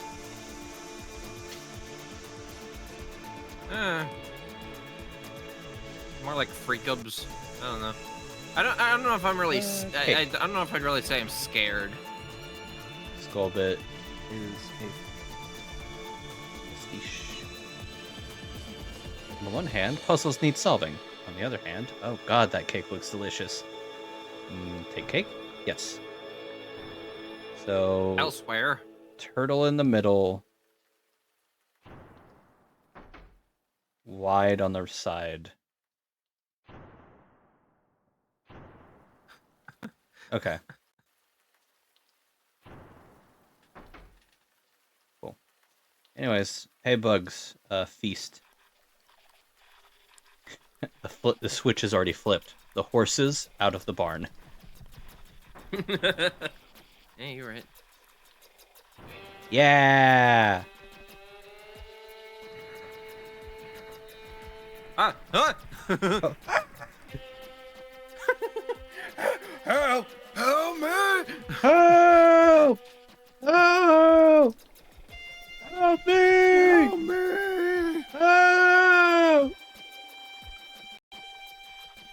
There are 3 skull-shaped indentations on the panel. Where do I could go in the indentations? You're going to go out on a limb and guess. Precious gemstones. Yes, that's it. But seriously, put a skull in one of the indentations. Okay. It's one of them. Oh my god, look, it's Purple. fuck, I forgot what we decided on. Oh, Boonbuck! Fuck yeah. Proceed to the next page. Okay! Is it Yeah? B or Bia from Night in the Woods? Yeah, it's B. It's B, Beatrice. That's right. Yeah. Alright, cool. To verify whether or not you made it to the end of the game, as shown above. You verify whether or not you made it to the end of the game, as shown above. If not, you decide to consult the walkthrough for guidance. Go here, do this, and then this, and do this, that stuff. You put things in there, and then there you go. Don't forget to respond to them. Alright, cool. Well, Don't forget to respond to the folks back at home.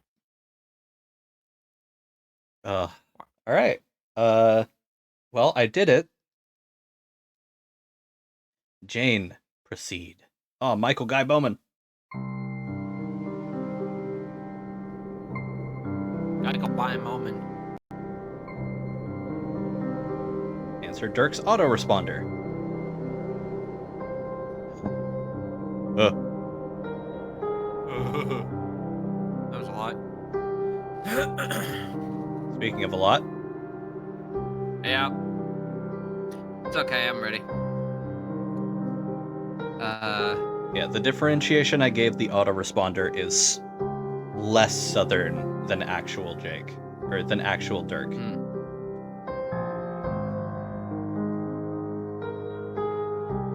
Okay. Yeah, like barely southern. Yeah, no, I got it. Looks like you're... no. Looks like you're getting... No. My name's not Shame. Looks like you're getting the hang of these puzzles. Nice work. Thank you. That last skull was a doozy, to be honest. Yeah, I guess. If you have a human brain, sure. One Personally, second. Alright. Shut. Go ahead. Sorry, I was interrupted by the streamer. Anyway, yes, I know. Thank you. I'm being helpful. Am I not? But you're being obnoxious. Personally, I've already solved all conceivable skull puzzles for all possible skull states, which is a thing that's like no big deal for me. Har har. Hey, I thought you couldn't see me once I left the house. I can't. Not through the server's viewport. Point.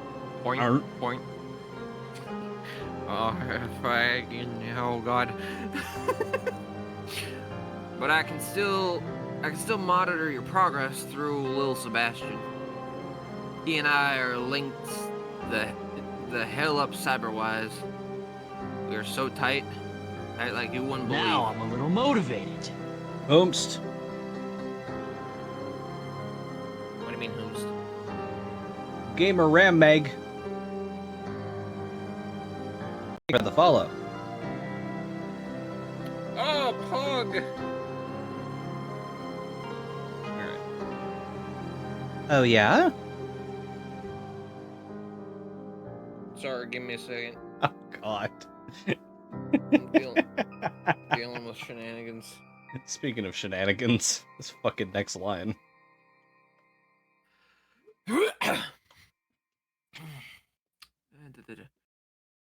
It's like he is the Incredible Hulk's pants, and I am his monstrous package yearning to bust loose. What? I don't approve of this. In about 20 to 30 years, Hive Swap will be old enough to be reviewed on AVGN. You're right.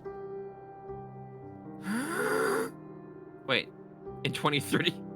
I mean, yeah. Well, it depends on when Same it could be said finishes. about a lot of things. If it finishes. Mm.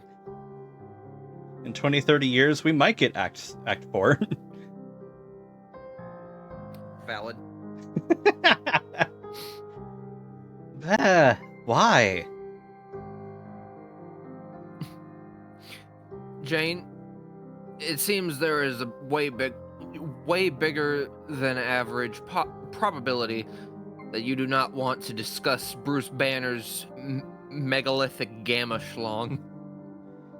That figure would be sitting pretty at 100%.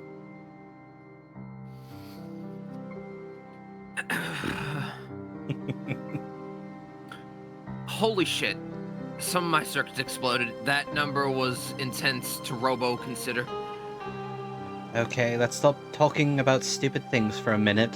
What a completely absurd environment for our typical blithering discourse. I am hot on the prowl for more clues about this strange and mysterious land. What the fuck? I don't know. I just ha-ha to that. Anyway, I think I'm getting closer to finding where my house went. Then I can reunite with Dad, and together we can sleuth this big pickle of a planet.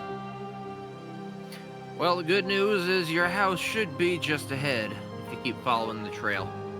Yes, I knew it. Bad news is your dad's not there anymore. Oh no! I guess he got antsy and left to explore. Maybe he's looking for you. I tried to block him off. Yeah, I tried to block him from leaving with some furniture, but dude was having none of it. Where the fuck? Ollie, Read why your did he lines, have to Screamer Girl. leave? This really complicates matters. I hope he doesn't get lost. Don't worry, we'll find him. I'll have Seb search within a likely radius. The little guy is real fast. Yes, good idea. In the meantime, you'd better go find your house. We aren't making any progress in this game without it. It's kind of central to the gameplay, you know. If you need Seb to do anything from afar, just message me, and I'll give him the orders. Got it? Got it. Thanks.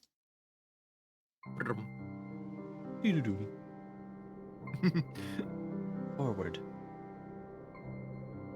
Something is clogging the hole. You got your dad's hat. What? The fuck?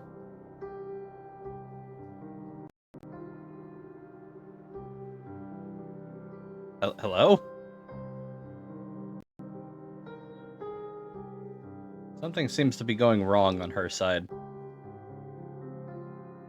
Oh well. Oh. Hello? I saw the icon light up for a sec. Oh well. You got your dad's hat. Looks like it was sucked into one of the air holes.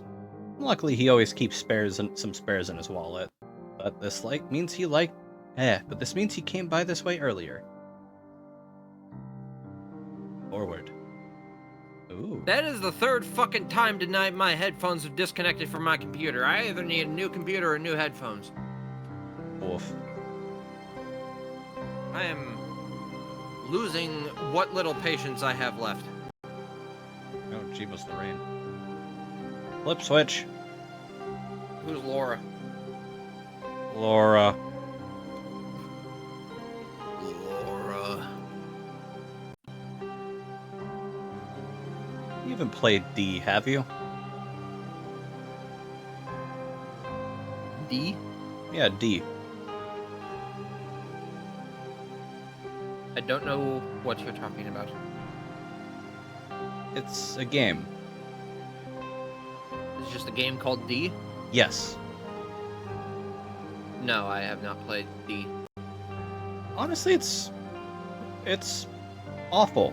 It sucks, but it's the kind of suck that's fun. It's like a this game? No, I've never heard of it. Honestly, it fucking sucks. I didn't say it fucking sucks. It's a good suck. Yeah, I didn't say it fucking sucks. I just said it sucks. There's a very distinct difference. I feel like you've brought this up before. Very likely. It's an enjoyable game as much as like a really bad movie is enjoyable.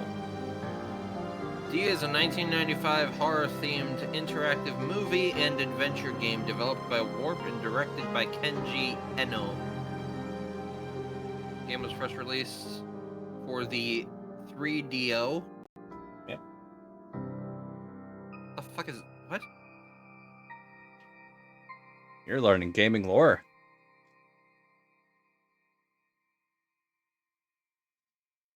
What the fuck is it? Some big gaming history. Oh, it's Panasonic. Right, okay. Mm-hmm. Christ. Yeah, you see the graphics of that shit? Oh. Yeah, it looks bad, Oh. don't it? It looks real bad.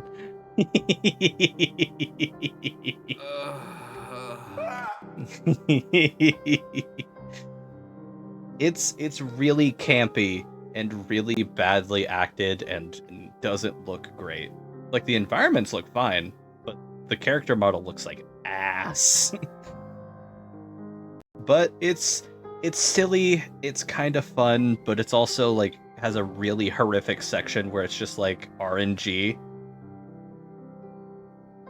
So, yeah. It's a puzzle game with RNG. Or a puzzle section with RNG. Yeah. Yeah, it's not good. People can get stuck there for hours. Oof. Yeah. Your house has finally resurfaced. You retrace your steps back home. Sadly, your father will not be waiting for you there. Still, better to regroup before you go off looking for him. Scheisse. Fuck. Okay, well, I can speed through this quick. Fun suck. I love fun sucks. Fuck, suck. Me too. We should all do fun sucks together. Yeah, you're right. B.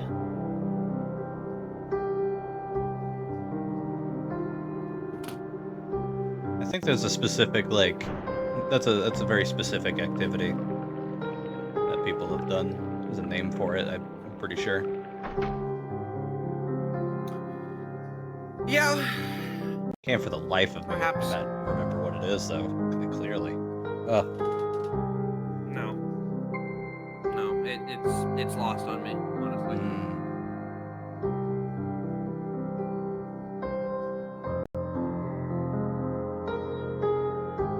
But yeah, there's also Mr. Bones at the same time as well. Exactly. Have you seen Mr. Bones? Let me Google it. Mr. Bones. The film? Oh, the game. There it is. Right, you were loud as. What the hell? Why are you here? Huh? Why is he here? Why are you here? Why is he here? Why? Why the fuck are you here? A friendly clown welcomes you to Loka. It seems he would like to be your guide.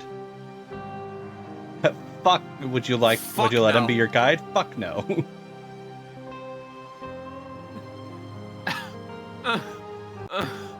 Aren't those Aradia's things? They sure are. How does he have them?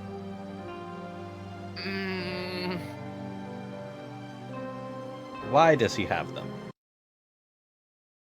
Elevator stuck. Oh, god damn it. Mr. Bones. Oh.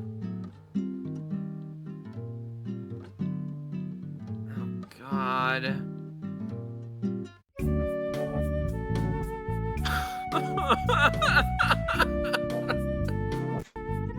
What, Mr. Bones or this? No, this. This sure is elevator music.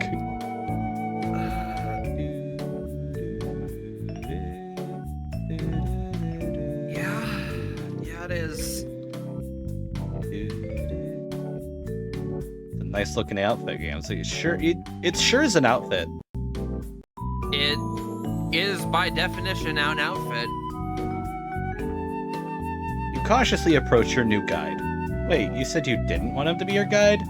The friendly clown strongly advises you to reconsider. You do not reconsider.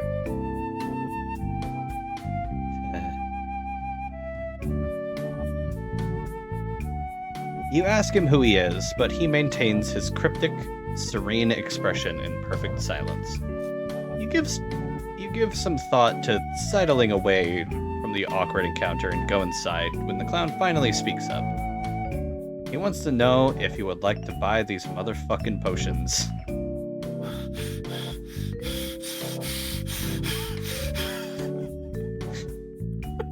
You examine the clown's wares with due skepticism. He assures you that all of his wicked elixirs are motherfucking magic and all that. The clown sure likes to say motherfuck a lot. It is making you feel uneasy. I know those colors! Indigo potion. He says this potion will make you strong. I guess it would be pretty handy to be strong. Except that it's probably bullshit and the potion doesn't do that. No. It doesn't. Don't buy any of them. He looks Please. taken I aback that beg you of would refuse such a valuable commodity. He says, no, you gotta buy this motherfucking shit. It's the hottest fucking noise since a big-titted ninja. Okay, whatever you say, clown. Here's your stupid boon dollars. He gives you like 50 of these things? Jesus Christ. This gross-looking pea soup elixir is touted as a powerful love potion. Just sneak a few drops into the beverage of your object of affection, and he or she will fall head over heels for you. Literally in the event that your sweetheart-to-be is decapitated. You're very aware of this claim, of course, but I guess it couldn't hurt to have one bottle on hand. No. You refuse, but the clown spots the look of longing in your eye and knows a love-struck lady when he sees one. The kind fellow gives you one olive potion on the house. You blush a little and say thank you.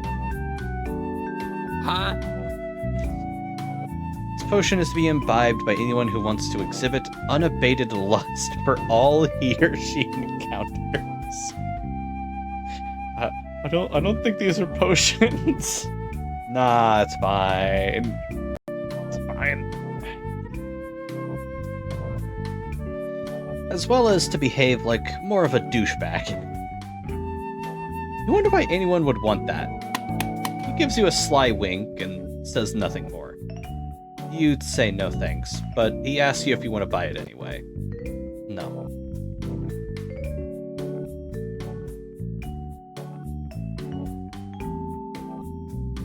You good?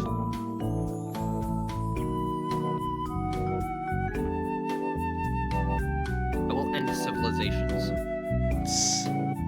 You ask I him will if he's end lives. you asked him if he's flipped his frickin' codpiece. Of course you don't want to buy it. I'm tired of this bullshit. He says, but you must. He insists. He gives you 20 bottles for free. Then he says that will Cool, be... my headphones are back. Oh, hi. Then he says that'll be whatever 420 times 20 boon dollars is. Let out a heavy sigh, say fine, and fork over the money. He claims this potion endows its drinker with incredible luck, and he does a stupid-looking jig on your fridge, clicking the heels of his dumb elf shoes. You find that a bit hard to swallow, not just because it's implausible, but because that blue muck is straight up nasty. He doesn't get the joke. No. An emotion so swift you don't even follow, he grabs your hand, pushes a bottle of cobalt into your palm, and closes your fingers over it. As you begin to object, he puts his fingers over your lips and whispers shush. That'll be 420 motherfucking booties, yo.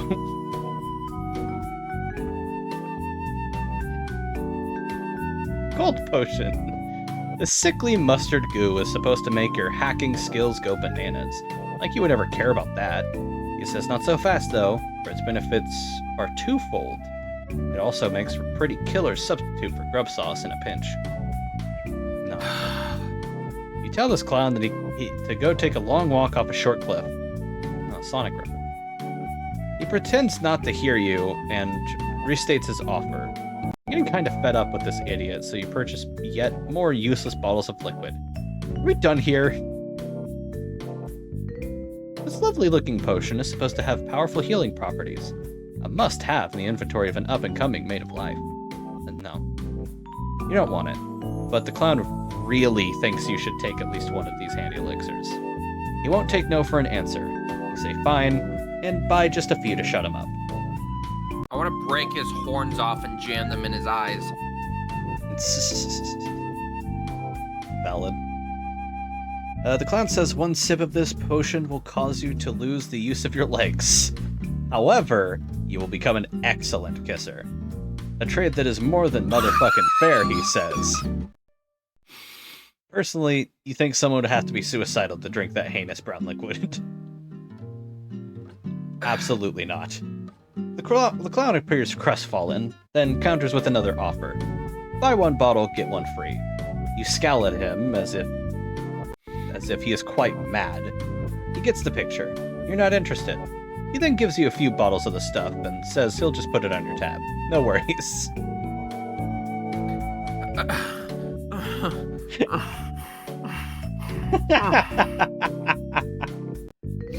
God damn, Mika. This man is a murderer of people that we care of characters we enjoy and care about. Yeah. Yeah, he is. The scars across his face are from this amazing lady right here. Well earned, yes. The first question that pops into your head when examining this fellow, of course, is where did he get that outrageous outfit? You don't really have the gumption. My first question is, oh god, where can I run to? Nowhere, honk. You don't really have the gumption to ask, but if you had to take a wild guess, you're almost certain the answer would be hand waved away with the word shenanigans. See? Look, he is waving his hand preemptively, as if reading your mind. Motherfucking shenanigans. Truly, this clown is wise. Alright, is that... Good grief, look at that magnificent codpiece! It is absolutely transfixing. You don't want to stare, but how it arrests the eye. It is hard to look away, but you somehow find the wherewithal to pry your eyes from its prodigious heft. The clown catches you staring, and his smile broadens a bit. Alright, I think that's it here. Fucking hell. Life is pain. Okay, What the fuck are you going to do with all these stupid potions? Talk about buyer's remorse. You've had enough of this vulgar clown and his pushy potion peddling. You don't want him to be your guide, and you politely ask him to leave your property. Retrieve contraband from Chest of Whimsy. The clown says he can all motherfucking abide about that. He doesn't want to get his step onto any motherfucking toes. But he says if he's not going to be your guide, you gotta at least have someone as a guide. To all guide you on your way through this quest of miracles. He tells you to hold your shit while he retrieves something from his chest of whimsy.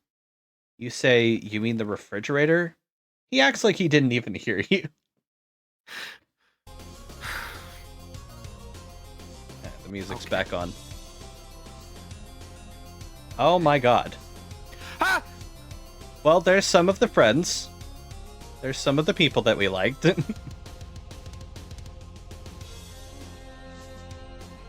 No, there's exactly 2 of the people. What do you... What? Oh. My god. Say hello to your new guide. Yeah, did you forget about this? I forgot about this. Oh. He also shouldn't be here. No, he shouldn't. Because everyone else is still 2 years away. Yeah. It's, like, they're all still, like... How did he get here? Also, Jane is freaking the absolute fuck out. Yeah, understandably. What? Oh. Do you want to take this? Or should I just do a triple? I can pull a triple here. No. It's fine. Like, I don't mind. No. I'm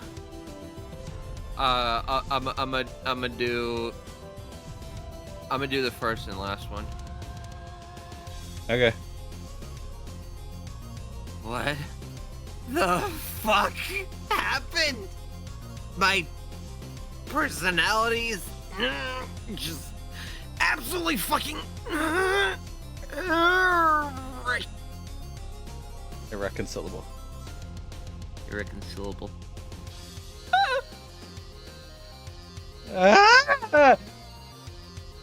Huh, monk. Oh, hang on.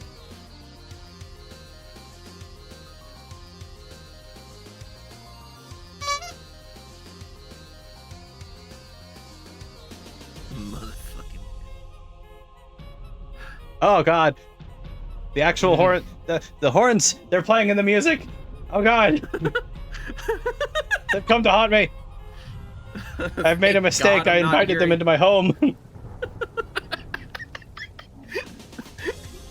invited them into our home. How dare you?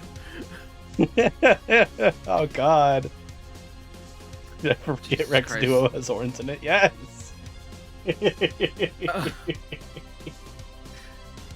Okay. Anyway. No. You have to undo this somehow. You listen to me, clown? Whoever the fuck you are? Make me stop being this. Ugh. This thing. Oh yeah, Tapra Sprite. Yeah. Honestly, just kind of like average alt punk girl in some cases.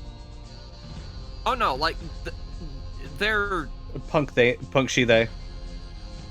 yeah, they're cute, but knowing the two halves that make this whole has me reacting the same as them. Yeah. All right. Okay. I'm sorry for screaming there. That fellow over there just caught me quite off guard with this stunt. Okay. How loathing and well, the thing is, it is very self-loathing because they are now 2 into 1. I think it's a lot. Yeah. They are so diametrically opposed that even being together is tearing them internally apart. Yeah. It is ripping them at the seams.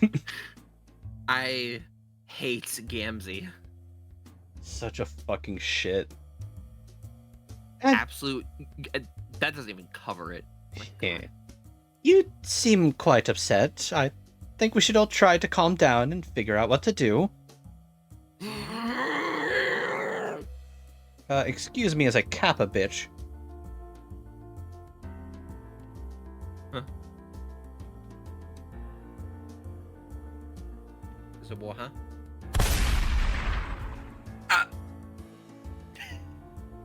Valid. Let me just put this on quick bar. There we go. Seems unnecessary, but okay. Clown. No, it's very necessary. Alright. Okay. Anyway. Alright, that's on the quick access bar now too. Alright, good. Did you do the Yurg? Yes, I did. Okay. Clearly you weren't paying. Yes. Well, first of all, my name is Jane. Pleased to meet you. What's yours? My name? Fuck. My name. It's nothing. I am a stuttering, repellent, unholy abomination. Oh dear. You have no idea how fucking much it. I hate myself right now. Honk. Quiet, you! This is all your fault. Look at what you've done! Shut up! I hate you both! I hate everything! I hate the way I falteringly speak out my jumbled thoughts. I hate how I drag out the things I say sometimes. I don't even know which parts of myself are hating which things, so I just hate everything. Hey, clown. Can't you do something? This poor creature shouldn't exist. Damn.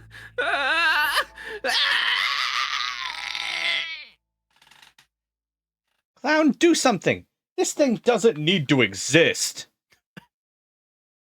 Honk.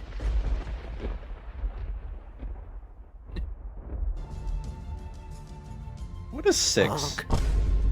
Honk. I want to keep that. Okay. I can get rid of the water, though. Alright, cool.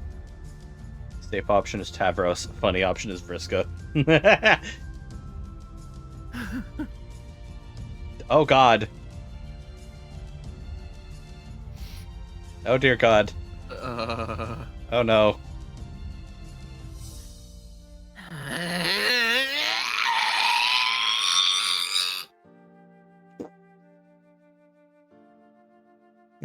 It's gone nuclear! It's gone nuclear self-ego death! It hates itself so much it blew itself up! There's some intense fucking emotions. Yeah. Also, Huh? oh hey guys. Huh? Huh? Huh? Tavros, this fucking sucks. Oh, okay. That's fine. No, it's fine. Yeah, it is. Rude. L. Alright, I guess I'll just be this pathetic schlub. What? What do you mean, what? For starters, the completely horrible shared body resurrection bullshit that just happened. You were there, remember? That's kind of the point. Oh yeah. I don't know. It wasn't so bad. I think maybe we were overreacting about being one person. About being One Piece?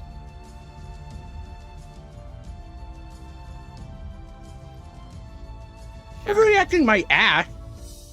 What a nightmare. Still making my ghostly skin crawl just thinking about it. No, I think I've decided you're being unreasonable. It was cool being alive again for a while. As a strange, unsettling mutant. If we didn't explode ourselves or so fast, it could have been an adventure, maybe. Oh, sure, that's easy for you to say. You weren't the one getting the short end of the shared personality stick.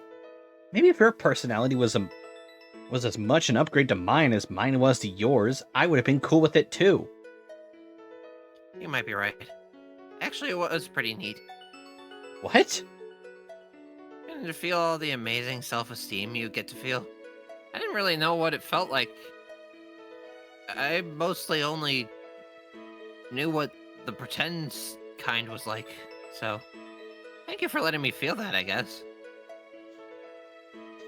Yeah, you're welcome. Now that you mention it, maybe there was a silver line to that freak show. Someone else finally got a chance to feel firsthand how great it is being me. Yeah, it must be pretty great overall, so... Aside from being partially me, briefly, how have you been? My chud son Tavros, oh how I pity you.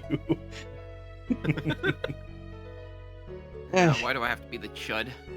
Okay. Dead, mostly. Yeah, me too. Yeah. Hey, sorry about that, by the way. About what? About killing you. It wasn't very cool of me. Oh, right. I almost forgot that even happened. How could you forget? Haven't you been pissed off at me about it? No, I mean, it was pretty much my fault, I think. I attacked you with my bogus self-esteem, and I paid the ultimate price. No, you idiot. That's not what happened at all. I stabbed you through the chest because I was being a huge bitch. I mean, it was a long time ago, but that's not really how I remember it. Stop being so stupid. That's so stupid. No, you're stupid. You're such a pain in the ass when you're dead. Just agree it was my fault and drop it. No, but okay. It's a minute of ads in 5 minutes. No, but okay.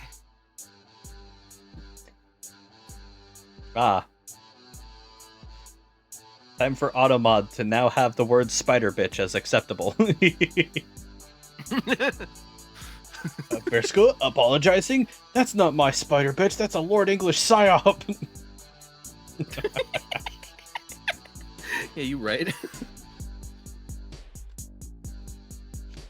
Also, God, what do you there mean is- your spider bitch? Fuck off. There is something about the ending that I remember that's really fucking funny. In regards to how Vriska is acting. I can fix her. Not. What makes you think she needs fixing?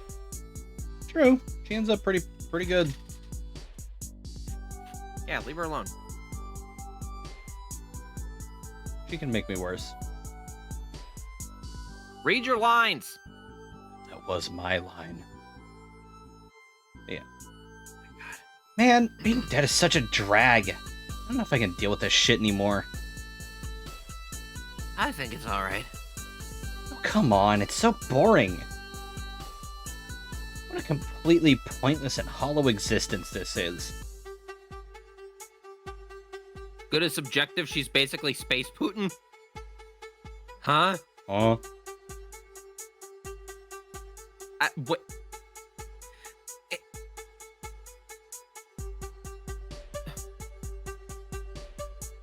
Read your line. What a completely pointless and hollow existence this is.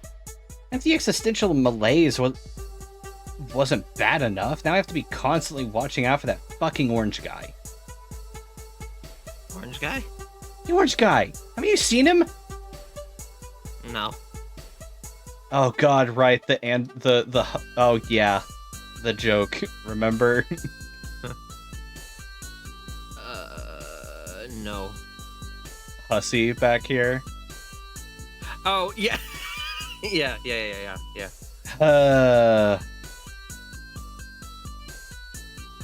God. That dumb fucking, will you marry me? She's 16!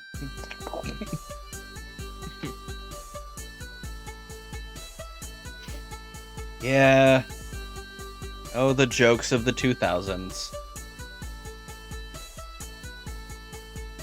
Anyway. Well, there's an orange guy. You mean the bird version of Dave? Angela versus the world. What the fuck you mean smart detection? Shut the fuck up. What the fuck? Autobot, shut up. I'll kill you. Think you're smart? No, not Dave Sprite. It's just some random pointless orange guy who's been hassling me for some reason. Can't get a break. If that weren't enough of a nuisance, we've apparently got to deal with getting yanked out of the afterlife without a moment's notice by some bozo in a codpiece to participate in his grotesque body fusion pranks. Between you and me, I'm starting to think we're getting jerked around here, you know? Some inexplicable forces out there are fucking with us. They're doing everything in their power to make sure that when we're not being totally humiliated, we are staying completely irrelevant. We can't let them toy with us and just sweep us under the carpet like that. I'm not gonna let our relevance be marginalized anymore, Tavros. What are you going to do? I think it's time to start fucking some shit up. Oh no. More like, oh yes. I'm sick of this shit. I'm sick of being dead and useless and bored. I'm not gonna take it anymore. You're with me, right? No way. I like being dead.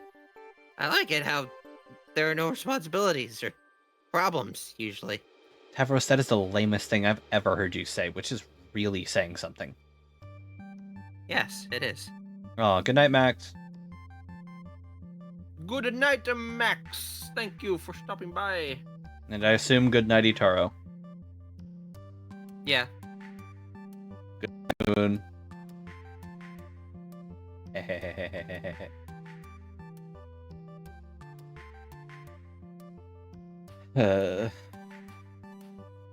don't know how much longer I'm gonna stay up though. My fucking neck and back are killing me. Pussy and crack.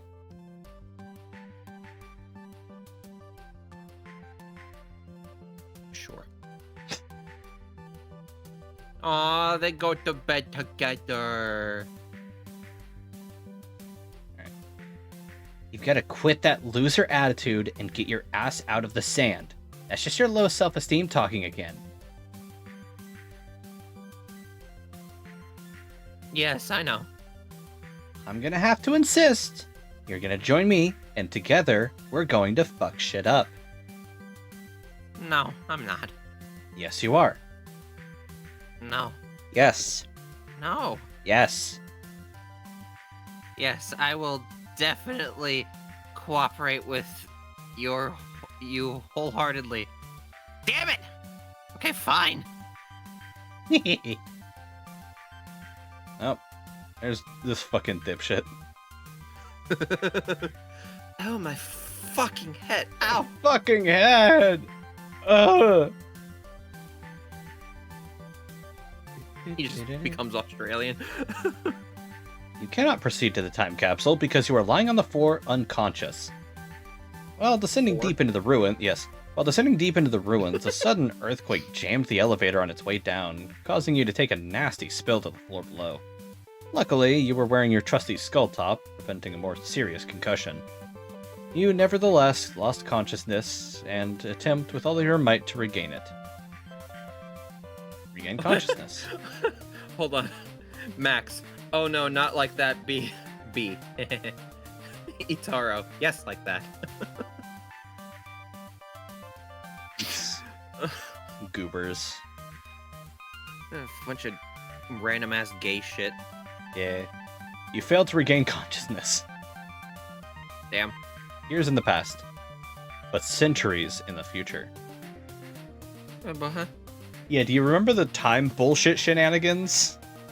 Where, like, despite communicating on perfect timing, Roxy and Dirk are like in the year 2400, while the others are in like 2012. What the fuck? Yep, fucking Skya being bullshit. Okay. Anyway. All right, who's doing who? You want me to do the Texan?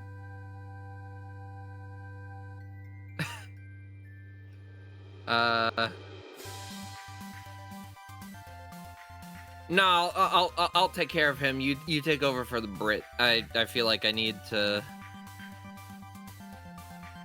Like I'm not I'm not doing a good Brit impression tonight, so. I thought it Yeah. was fine, but all right.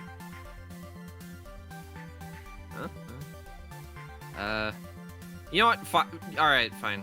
We'll keep it consistent. Yeah, you take over for not the Brit. It's... Dirk. Oh, this image is so cute. What image? What are you talking about? I'm gonna send it here in a sec. It loads. All right. Chat. What is Send. you talking about? There it goes. What is you? Ooh. Wait. Does this art come with credit? It is fucking in this video. Oh, okay. Yeah. One of the One of many. those. Cringe. All right. Anyway, continue. Yeah. Happy 13th, bro. I have something for you. Oh, I thought that was a 9. I was like, what? Why'd you say 13th? It says 19. No. Okay. Huh?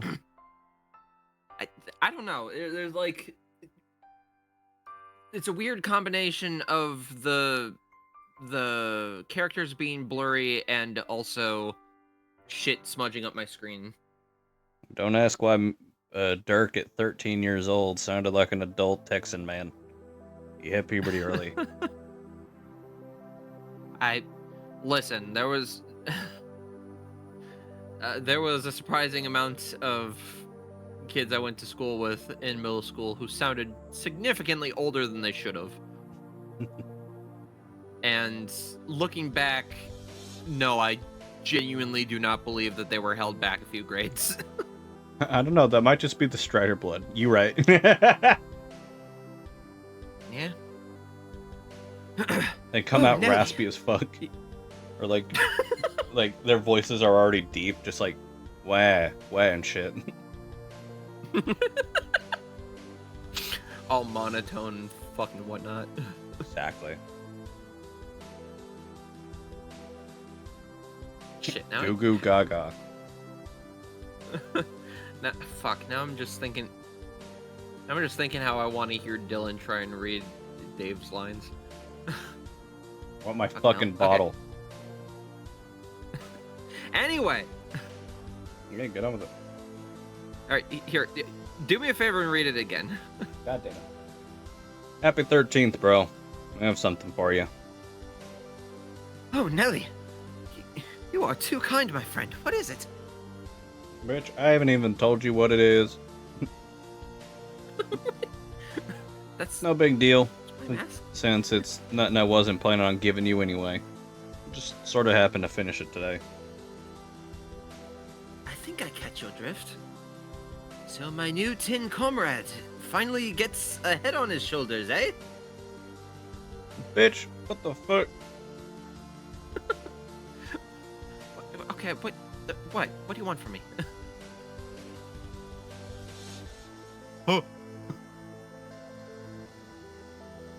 Yeah, assuming I can actually send it today without another untimely paradoxification. Not, then hey, eat a sick grill full of birthday slam instead. Oh, hell no. Hell no, man. Well, listen, if you're going to send anything to me, slime or otherwise, can you please at least not make the shit appear directly over my head this time? Last thing I need is my B-day. On my B-day is another installment of, and I quote, Man Bro Bukake Theater. You still don't actually know what that means, do you? Not really. It's your freaking figure of speech, man. I gather it just meant getting slimed like in Ghostbusters or some such. Kinda. I told you to look it up. Yeah, I'm the busy fella, Dirk.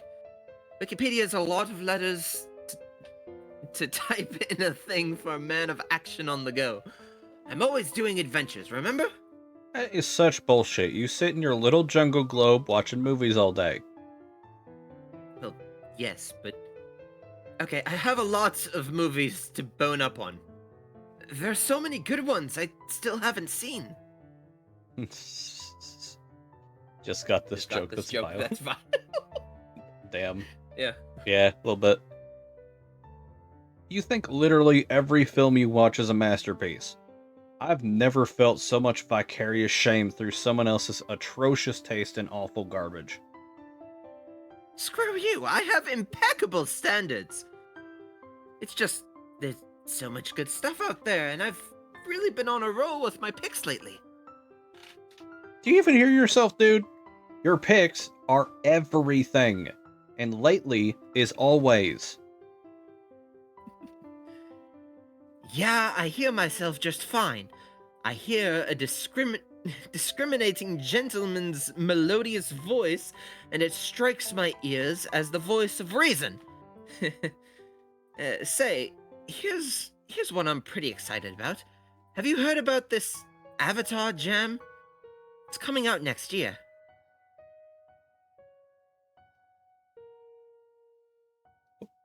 You mean the blue furry shit? No, man, it is not blue furry shit. Far from it. It's kind of blue furry Get shit. this. Fuck off. Get this.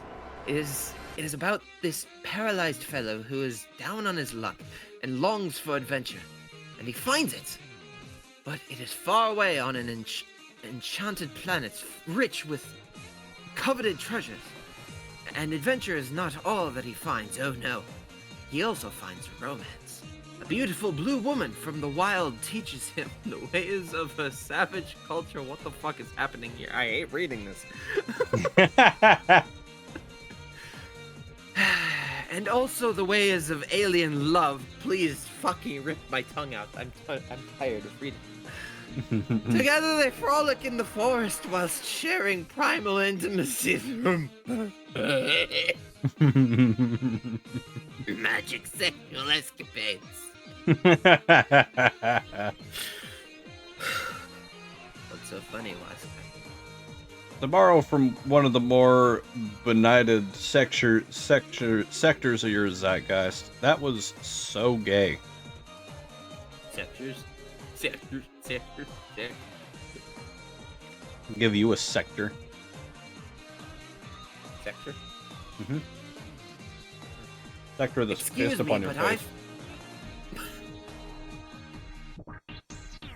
Excuse me, but I fail to see what could possibly be gay about some huge, elegant blue men and women having really spiritual intercourse with their tails or something. I don't know, that's pretty gay. Yeah, that sounds pretty fucking gay. Well, yeah, obviously not literally. Jake, where I'm from, that word hadn't even been used as a pejorative or even much at all in a really long fucking time. But you're from friggin' Texas, aren't you? Well, yes, but not really. That is not what that line said. Oh, yes, but not exactly. Stop being... Stop being such a cryptic troll all the time! Anyway, Avatar looks spectacular, and I think my preemptive review was spot on. The bloody end. Okay, but what you just said about those furries was gay as hell. It's time to face the facts. You are just treating my great taste in flicks to your aloof, hipstery disdain as usual. Fuck, that was a sentence. You don't know anything about that movie. Maybe you'll like it. Nah, I saw it already. That movie sucked the smelliest shit from the ugliest butt. Sorry, man. Well, now I know you're just trolling me. It won't be out for another year. Right. Here, let me send you the rest of this robot already. You've spent too long alone on that island as is. I kind of worry about you. Man can only spend so much time in the middle of the damn ocean with nothing but pop culture detritus and his own thoughts to keep him company. Alrighty. I hope it won't be as difficult to finish building as the rest was to assemble. Also, says the man who is spending his time in the middle of the damn ocean with nothing but pop cultural detritus and his own thoughts. No. Shh. Don't worry about it. Don't worry about it. Projecting a little there, eh, Dirk? No. Don't worry about it. Don't worry about it. Listen, I know what's going on for me. I know what I'm doing. You worry about your stuff. You worry about your stuff. You shut your fuck. Worry about your stuff. You shut your fuck. You shut your fuck. No, just screw the thing on and it's ready to go. Capital. Scoot that. I really need to clean my screen. I misread that so hard. Yeah, you should. Yeah, that sounds like a good idea. Scoop that noggin my way, and at your ready then. Alright. Dirk is slowly but surely turning into an Arthur Morgan impression. No, I don't know what you're talking about. You best get the hell on out of here. What the hell? Oh, what the hell? What?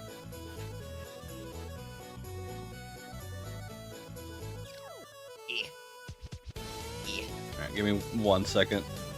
It's someone's birthday in a server that I'm in. Lenny, we got a play Spurb, Lenny.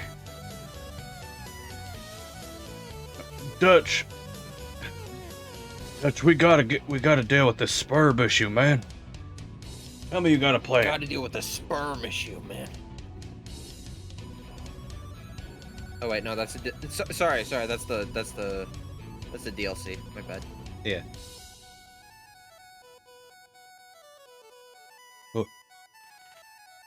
Listen, Arthur. All we need is a little more boonbucks. God, I hate that. I've never even played or seen Red Dead Redemption. Oh. Good. Yeah, I intended playing it at some point, but yeah. Honestly, you could start with either or. Either or what? Either of the two games. Oh, okay. Because like, Okay. 2 is a prequel. 1 is the original, but also comes later in the timeline.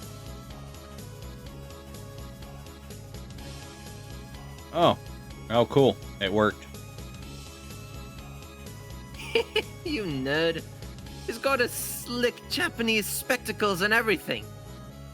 Why is this a metal man No, yeah, I read that right. Why is this a metal man before me? Well, okay, I see. No punctuation. God damn it, I hate this man. Why, is this a metal man before me, or is it none other than Dirk Strider himself in my room? RDR2 is better if you want a stupidly good connecting story. Truly.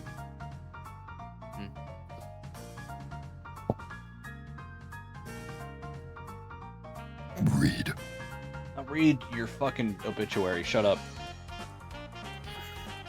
I doubt it. Here lies Michaela Shion. That's not an obituary. Okay.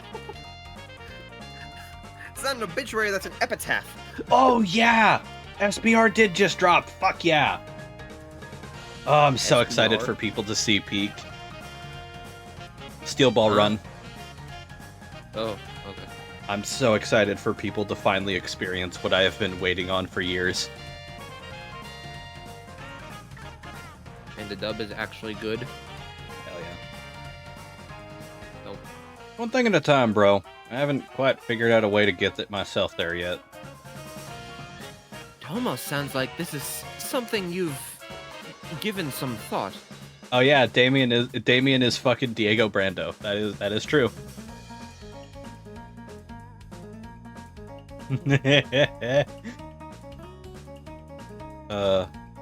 Okay, well, I don't know what you're implying there, but why don't you snap that sucker on the torso and fire it up? Affirmative. I continue to boggle vacantly at your technical shenanigans. Your knack for gadgetry seems to surpass even my grandma's, and she was like this big-time gizmo legend. How do you even do this stuff?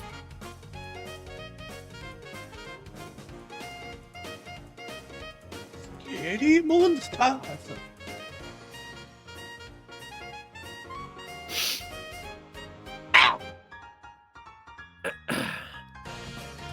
Shut up. I'm I'll just eat your clearing my throat. Jeez. Huh? I'll eat your throat. That seems counterproductive. No, the other one? Yeah, that's fair. Yeah. God, people are gonna... I'm so excited for people to see Steel Ball Run. The story's so fucking good. Okay, now I'm getting on your case. Hurry up. Much. I guess from your perspective, I must seem hells of overpowered in a bunch of ways, which I kinda am. Like, with a ninja sword, I'm basically nuts, okay? If you say so, buddy, I can believe it. Damien is such a Dio fan, he's gonna rock that shit. Fuck yeah. Yeah, but when it comes to building stuff, you're probably overstating things. Like, for example, if you told someone 100 years ago you could build a computer, they'd probably be like, whoa, shit, look at this fucking genius. Well, actually, first of all, they'd say, what's a computer? I only know what horses and diseases are and shit like that. But once you tell them what computers are, Jesus, Dick, you're a wizard. But from your perspective, you know it's not a big deal to build a computer. Just go online and buy a case and a motherboard and some other shit and you got it all together. It's not like you're smelting the goddamn silicone in your basement and making chips in your hermetically sealed, dust-free garage. Yeah, but come on, it's not like you're from a century in the future. Well, no. Nor am I a quaint man of the past. Pardon me, but I sound like some trolley car bellwether toiling in the... some trolley car bellwether toiling in the heart of the mustache belt from the rough and tumble year of 1909? He said unironically. Give me some credit, man. And some to yourself as well. You are too modest about all this robotics noise. I don't know, I have a lot of time to work on stuff, I guess. There are a lot of irons. You know where they are? Here's a hint. It's a pretty hot place. The kitchen? Sure, I keep some irons there too. But most of them are in the fire. Oh, of course. Fire is quite notoriously the hottest thing there is. Except for the Saxon Avatar. What? Don't lie to me. He would absolutely say that in this moment. TikTok. Oh shit! Talking about TikTok. Jake has invented TikTok. That sounds about right. A tip-top locale for a whole mess of irons. Yeah, true that. I actually have so much to do and think about. One of my current projects hopefully will address that very issue. I'm gonna make an AI replica of my own mind. You could share some of the load, as well as make a decent intellectual sparring partner, ideally. Not that my conversations with you aren't uniquely rad, but you know what I mean. See, again, I think you are downplaying a pretty neat accomplishment if you ask me. Shrug. We'll see. Does that mean I'll have to deal with two Dirks? One who is more machine than man, and another who is a computer program you made? That's a super joke. But I'm guessing you won't be hearing much from the program. You probably won't play a significant role in either of our lives. I have my doubts it'll be a successful project, but who knows. I'd wager a tidy sum the results of the endeavor will be sensational. I believe in you. Jesus. Oh God. Sorry, I just looked over. all the way down. I looked to the scroll. No, sorry, I looked over to the scroll on the side here. Why did you have to point it out to me? We're only at 3/4. Shut up. You do. Oh, God. Sure, bro. I always have. You have helped me out You have helped me out a lot, and been a good friend for ages. What?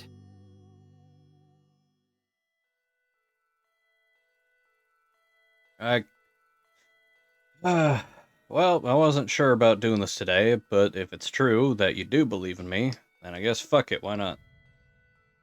Why not what?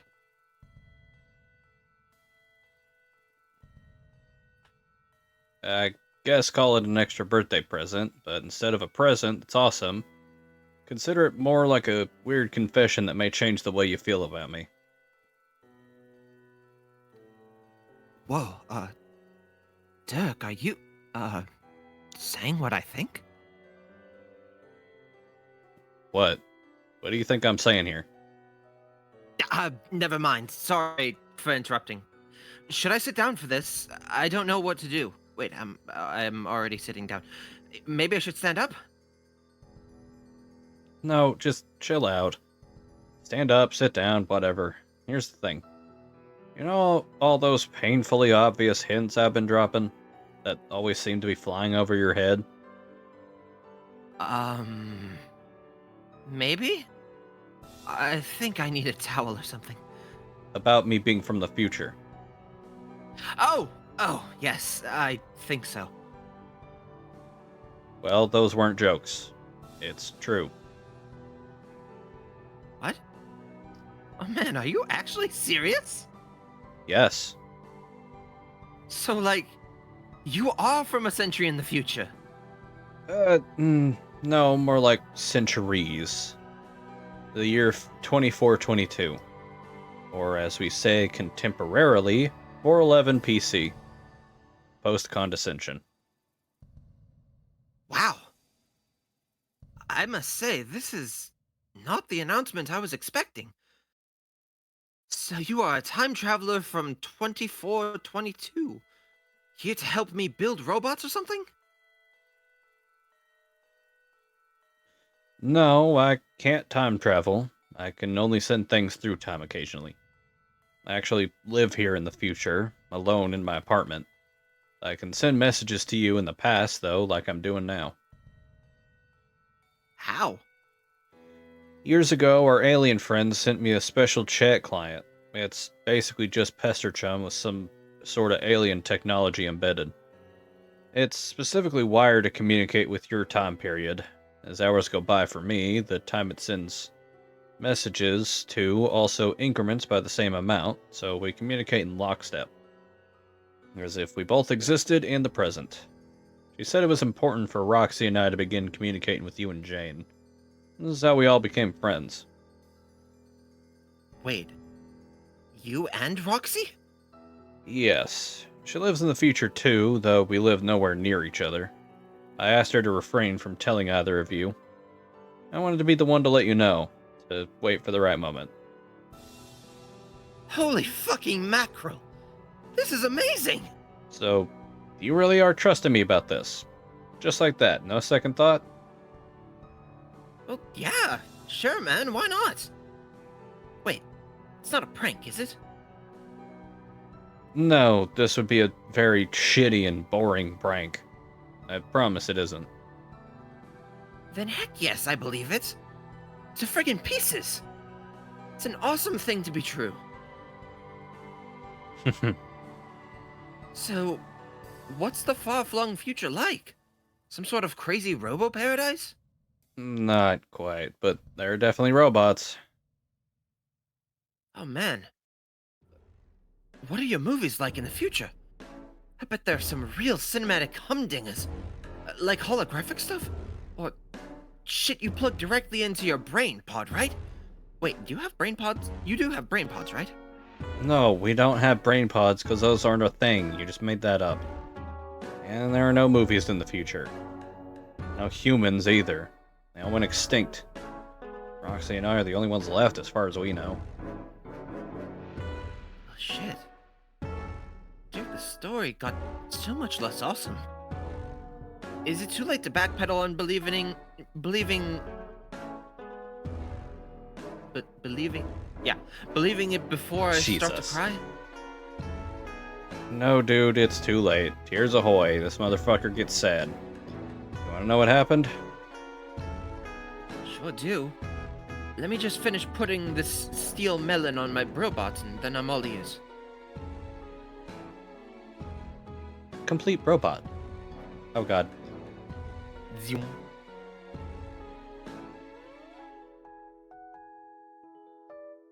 There, he's finished. Look at this spanking iron friend from the future. He is perfect. Oh shoot. Dirk, he just got blurry and disappeared. What the actual fuck?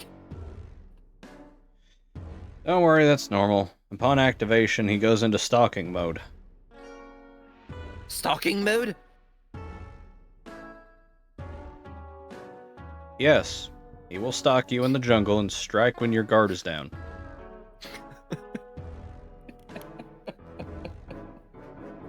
Oh, I'm sorry, I just found that funny for some reason. It's- Stalking mode? yes. No, shush. Stalking mode? Yes. Fucking hell. What? That's crazy, why would I want that? Didn't you want someone to get into scrums with? Well, yeah, but... Man, He will give you all the scrums you can handle. Trust me, this will sharpen your combat skills. I guess you're right. I was just picturing a little... good, honest roughhousing. Why does the whole thing have to sound so sketchy and nerve-wracking? Do you want to hear my grim tales of the apocalypse or not? Yes, you're right. Let's put issues of fisticuffs aside for now. Tell me everything about the future. So how does humanity fuck up? Is it the nuclear holocaust or is it robots? Gotta be the robots, right?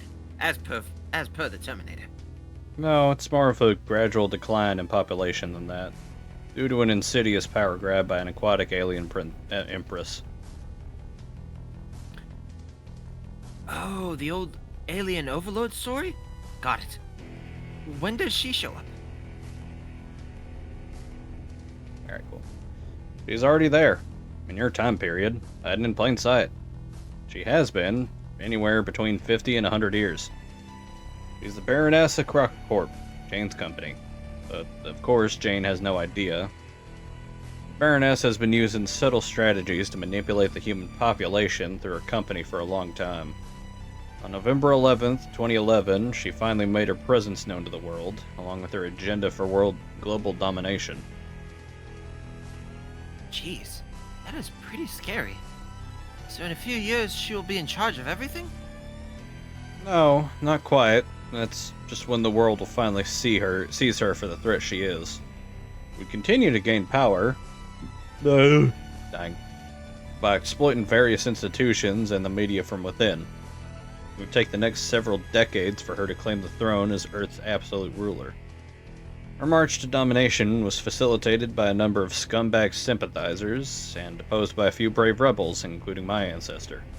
Roxy's too. You're kind of losing the accent. I'll fucking kill you.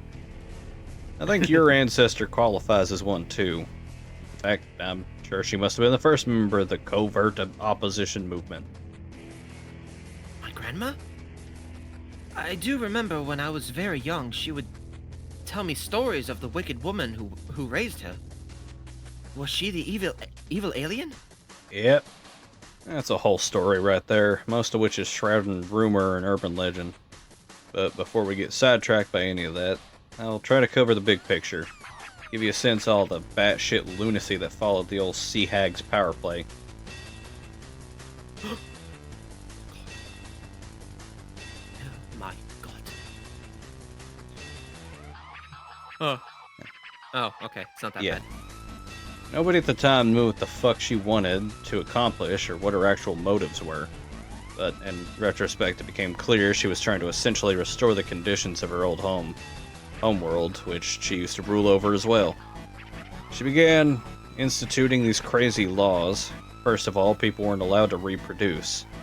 She found her usual method of reproduction revolting, and anyone who engaged in it was punished by death.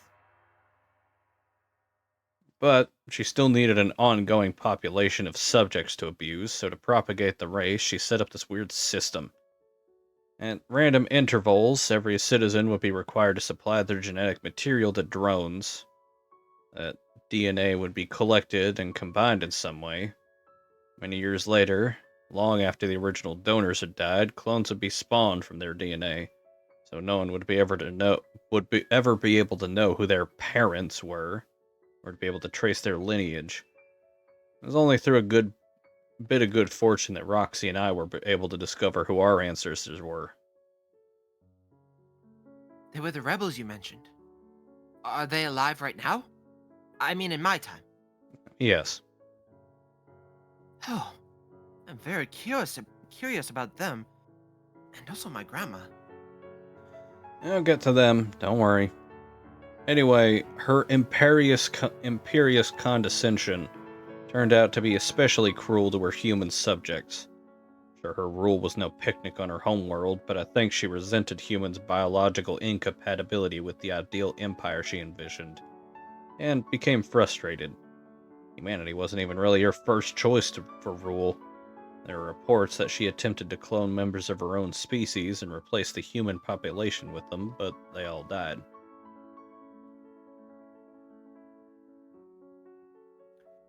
What happened to them?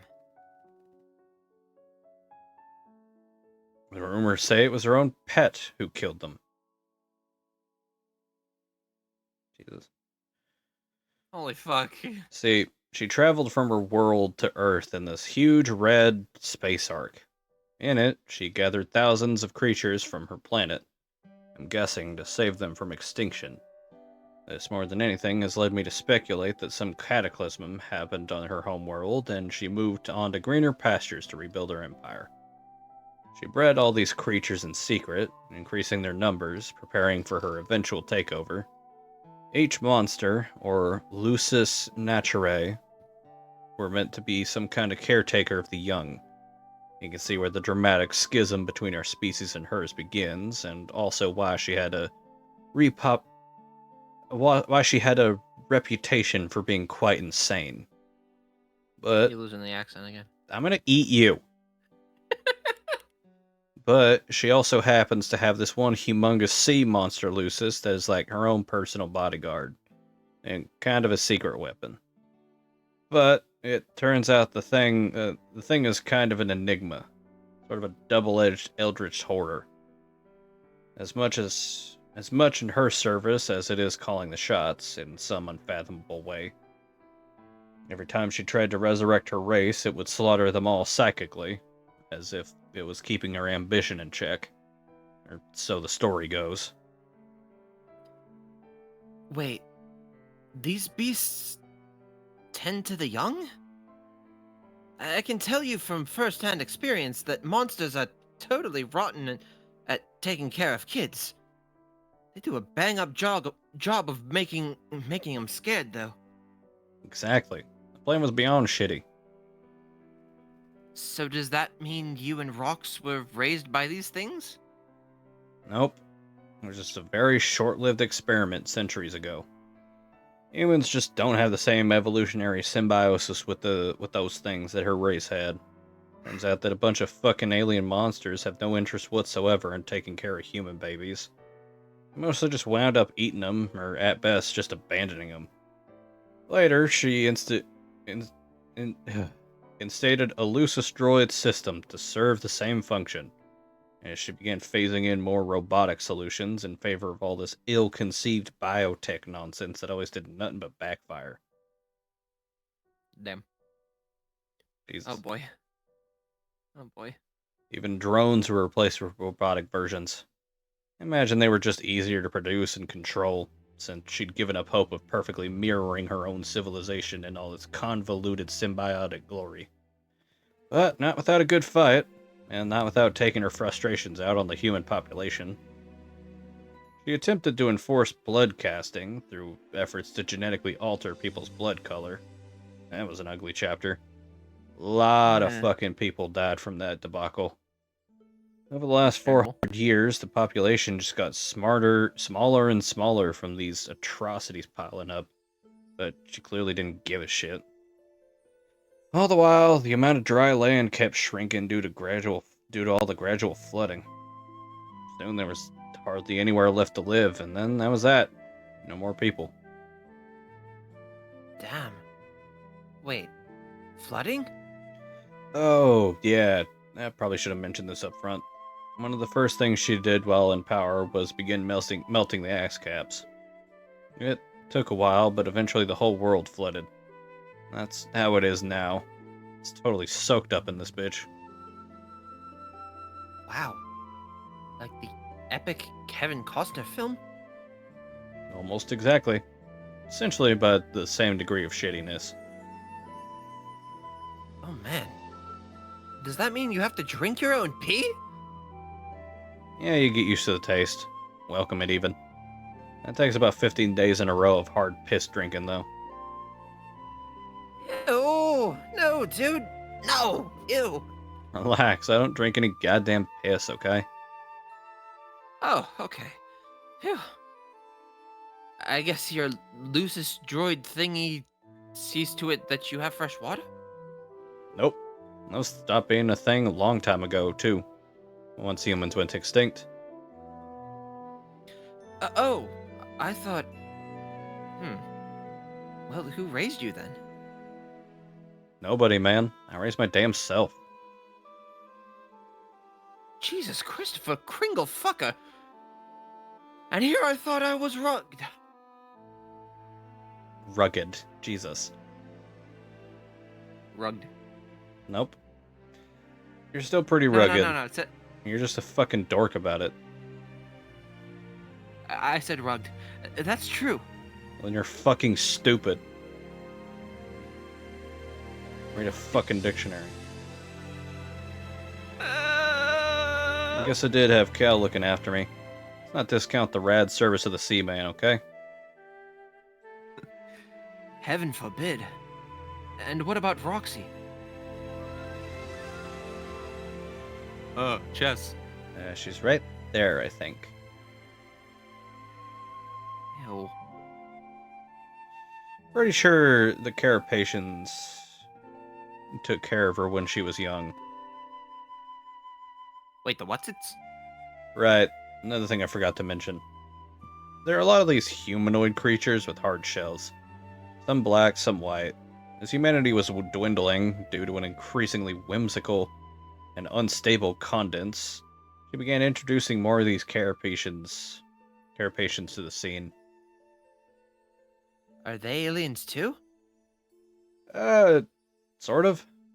They're definitely from other planets, so yeah. Really, the deal with where they came from is a whole other story for another time, but the bottom line is that at some point, somehow, she started herding a bunch of them from their home worlds onto Earth and multiplying them. Something like 100 years ago, it became clear she favored these guys more than humans as her subjects. They're very loyal and seem genuinely dedicated to serving her. Must be what they were bred for. She still treats them like shit, though, unsurprisingly. All these colonies started sprouting up, like these modular cities floating on the water. Probably sounds cooler than it is, but they're basically slums, where they tend to live in large numbers. Roxy lives in one of those colonies.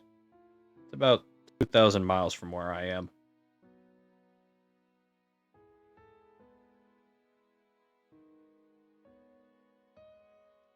Good gravy.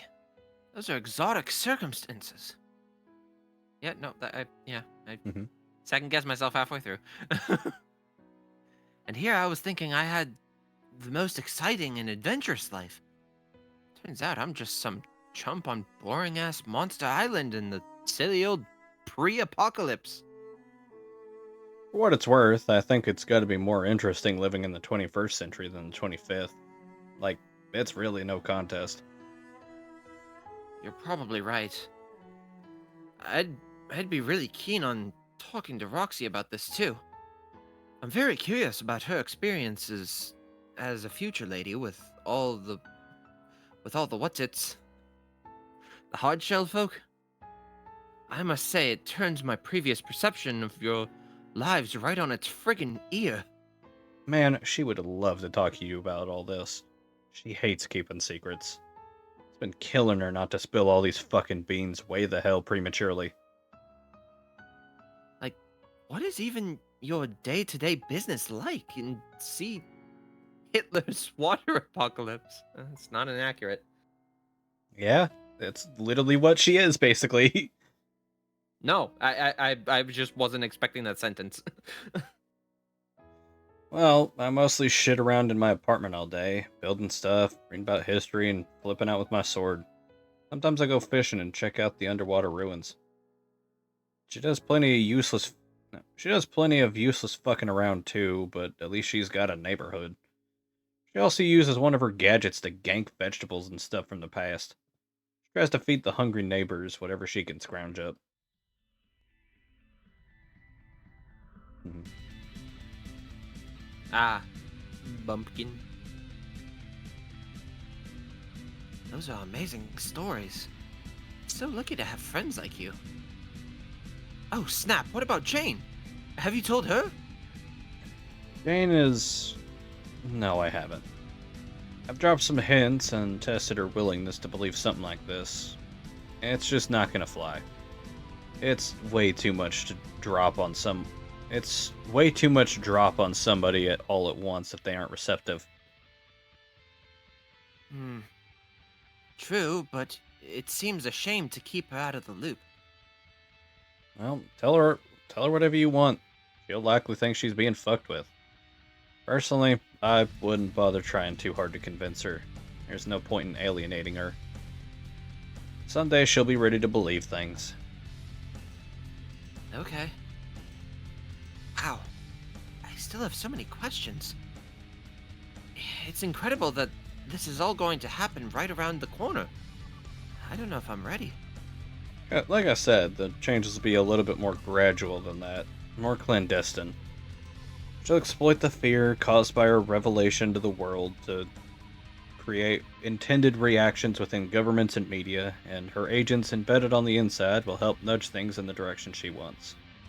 Then, 20 some years down the road, without anybody suspecting a thing, she'll suddenly be in complete control, and Earth will be fucked. I want to join the opposition. Fuck this witch. Fuck this witch. I have lots of guns and reckless bravado, and I want to stop her. I'll pick up where my grandma left off. Well, aside from the main reasons that won't happen, which I won't get into, it still wouldn't be a good idea. Horseshit, why not? Because people way better at this than you tried and died. You said you wanted to hear about our ancestors.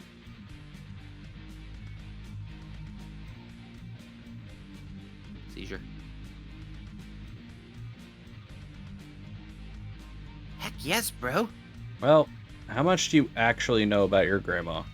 What have you read and what do you remember? My memory of her is pretty foggy. I do know she loved adventure just like me. That's why she was exploring this island and raising me here when she died. She was a fair markswoman, and knew her way around an atom or two. Pretty sure her company made a tidy fortune till it went belly up. At least I still have a few of her knickknacks for keepsakes. And as you confirmed, she was raised by that evil spinster. But then again, from some of the other things my pen pal has said, it kind of throws some of the details into question, so I don't know what to think. I don't know what the deal is with your pen pal either, and I'm not really prepared to speculate on that right now. But I'm privy to a shitload of historical data I can share. What's the last thing you remember about her? It was the night I found her dead. Oh. She had gone off to study the ruins one day. I'm pretty sure that was her purpose on this island. To study the technology here and solve all of the astonishing mysteries. She even built that big fancy house we used to live in, so I guess she really wanted to settle here for a while. But she didn't come home from her expedition for a couple of days, so I started to get worried. I followed the trail we usually take to the lagoon, while keeping my eyes peeled for monsters. But instead I found her lying there, dead. I think a monster caught her off guard. There were 3 big fang marks in the body and a trail of blood along the path. It looked like she was trying to get home, but couldn't make it before succumbing to the injury. But before I could even do anything about it, I heard an explosion. I looked back at the hill and the house was gone.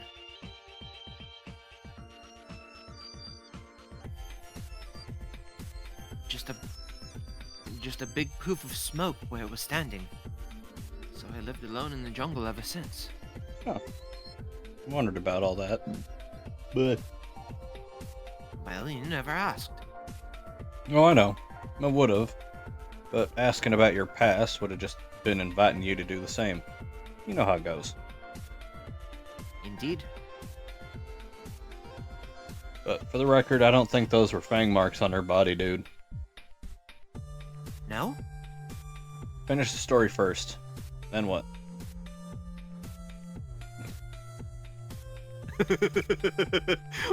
Why is that so funny? Well, shit. Hell, fuck. Oh wait, no, it's a little kid. Hold on, scroll back up. Oh fuck. Oh god. Anyway. Oh, there's not much more to it. I had to deal with Grandma's body. I would have loved to give her a proper and dignified memorial like Jane's granddad got. God, Jane is so lucky every day in her household. Jane is so lucky. Every day in her household must be like weekend at Bernie's.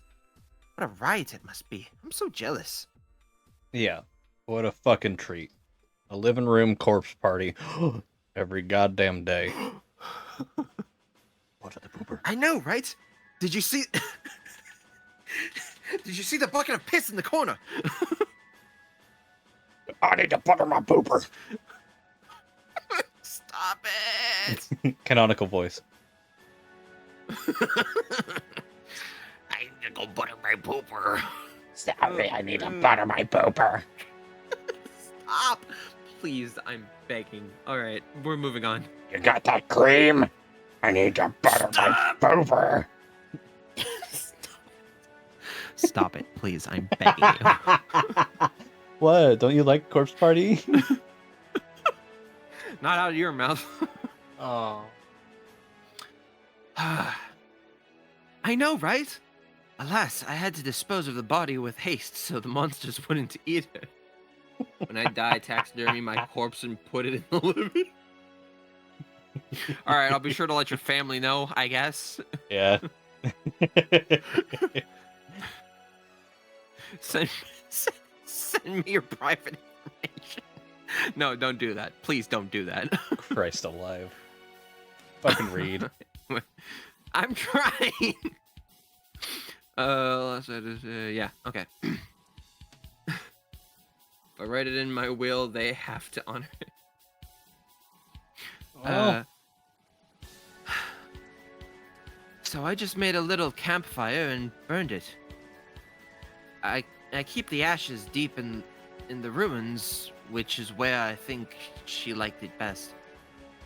Hopefully there isn't an earthquake or something that would knock the urn over in a predictable and hilarious fashion. no way, man. I bet my bottom boon book that shit's eternally safe. That urn's like the Fort Knox of standing upright forever because of no accidents. Yeah. So then, after camping out the next day, I went exploring and found my room globe mostly intact, sitting in the jungle, so that's where I lived since. And that's pretty much it. I sure miss my grandma, though. She was the best. She was definitely very brave if the stories are true. Downright audacious, I'd say. What did you hear? I was gonna make a joke about roasted grandma, but that's...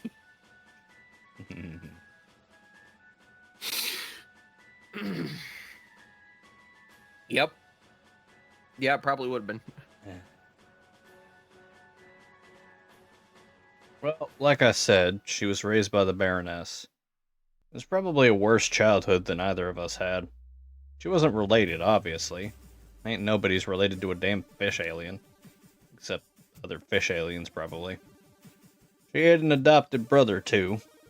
Life must have been miserable for both of them. They're not adopted. They're not adopted. Yes, I vaguely remember her mentioning him. Cripes, the things she told me now that I think about it. She said the witch even killed her dog. Is that true? I don't know, but I wouldn't doubt it. There are other urban legends that she did a lot of experiments on animals and people. Mostly to do with mind control. Like figuring out ways to unlock all of her psychic alien potential to increase her power. Not sure if that's true or if it was actually successful, though.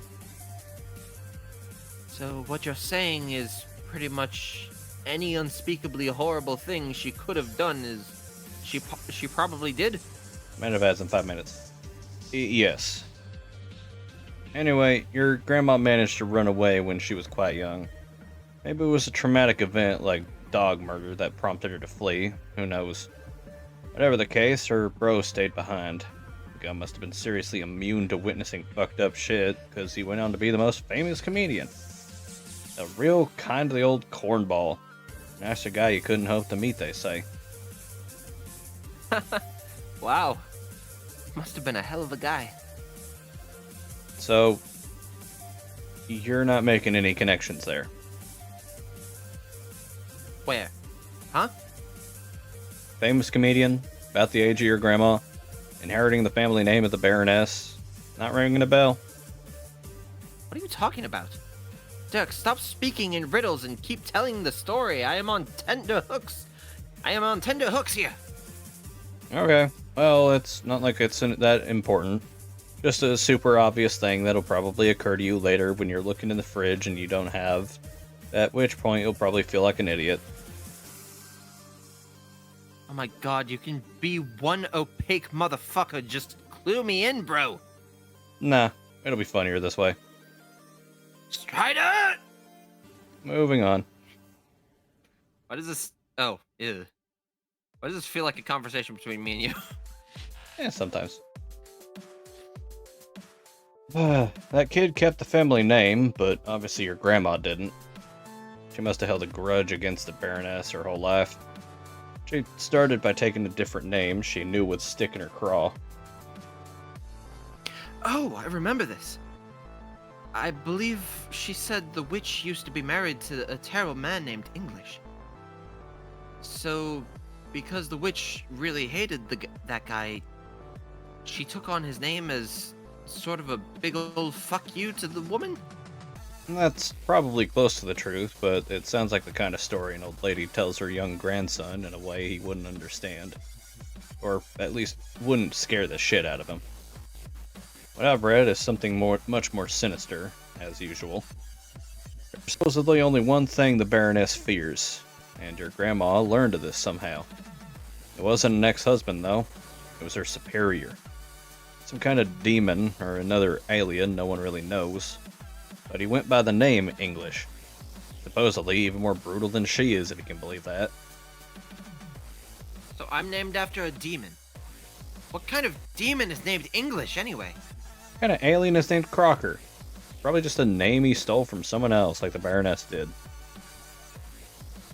I guess it's kind of cool being named after a demon. Who's so scary, even the witch is afraid of him. Yeah, well, your grandma thought so. Everything she did in life thereafter seemed to be in an effort to piss off the Batter Witch. Like starting a competing tech company, heavily branded in a way that was presumably intended to remind the Baroness of her old boss. Like with skulls and garish colors and shit. The dude is some kind of skull monster, I guess. I love skulls. I know.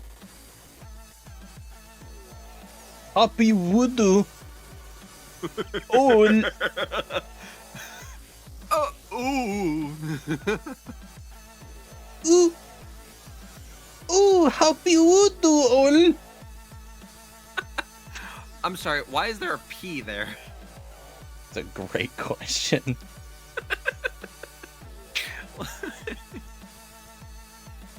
Yeah, it was definitely brave on her part, but ultimately got her a bankrupt company, a blown-up house, and a fork through the torso for her trouble. But she must have been the first to understand how dangerous the Baroness was, while acting in covert opposition. Thank you, I tried. Yeah, it's usually her inspiration. Good old Jobel.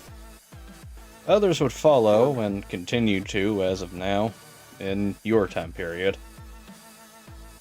These are your ancestors? Yeah, mine and Roxy's were among them. Anyone I've heard of?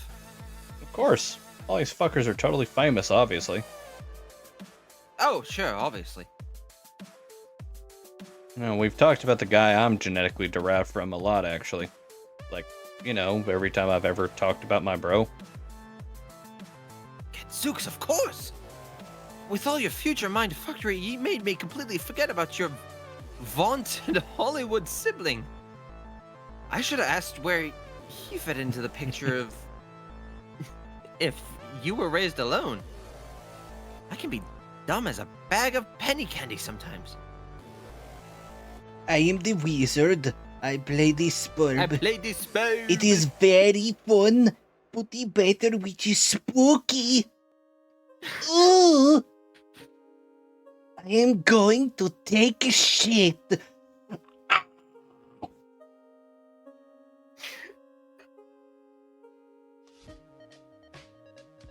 Yeah, sometimes. Other times are on point, like a bag of the nickel shit. Let's just completely sidetrack from that as if nothing happened. Dude, It'd be so funny if the fucking scream was cut off by the ad break. That would be the funniest fucking thing. I can't breathe. What the fuck? Yeah, she'd be like that sometimes. Listen, I like my jobel. And that is why you should subscribe to Warren CDR Rose. I'm sorry, I didn't mean. You should, but you got the ability to subscribe. I got my coffee and I got my throne. But you don't need to do any of the which. Just have fun. Yeah. A view is more than enough. Yeah.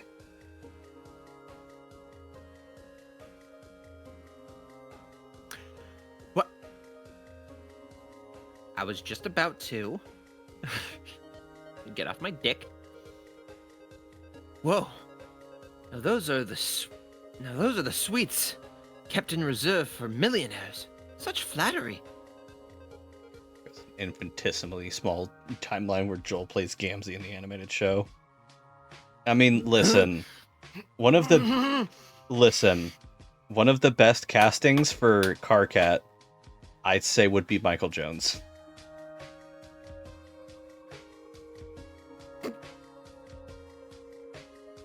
Yeah, no, I agree with that. Yeah, fucking think about it. Yeah, it just fits. He'd have to channel back into his rage quit days, but I think he could do it. I think he's got the power in him still. Probably fuck up his voice in the process, but yeah. That's fine. Listen, All both for the Bakugo... sake of the craft. Yeah, both Bakugo voice actors bled from their throat. It's fine. What? Both? Yes, both English and Japanese voice actors. Ah, okay. I was gonna say, like, he got replaced at some point? What? No, English and Japanese voice actors both had, like, bleed from throat issues at some point after playing Bakugo. Jesus fucking Christ. I mean, he's constantly screaming. It kind of happens. Yeah, no, fair. It's gonna happen. Also, I am definitely gonna have to, like, dip sometime soon. So whenever I see a Yeah, I've good been out, going I'm until there was a good stopping point, like when they stopped talking about this. Current yeah, thing. no, exactly. Okay, what we're saying stopped meaning anything, so I'll continue. Right. So then he was never actually your bro? Charlie Day's Cankry is interesting. Henry. Who's that? Carcat's ancestor. Oh. The one who won't shut the fuck up. Listen. First of all, that sounds like an interesting match. I never actually got that far in Homestuck, so Valid. In fact, I'm pretty sure what we're reading now is new to me. No, it's kind of how I view him. Lalonde took a more maternal view of her ancestor. The lady who wrote all the dreary wizard books, I presume? Yeah, the COTL series. Ever read it? Cult of the Lamb? What? Oh god.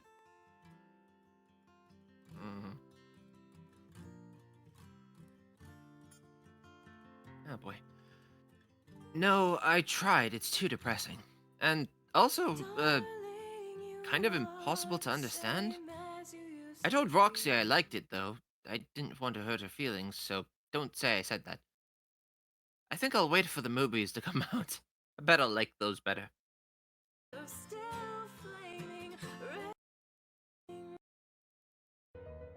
Sorry, one sec. I was changing the song. You don't say. I do say. Hey, you must have seen them. What being in the future? Are they good? Are they any good? They are not. Phooey to that. Like I even believe you. The books are pretty interesting, though, if somewhat dense. They're also, supposedly, heavily allegorical. Veiled representations of cosmic events surrounding the witch and her boss and how all this came about. It's the kind of thing you wouldn't pick up on unless you were someone who understood what happened, like Condense. Which is kind of the point. I think it was her way of letting the witch know, I'm onto you. In the early days of the resistance movement, they both opposed her more indirectly, through their art, like critiques of tyrannical governments often used to. They had to be careful, didn't want to make too big waves too early. My bro did this too with his many fine films. Practically everything was a symbol for something, either in mockery of the Batter Witch or conveying some ridiculous message to its audience. Each film was always rigorously picked apart for its head-scratching symbolic meaning. But he managed to accomplish all that without ever compromising the purity of his ironic vision, which I think was admirable.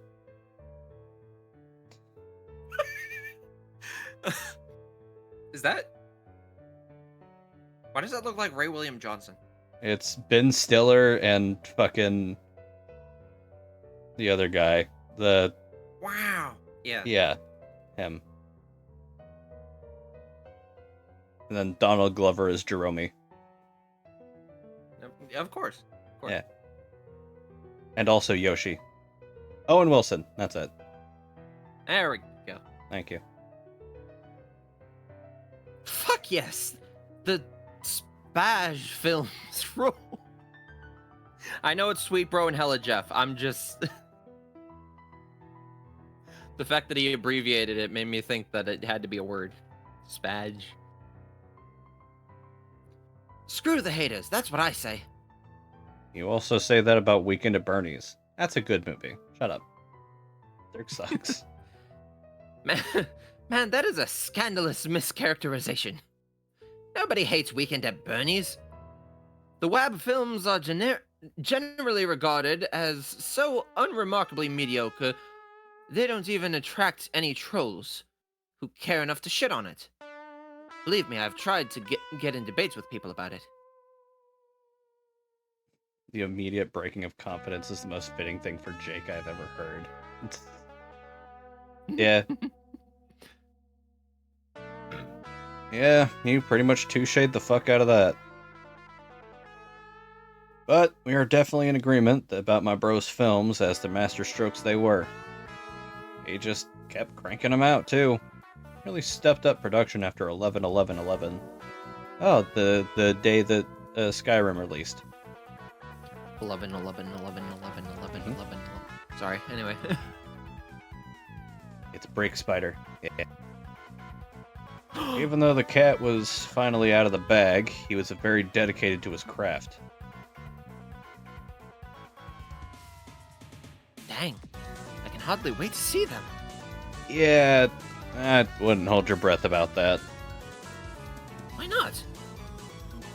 Man, fuck it, I'll just send you them.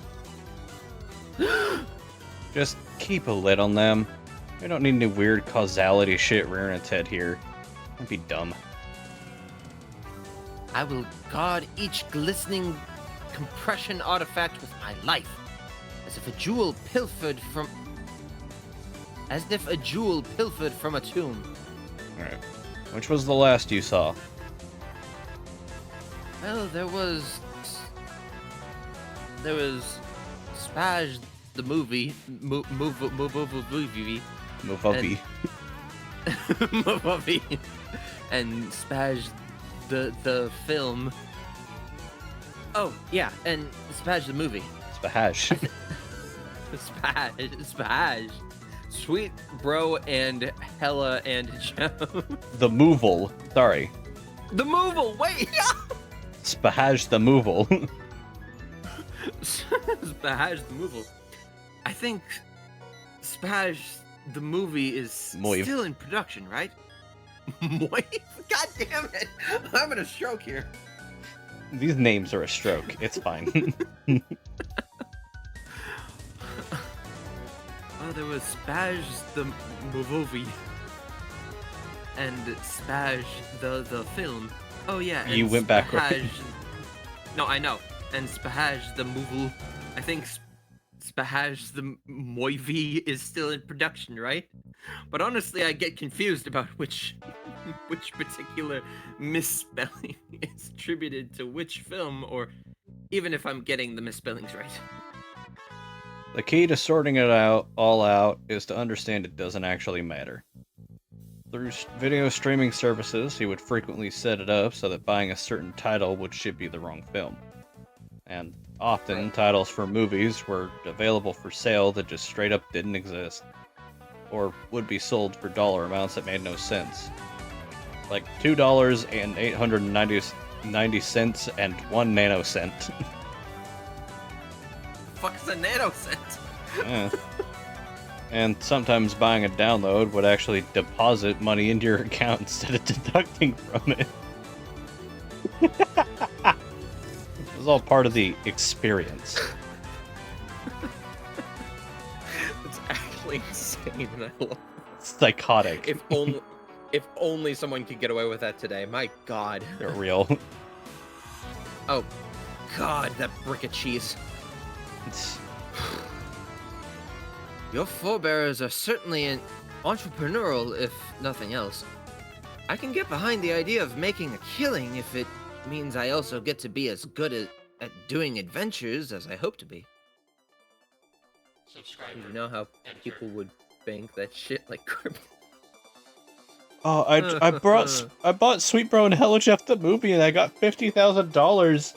But then I bought the next one and I went bankrupt. I'm actually in the thousands of negatives.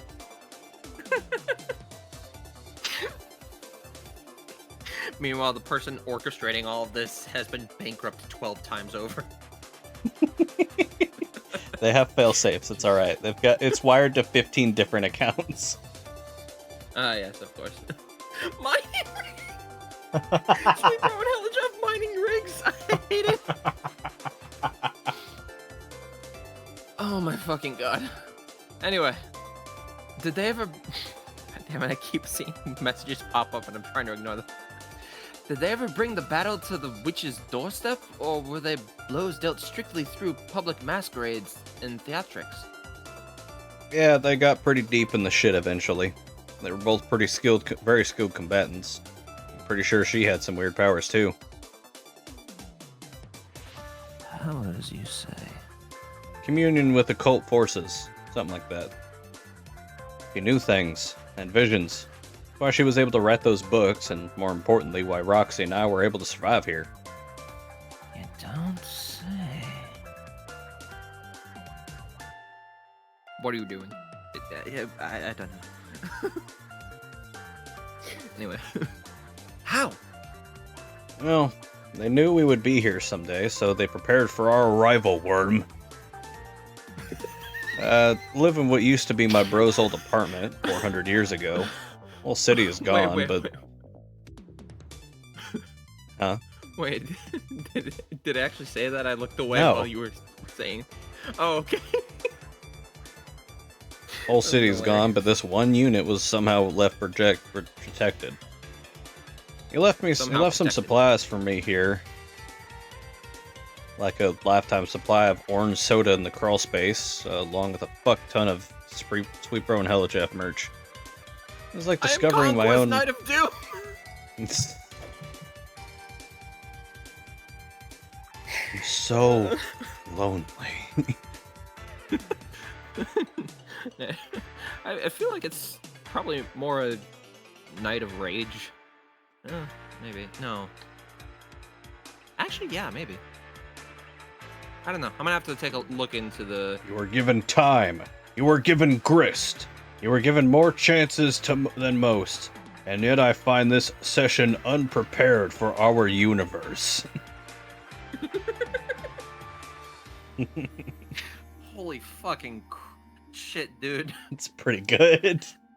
It's pretty good off the cuff. I like that. This is such a fucking cursed and brain-rotted stream. And yet it's a meeting of the minds playing tennis. It's disgustingly beautiful. It was like discovering my own personal holocaust of bulbous jutting bottoms. Huh? Yeah, because of all the puppets and shit. Oh yeah. Plus some weapons, some other gear, and a killer pair of shades. Roxy's mom used to live in her own place too. In her place too, and left some stuff she might need lying around.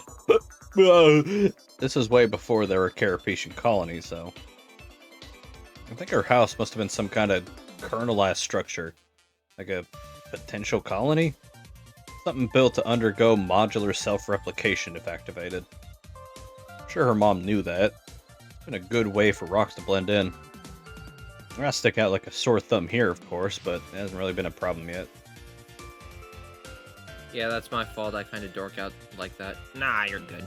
Valid. It's fun. Yeah. So... they knew you would show up in the future someday, and prepared for that. Does that mean they also knew they weren't going to be able to stop the witch? Yeah, probably. But they went down fighting anyway. Wow. That's brave and kind of sad. Yeah, but wouldn't you? Of course! You always go down guns blazing. That's what a hero does. The day has come. No, okay. That's what a hero does when he loves adventure and has guns. Oh, okay, maybe not. It's- There's one thing movies have taught me besides the fact that guys using a corpse as a silly puppet is friggin' hilarious. Is that fact? It is that fact. Fucking what? Now I'm just imagining I- Conquest in really dorky green god tier pajamas, and I don't know if the funny or the worst thing ever. Both. Mm. It's fucking hilarious. Like, you post that, and that shit's gonna it's gonna circulate. If that becomes an edit, Unfortunately, it will yes. circulate. Yeah, you know what? You can have that one. Like, the thing of him, like, floating down, but just, like, fucking dressed in the Night of Doom outfit, like, Hey, no artist, this is Nice. your call. I know. That'd be really funny. Be real. You know what? In the spirit of Homestuck, it should be done really shittily in MS Paint. I'll do it. I'll do it. I will take this burden. Good. Never mind the 9 other projects I'm currently working on. I will take. Correct. I will. Memes take I precedent. will of course. Like, why do you like? Yeah, you don't even have to say that. Obviously. It's not like their rebellion was totally futile.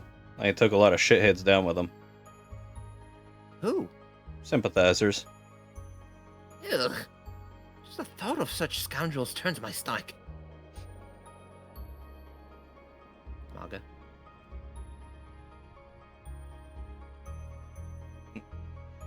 Then you're just making conquest from in Sweet bro.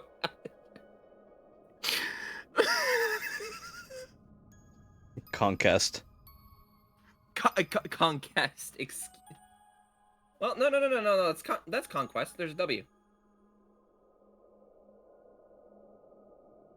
Oh no, conquest. Yes. No, I meant, like, just remove the like the UE or the U, and it's just Conquest. Yeah. Jesus. They should.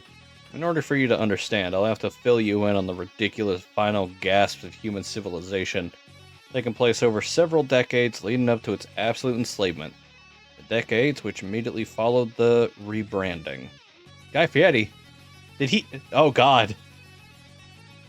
Uh-huh. No.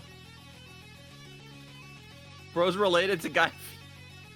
Okay, Yeah, no, please. yeah, I think Call it here. as much as I would love to continue this, we're gonna have to continue this next time. But also, I Yeah, I guess gotta- Guy Fieri is just like has mountains of a body count. Amazing. Huh. Yeah, I can see that. But yeah, Okay, but anyway, I'm a dip. You can wrap Yeah. up. Y'all have a good night. Bye. Guy Fieri scales to god tier? Exactly. That's what he deserves. Yeah, it is currently almost 2 a.m. I have work in a little, like, under 12 hours. So. And it's, like, and people in this house are trying to sleep. So, you know. Can't go on for too terribly much longer. So, that'll just be us for the night. But we will be back with Homestuck later. God, I was thinking of conking out of this 3 hours ago, basically. But hey. We back. We in. Alright. That's 6.5 hours. Almost. Shush. Enough of you. You've served your purpose. Alright. Thank you to everyone who stopped by This is going to get very loud for a Last second. time on. I apologize. Yeah. Thank you to everyone who stopped by. I'll probably be here. I might stream on my own Tuesday.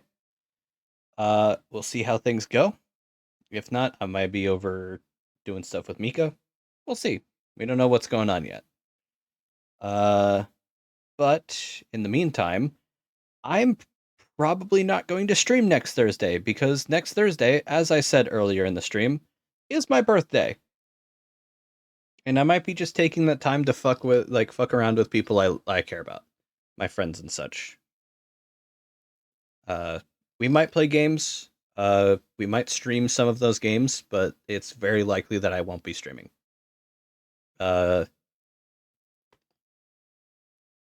But yeah. Thank you all so much for watching, for stopping by. Good night. Farewell. Stay safe out there. And yeah. Be nice to yourselves. This is a time where it's really, really easy to be hard on yourselves and to feel down about the world. But there's strength in community. There's strength in love. There's strength in compassion. Believe in yourself and believe in those who believe in you. Good night, goodbye, and farewell.